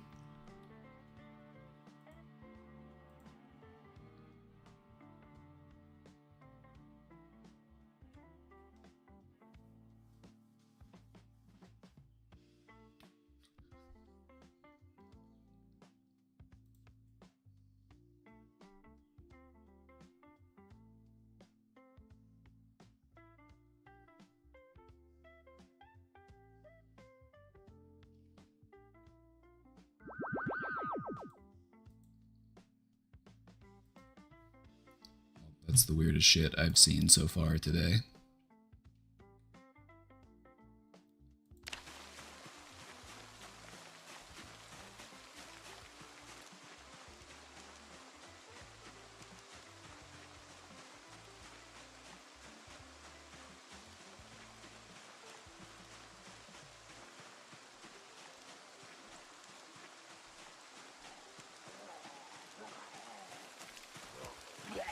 Like somebody needs a wellness check. We're just going around random streams saying shit like that. I'm like, call a loved one. Tell them you're not doing okay. It's never too late to ask for help.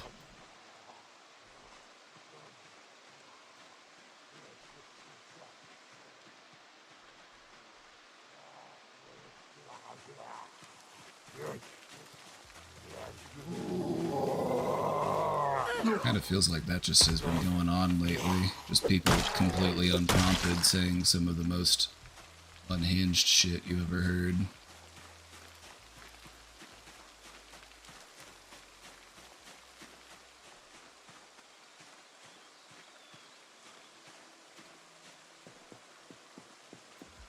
This is mental health under capitalism.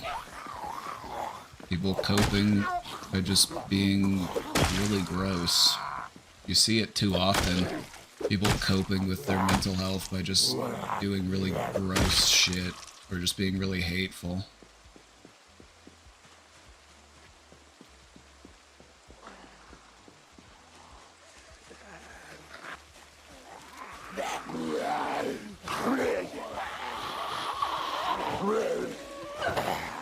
I've heard of people doing some fucked up shit on Ambien.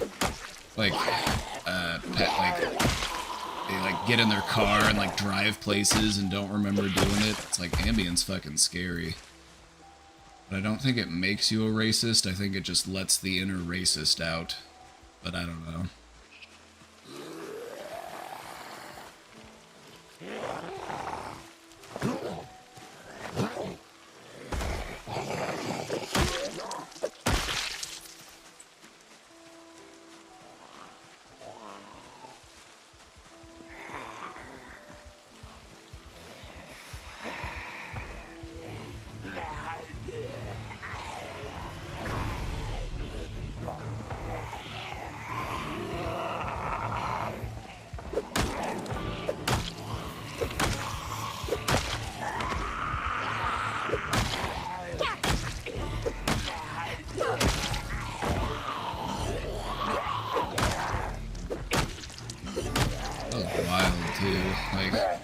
First off, didn't even address the fact that he had me confused for someone else. I thought we would start there. I thought that's where we would start. He like came in and he's just like, hey, are you the guy who said this? You're a fucking idiot. And I'm like, actually, I didn't say that. I don't know who the fuck you think I am. Or like, instead of addressing that, I'd be like, oh, my bad. He just immediately goes into just like some real horrific shit. Like, what the fuck? People aren't okay, dude. I'm trying to help, though. It helps to just, like, at least try to be normal. I'm not saying you have to be all the way normal. Like, by all means, be a little bit weird. But don't just immediately jump into, like, weird-ass shit. Like, what the fuck?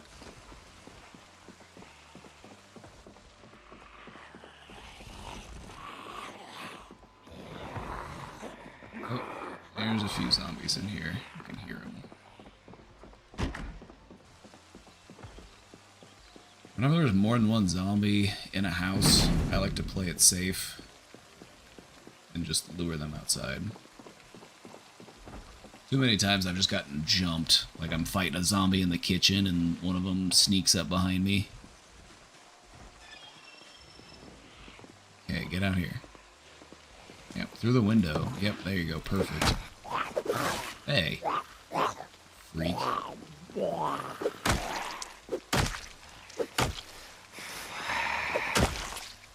feel like I got my boots on. So you gotta wear your boots. Want them scratching your feet.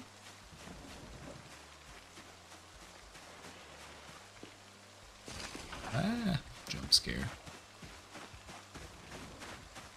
Yeah, it was Roseanne with the Ambien. So he said some really messed up stuff about Michelle Obama. And then blamed it on Ambien. It was bad enough it got her fucking show canceled. She had just gotten like her show renewed after like 20 years or some shit. And it's like, oh yeah, and by the way, it's canceled. Actually, we're gonna keep the show going, but we're gonna write you off.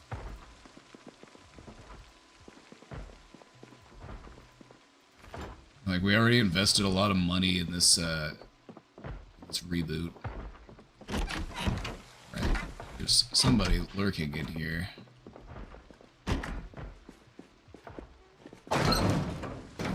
Sounds like they're upstairs.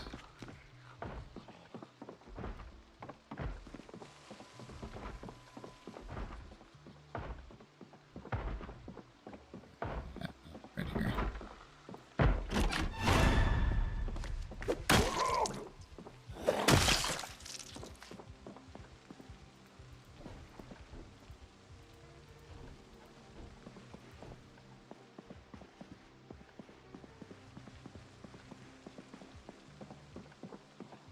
You see Kirk can get activated. It's the code word. It's the code word.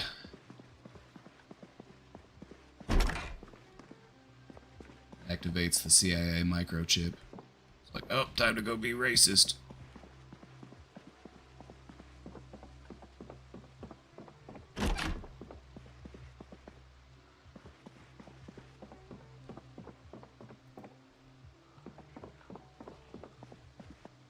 It's the kind of behavior that makes you wonder if free will exists. I like to think free will exists. I'd like to think that people are choosing to be so stupid, rather than just it's by design that they're really stupid. Shit, rolling papers. The fat one.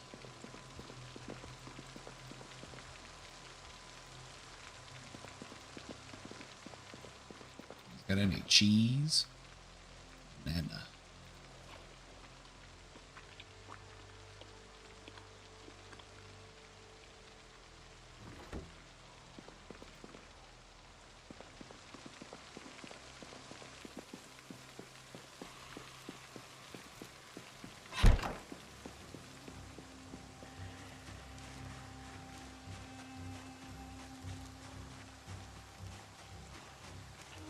I was kirking it up the other day, didn't end well.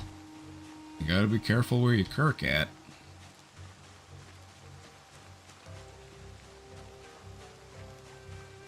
Gotta be careful about becoming a popular podcaster.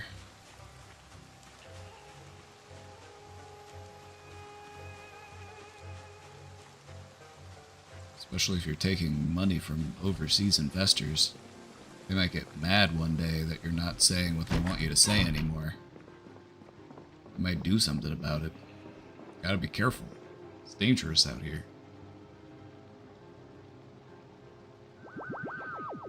I accidentally said I had a kirk in my neck the other day. Oh god.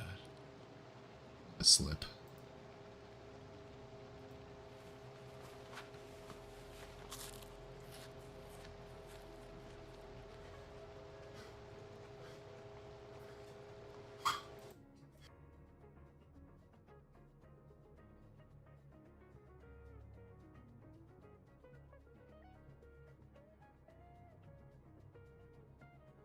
One second.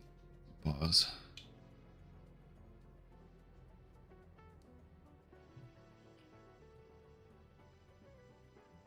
You know, I thought these people loved dark humor. They were always making edgy jokes.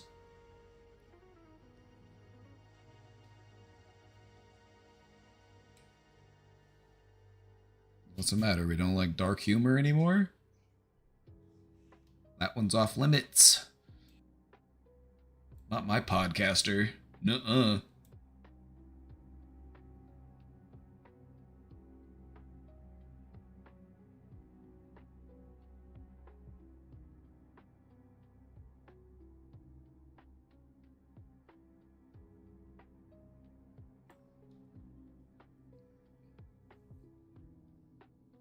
The soy, right? It's true. Aren't they just the worst?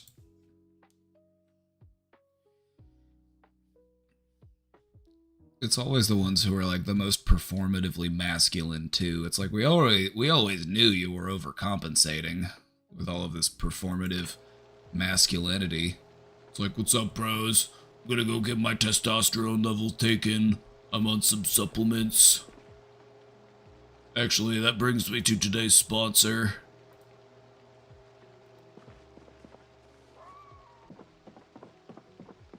If you ever see me with a sponsorship from supplements, that's how you know I've been compromised.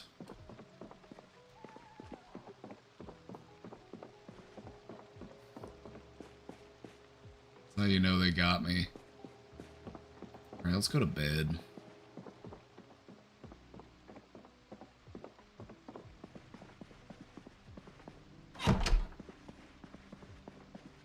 Yeah, that's the part what's really insane to me is how, like, there are people in social media who are, like, popularizing meth usage, and I'm like, I'm from Missouri, and we've just seen how fucked up it is and how much it can just ruin somebody's life.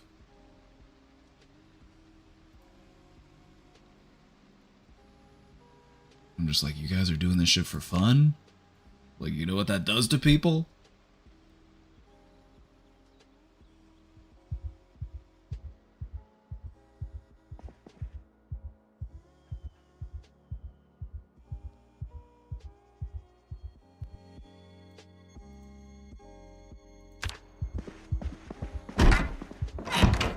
Like, I woke up all tense and on edge. My character couldn't sleep.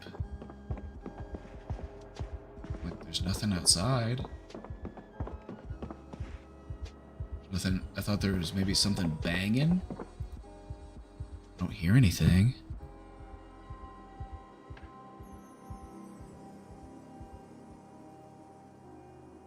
Let's read a comic book. Maybe that'll make us.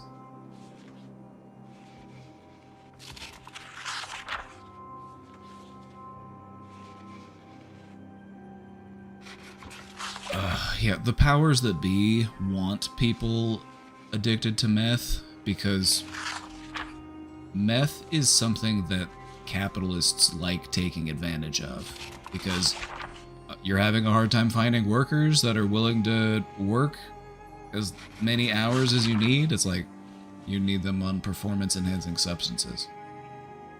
Methamphetamines were largely developed by Nazi scientists during World War II in order to help with morale problems, because there is a morale problem at the start of World War II. It's hard to get people to like run towards machine gun fire. It's just, they're not very incentivized to do it. And so they came up with these little tablets that they could give to the infantry. These little, I think they called it Pervitin tablets, but it was just methamphetamine. So they skipped over this in school. They didn't tell us anything about, but it makes a lot of sense when you look back and are like, oh yeah, it makes sense that they were cranked out on meth in World War II.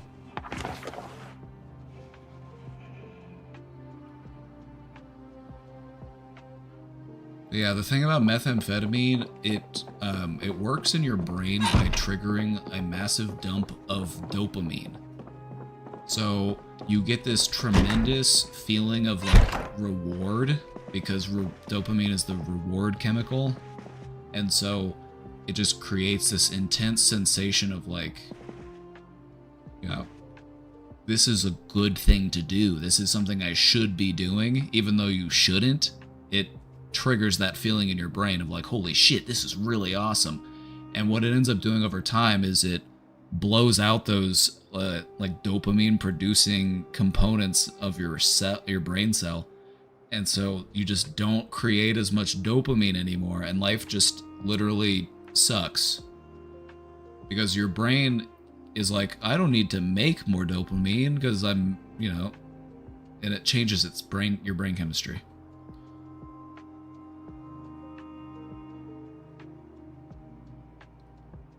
Not tired enough to sleep? That's fucking awful. God damn it. My character woke up in the middle of the night all scared. Guess they heard something. Must have scared them. But it's like, God damn, I want my character to go to bed.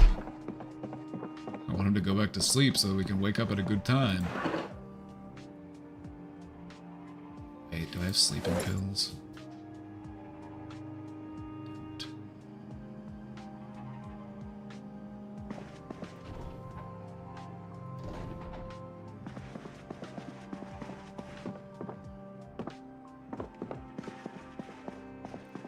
Same pathway for a lot of uppers. Yep.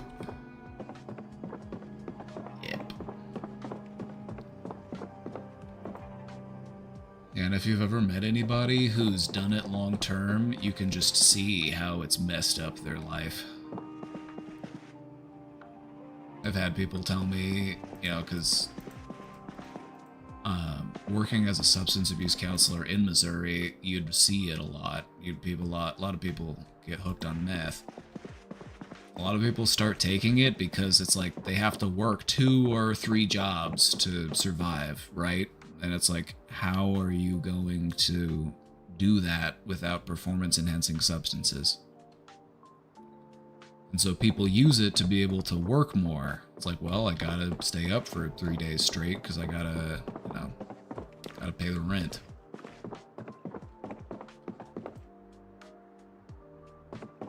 And what you'll notice is that it really ages people, just like alcohol will. Methamphetamine and alcohol age you severely when you abuse them.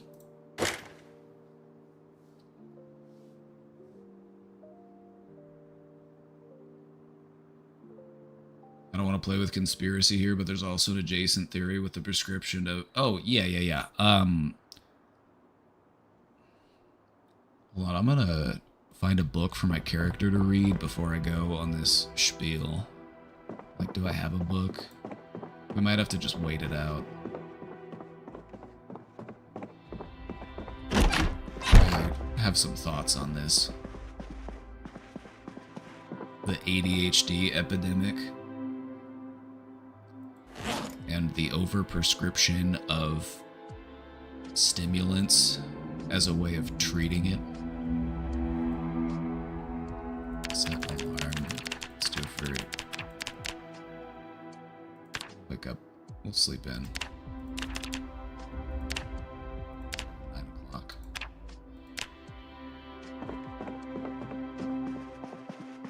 So, get this.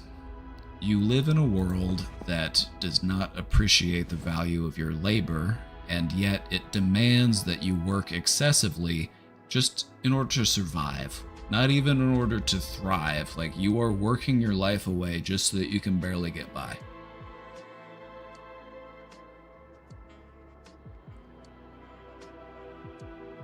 One of the consequences of having to live that way for so long is that it makes it harder to maintain attention or focus on things.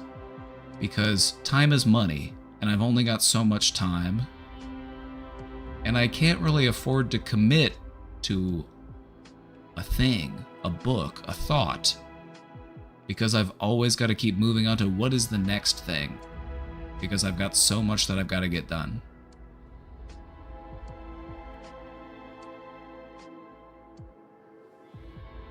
And so you see a lot of people reporting these types of symptoms.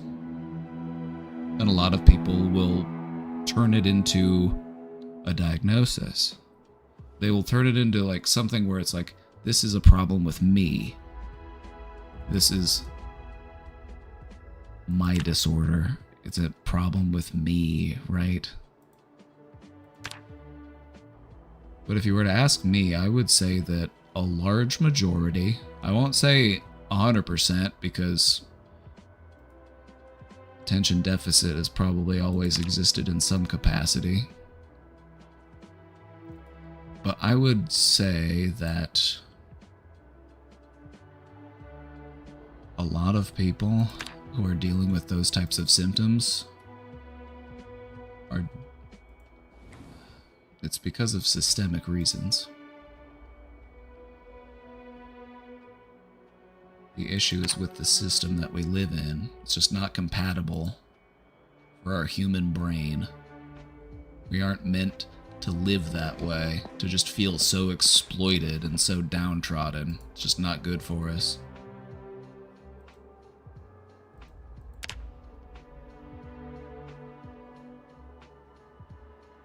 And so a lot of people are told that this is your problem, this is an issue with you, your brain is broken. Actually, your brain is broken. It doesn't work the way it's supposed to.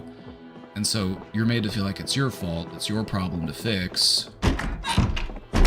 And so you take substances in order to meet the demands that are unfairly being placed upon you.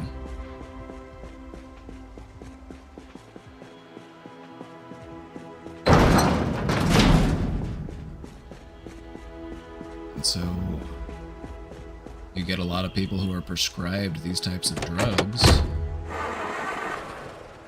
and then made to feel like this is the only thing that you can do. This is the solution. You have to be on this stimulant for the rest of your life. Instead of actually stopping and taking a look at the bigger picture and seeing what's going on in our society that's leading people to be struggling in such a way.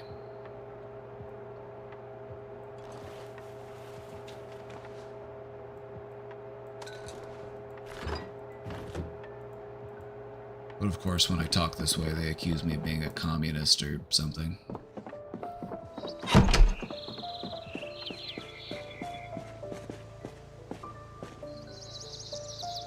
We're exploring more non-psychiatric dependent talk-based treatment for what they're calling depressive realism. Yeah, people are depressed with the current, like, the state of the world. A lot of what's driving people's illness is just systemic conditions. How do you deal with that as a professional? You can't, you need to spend more time in nature. You need to take more baths. You need to do better self-care. You need to go for more walks. It's like, okay, sure. But that just feels like... I don't know. It only takes you so far.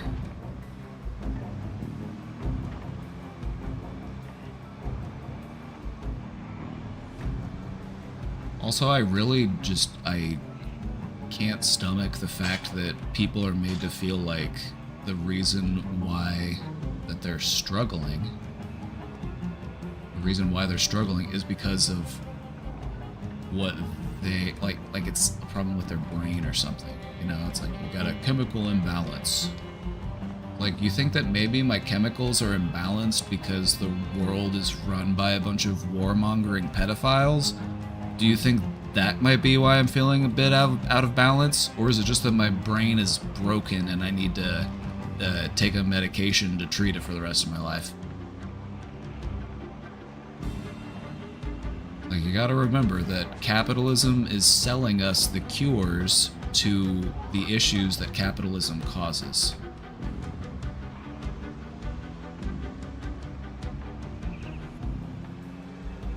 And once you really understand that, your perspective on mental health will change.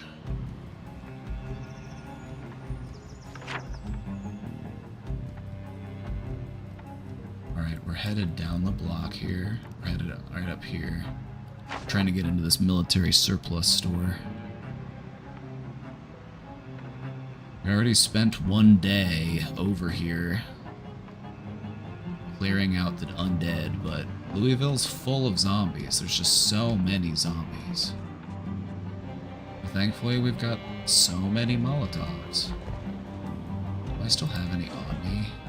Don't. Damn. Okay. I'm gonna have to park somewhere where I can hop out and get in the trunk real quick. I need to get a Molotov out of the truck. Or out of the truck. Where should we park?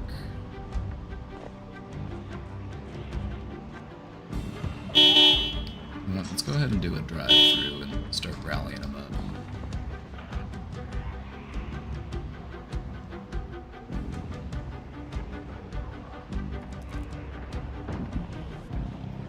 They're here.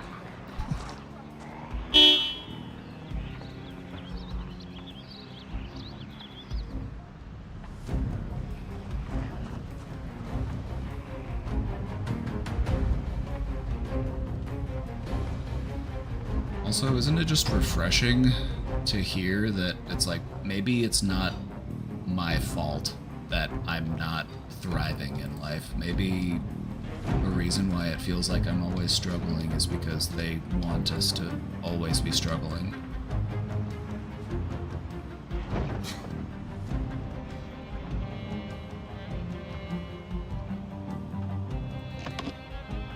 Army surplus is like emptied out. Look at that. We really did a good job clearing it out the other day. Let's see. We'll be able to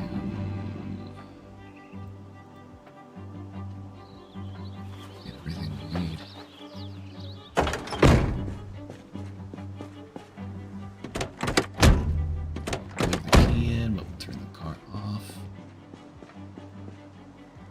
here and look. Let's go ahead and clear some. Looks like the door's open. Looks like a lot of it's open, but back there is where all the guns are, and I need the cutting torch to get in. Alright, so we're hungry, so let's eat half of our stir fry.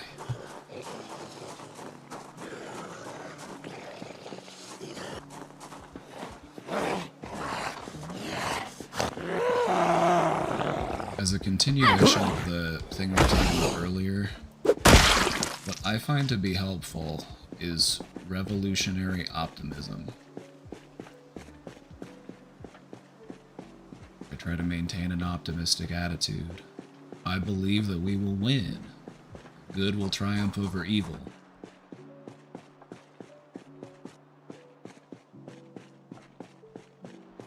I thought that was a zombie, it's a mannequin.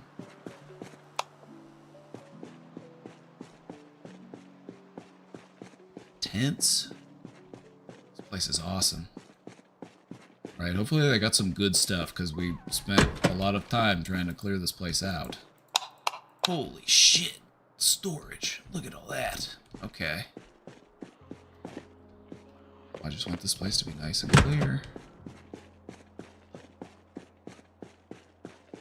Security door.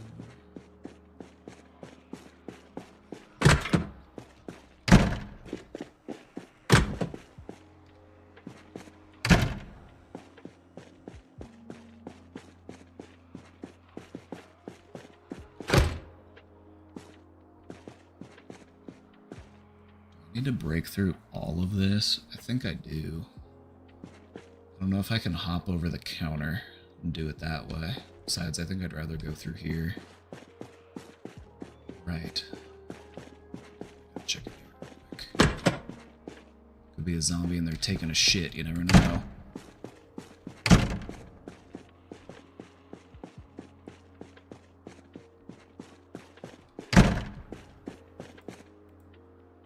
Box.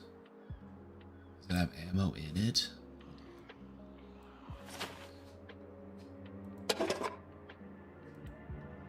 Boxes of 5.56. Oh, shit.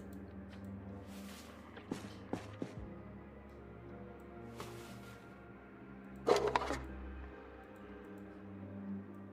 have to take the boxes out and put them on the ground.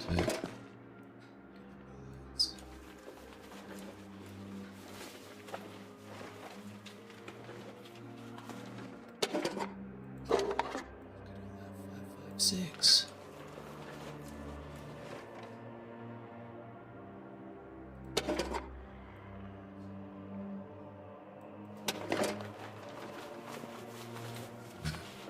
Packed them down a little bit.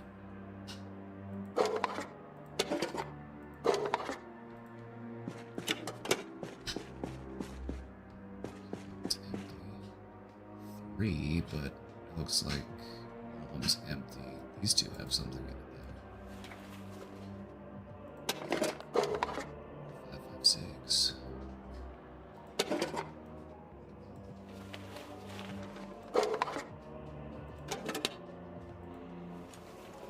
Stick that in the door.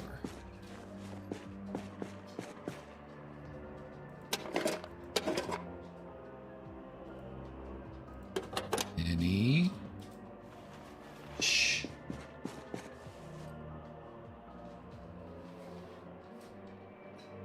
The window open, the dogs could hear somebody out there talking. Like, how dare you? How dare you?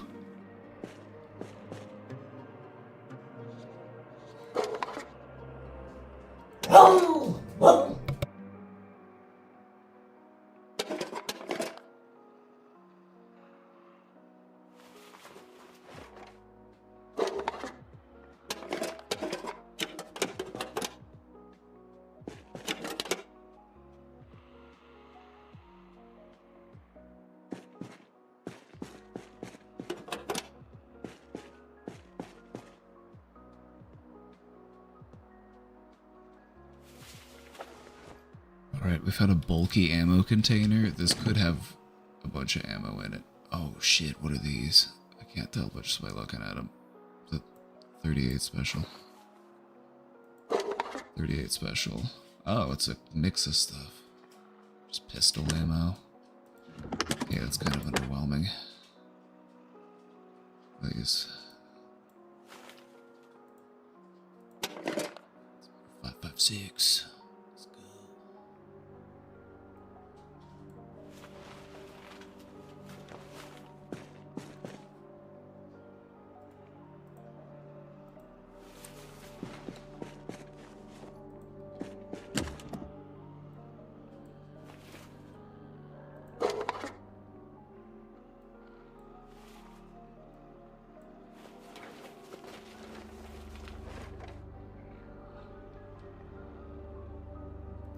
Oh my god, we've got so much ammo. It's beautiful.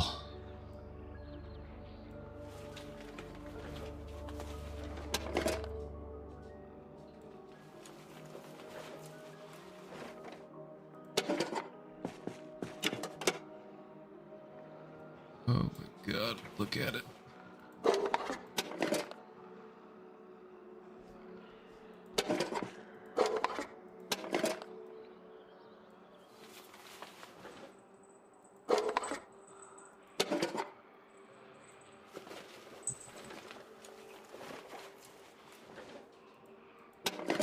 So I'm filling these small boxes with ammo, and then I put the small box in the big box. Wait, not like that.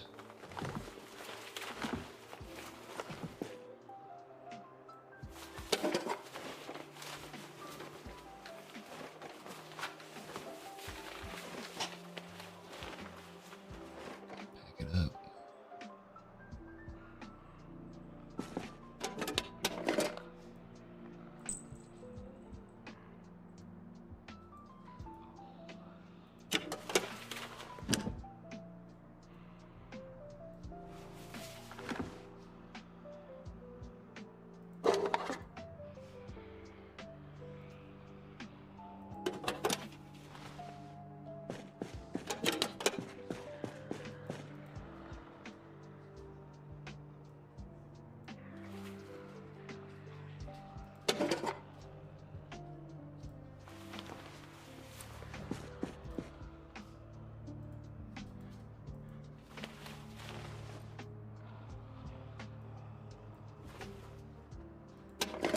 All the 5.56.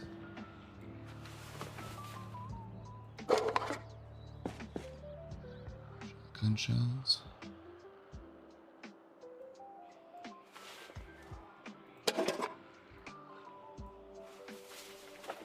Never say no to some shotgun shells. Oh, an empty jerry can? That's actually awesome. The jerry can, it carries a bunch of gas. Box of water rations. There's some good stuff in here. Right.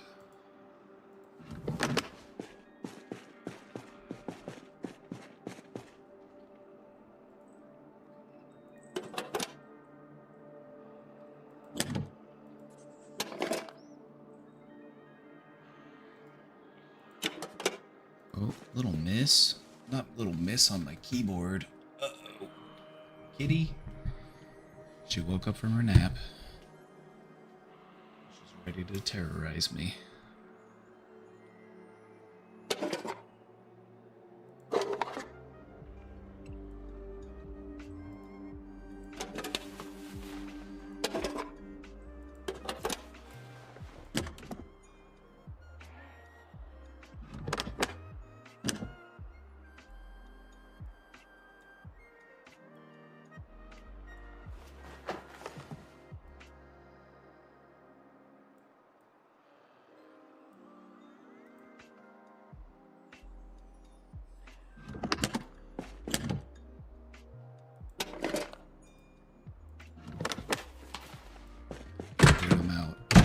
Cleared out the 5.56 that was in the supply room. And we didn't even go into the locked area yet. Nice. I need to drop this stuff in my car. Hopefully I have room. Oh shit, my trunk is full of stuff. I guess I can put it in the seat. Like that. Stick it all in the seat. Here we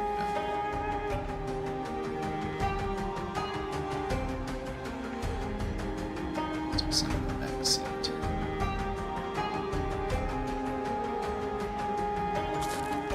Nice. Yeah, we did a pretty good job clearing this out. This place was super crowded the other day.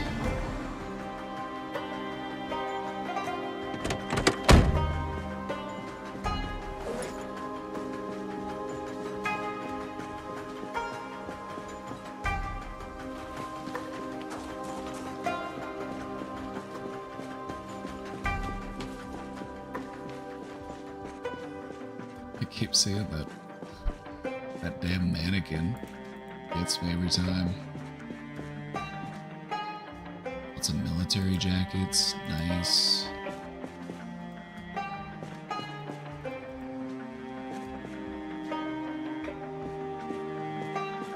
Military jackets are good. Not the shirt, it's like the jacket. It gives scratch defense and bite defense.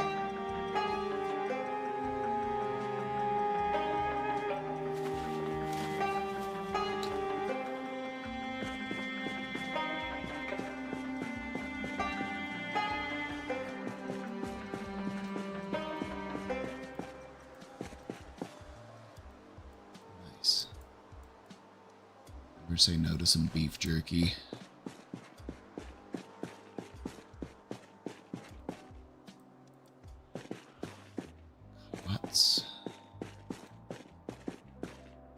Entrenching tools, water rations. Oh yeah, look at that.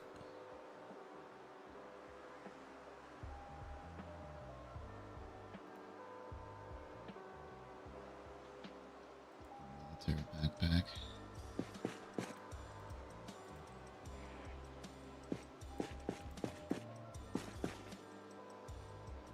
These have 5.56 in them too. Holy shit, they do. Oh my god.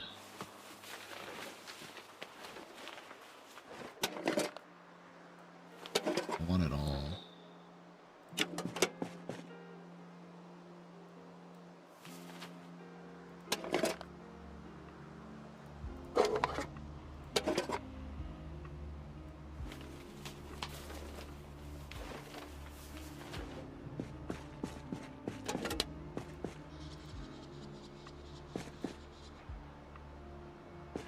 Just looking at how much there still is. Damn, there's still so much.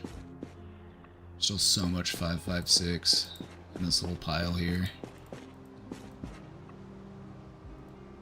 Just leave it because I'm running out of space for it. Shemag.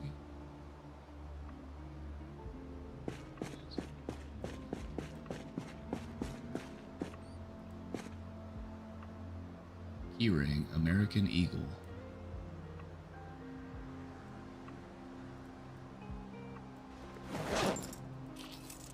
Army surplus key. Oh shit. Hold on. I might not need to break into anything.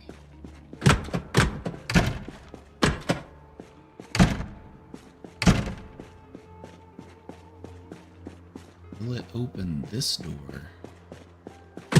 It did. Okay, but it doesn't open this thing. So I will still need to cut through this.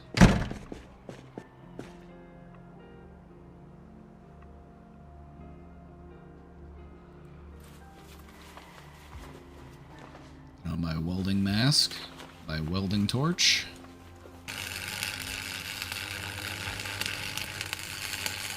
We get to cutting.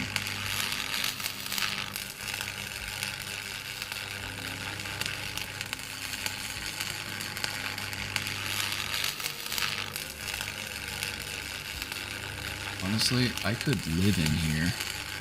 It's got these little security doors. We got some cots. I could set up a cot back here.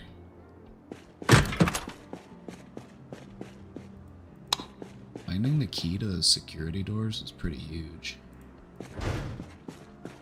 Oh yeah, let's do it actually. Fuck it. Let's do it. We got the key to the place. That changes things.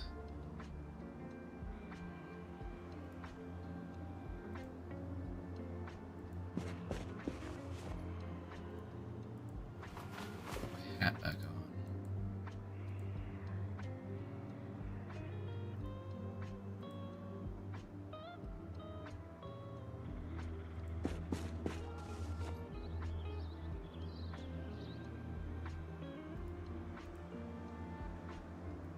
Chat, we found the key to this place. This changes things. I thought I was gonna have to break in. But knowing that we've got a full security and then a set of 3 security doors, like, we're gonna get a cot. We're gonna make ourselves at home.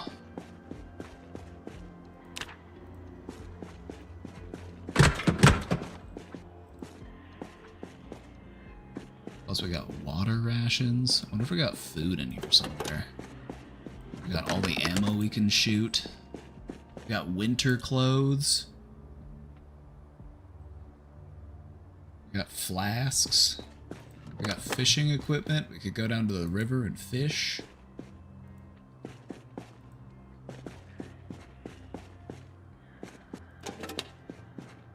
I know that there is gotta be a cot in here somewhere. Sleeping bag packed. Unpack and place in a tent. To increase it. I'd have to set up a tent? I don't know if I can set up a tent inside.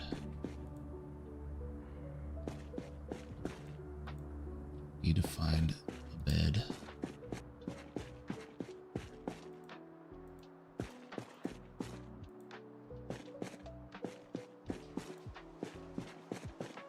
Books. Jerry cans.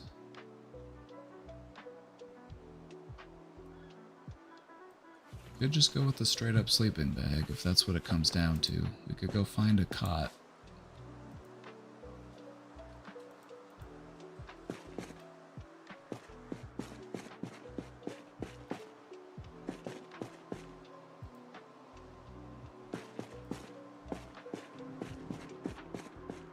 Oh, there's cots right here. Here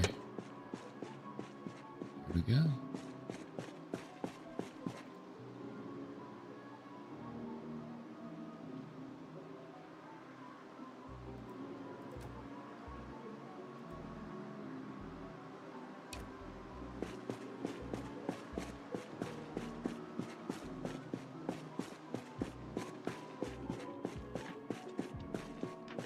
Let's go.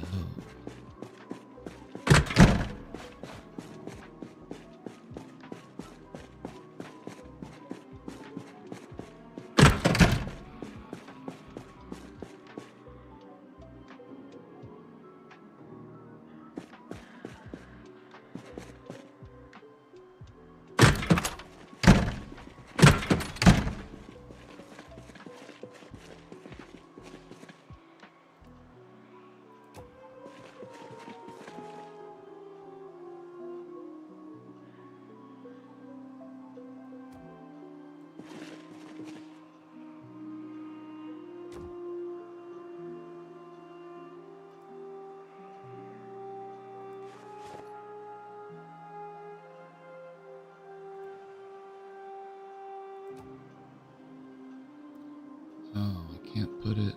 Okay, I thought maybe I could put it on the cot. But, okay, fine. Guess we don't need the sleeping bag.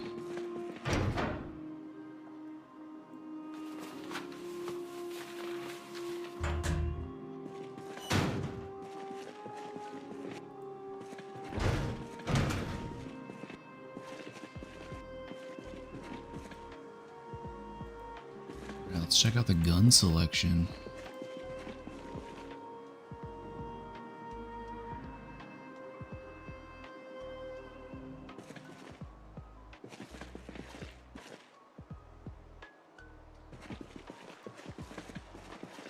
Oh, don't tell me the gun selection is terrible.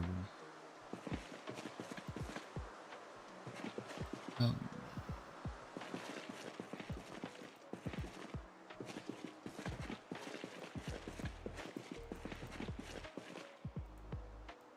We got ammo for days. Oh shit, now here we go. Gun case military. Now we're talking.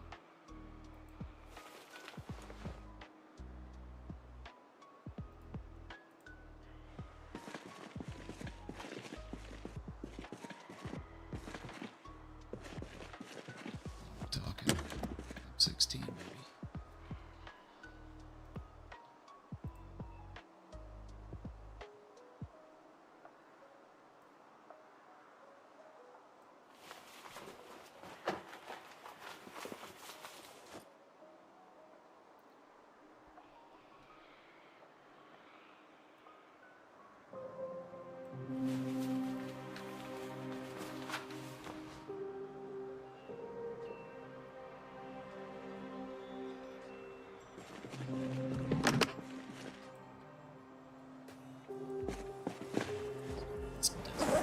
This thing's just too big, too heavy.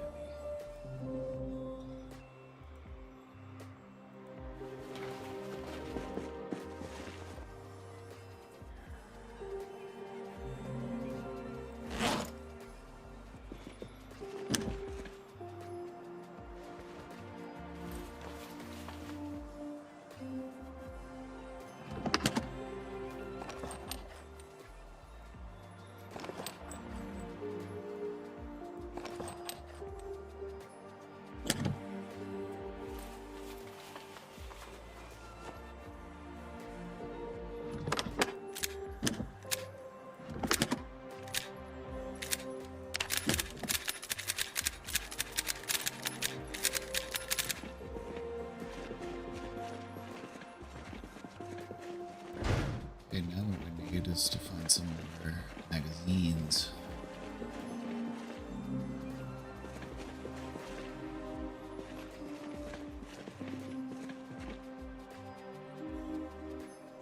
Some handguns, empty gun cases.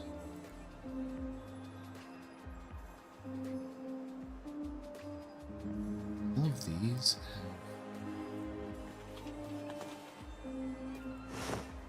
these. Oh, it's the MSR 700. It also shoots 5.56.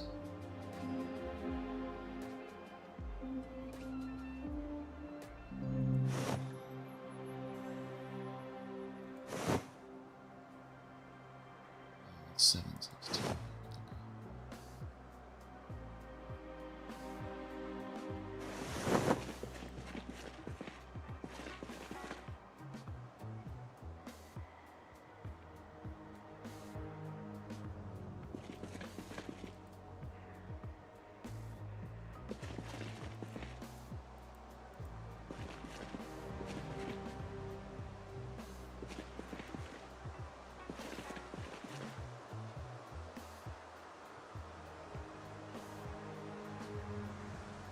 Damn.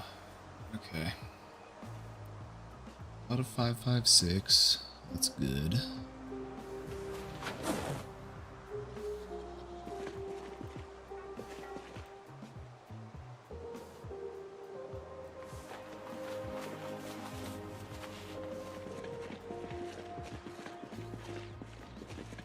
Just need more magazines. Don't have very many magazines.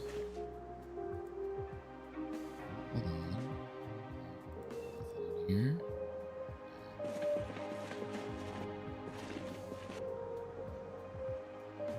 Yeah, we've got 5.56 for days. We don't have enough magazines. We only got one magazine.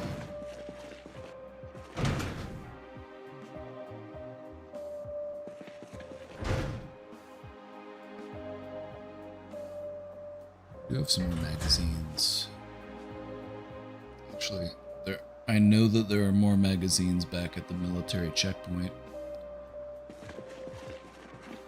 Because I know that we left some there.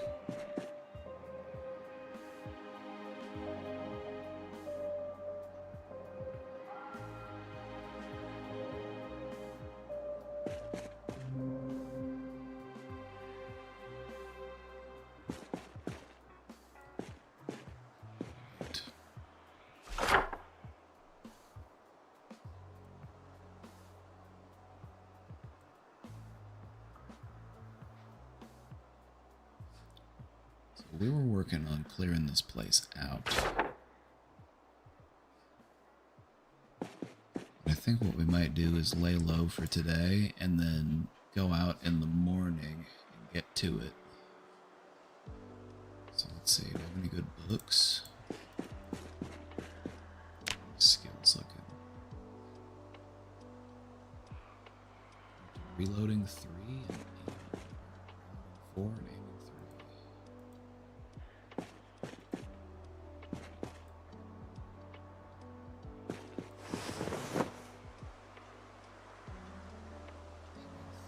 Okay, that's 5 and 6. I'm not quite there yet. 2. Might have somewhere.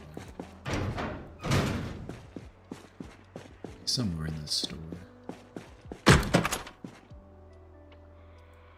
Shit, there's even bullets in here.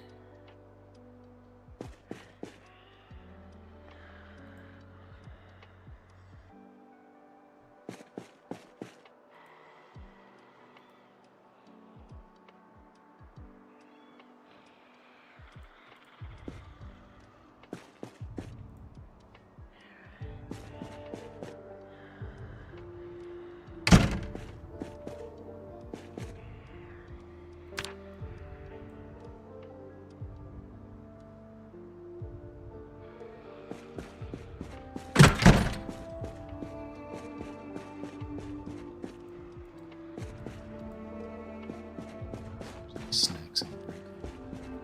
Yes, get off my keyboard. You're making me move funny. This cat, she likes to nap up here, but then she'll just be dangling a foot on the keyboard. I'm like, excuse me.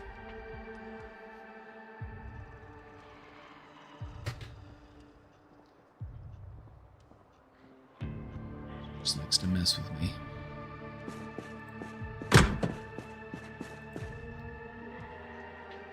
Nice. Ooh, cereal.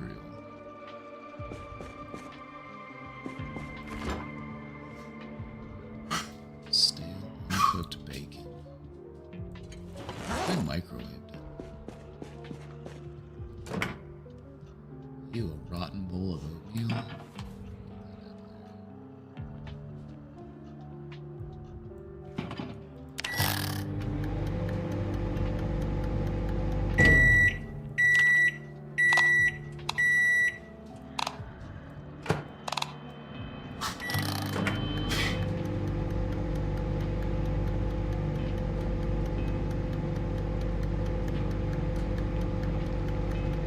It's cooking.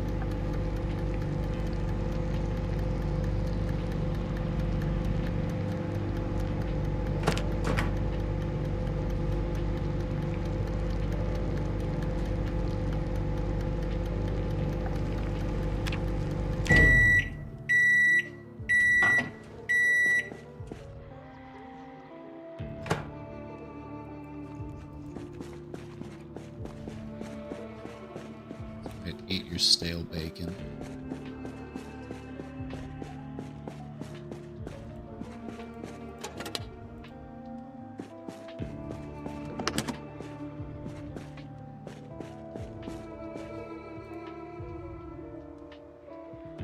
Leather water bag? Right, it's a wearable water bag. Nice.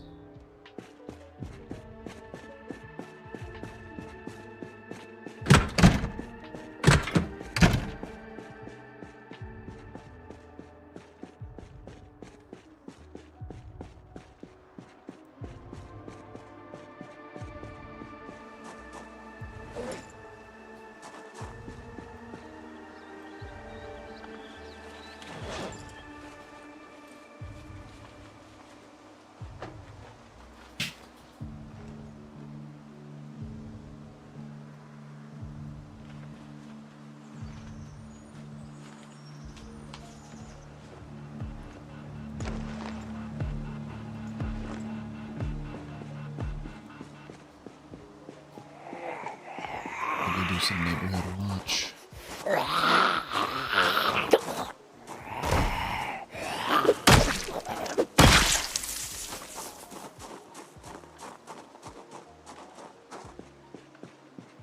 I'm also in the market for a better car. My car is okay, but if I could get this truck, that'd be sweet. It's locked. I can find the key.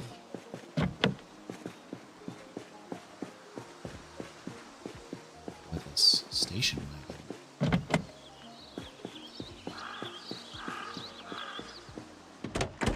Oh.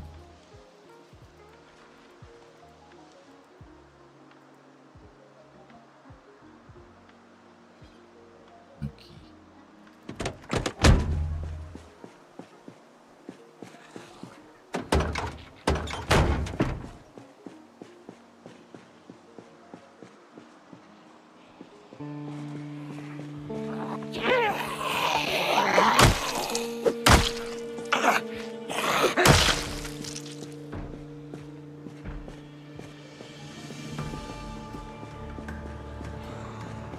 Back here to check out the back alley. I'm gonna be sleeping in here. I don't want anybody banging on the back door. Yeah, I could hear a few back. Oh, there's a few back here. Ooh, that one's got stuff. Hey, get over here.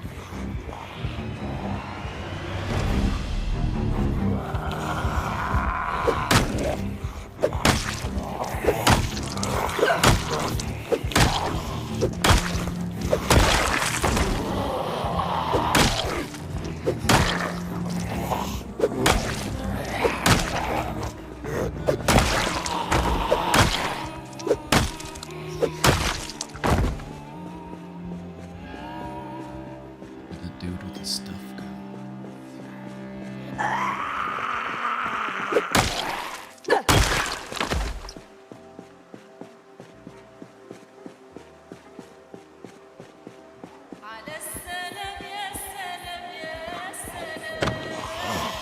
What the hell? How'd they get in there? Were they in there the whole time?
Where'd that dude go that had that cool backpack?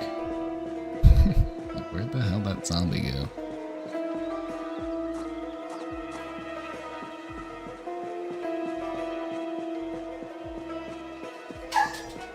Oh. Hold on, I'm gonna pause my game real quick. I'm gonna let the dog out. I'll be right back.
Alrighty.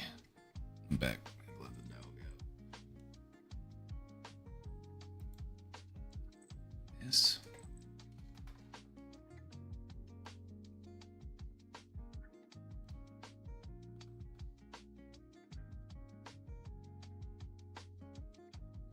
Don't look at me like that.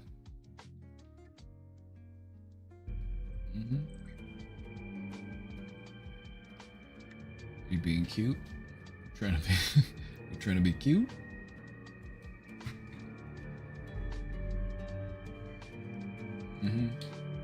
What you're playing.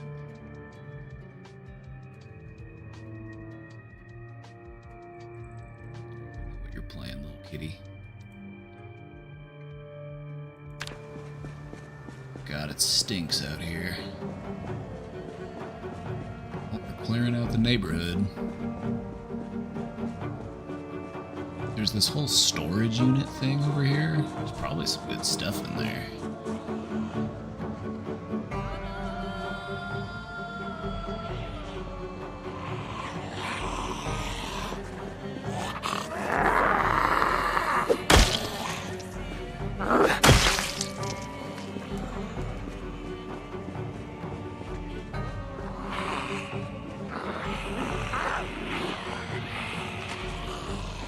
Let's make this neighborhood safe again.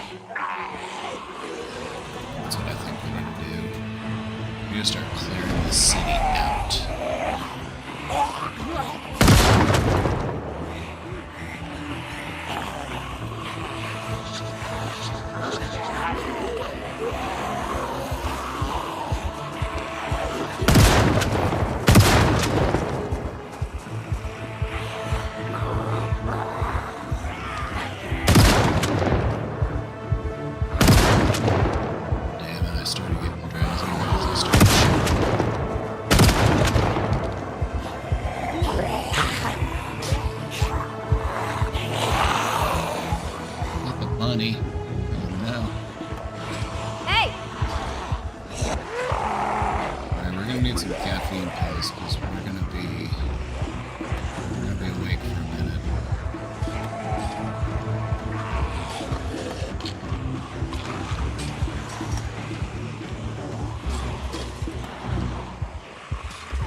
shouldn't have.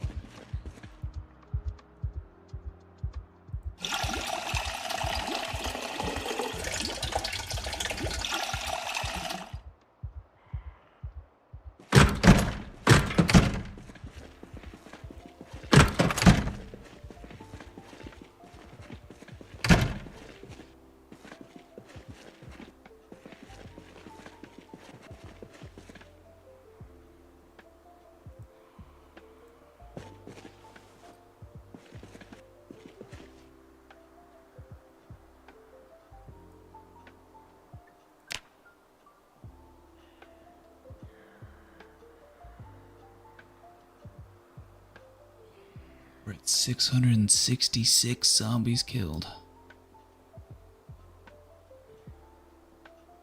We just woke up. It's 1:50 in the morning. July 29th.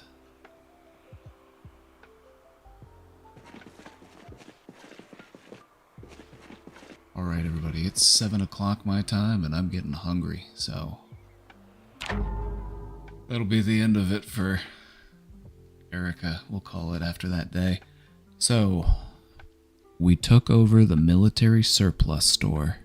We've got all the ammo we could ever want. It was kind of sparse on guns. Not a lot of guns at the place, but tons of ammo. We've also got a big stack of Molotov cocktails. So what we're going to do next time is we're going to get to clearing out this city. We're going to head downtown, we're going to make a whole bunch of noise, and we're just going to start throwing Molotovs.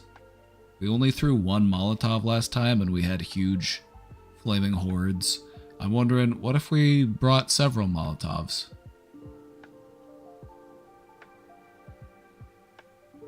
So that'll be the plan. We're going to clear this city out. We're going to purge Louisville of the undead. We're gonna carry the flame. Oh, what's up, Jaina? Good to see you. Glad you were able to see some of this. We're making moves. We're up here in Louisville. The power's still on. We don't have much longer with the power on, though. It could turn off pretty soon. I'm not sure how long the power lasts in default apocalypse, but it can't be much longer.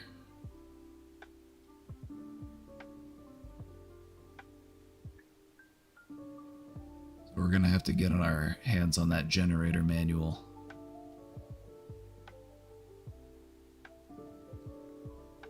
Still need to deep dive into this game. Oh, I love this game. It's challenging, but it's very rewarding once you get good.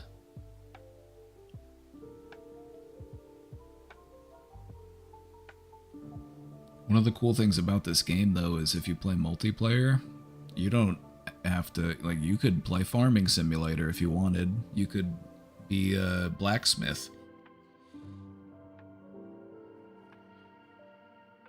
But me personally, I like the thrill I get from going on a loot run. That's always been my calling. I like to go on the loot runs. We had a pretty good loot run. I haven't really been to Louisville much in the game, like in playing the game, and so I feel like it's pretty fun. It's pretty fun. I turn this little turn this supply store into a little base. I was looking, and it looks like there's also like a liquor store nearby, so we can make more Molotovs. Been gardening IRL, nice. We've done some gardening this year too. It's nice. It's nice to get outside and hang out with the plants.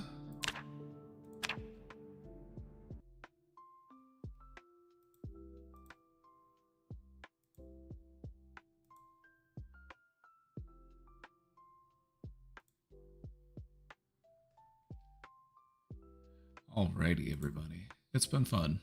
I hope you've had a good time. I'm getting hungry, so I'm gonna go make some dinner. Chat, I hope you'll have a great night.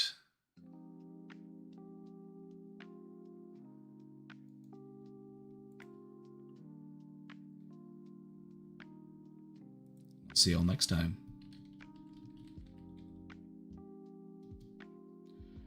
Bye, everybody. Thanks for hanging out. See y'all later.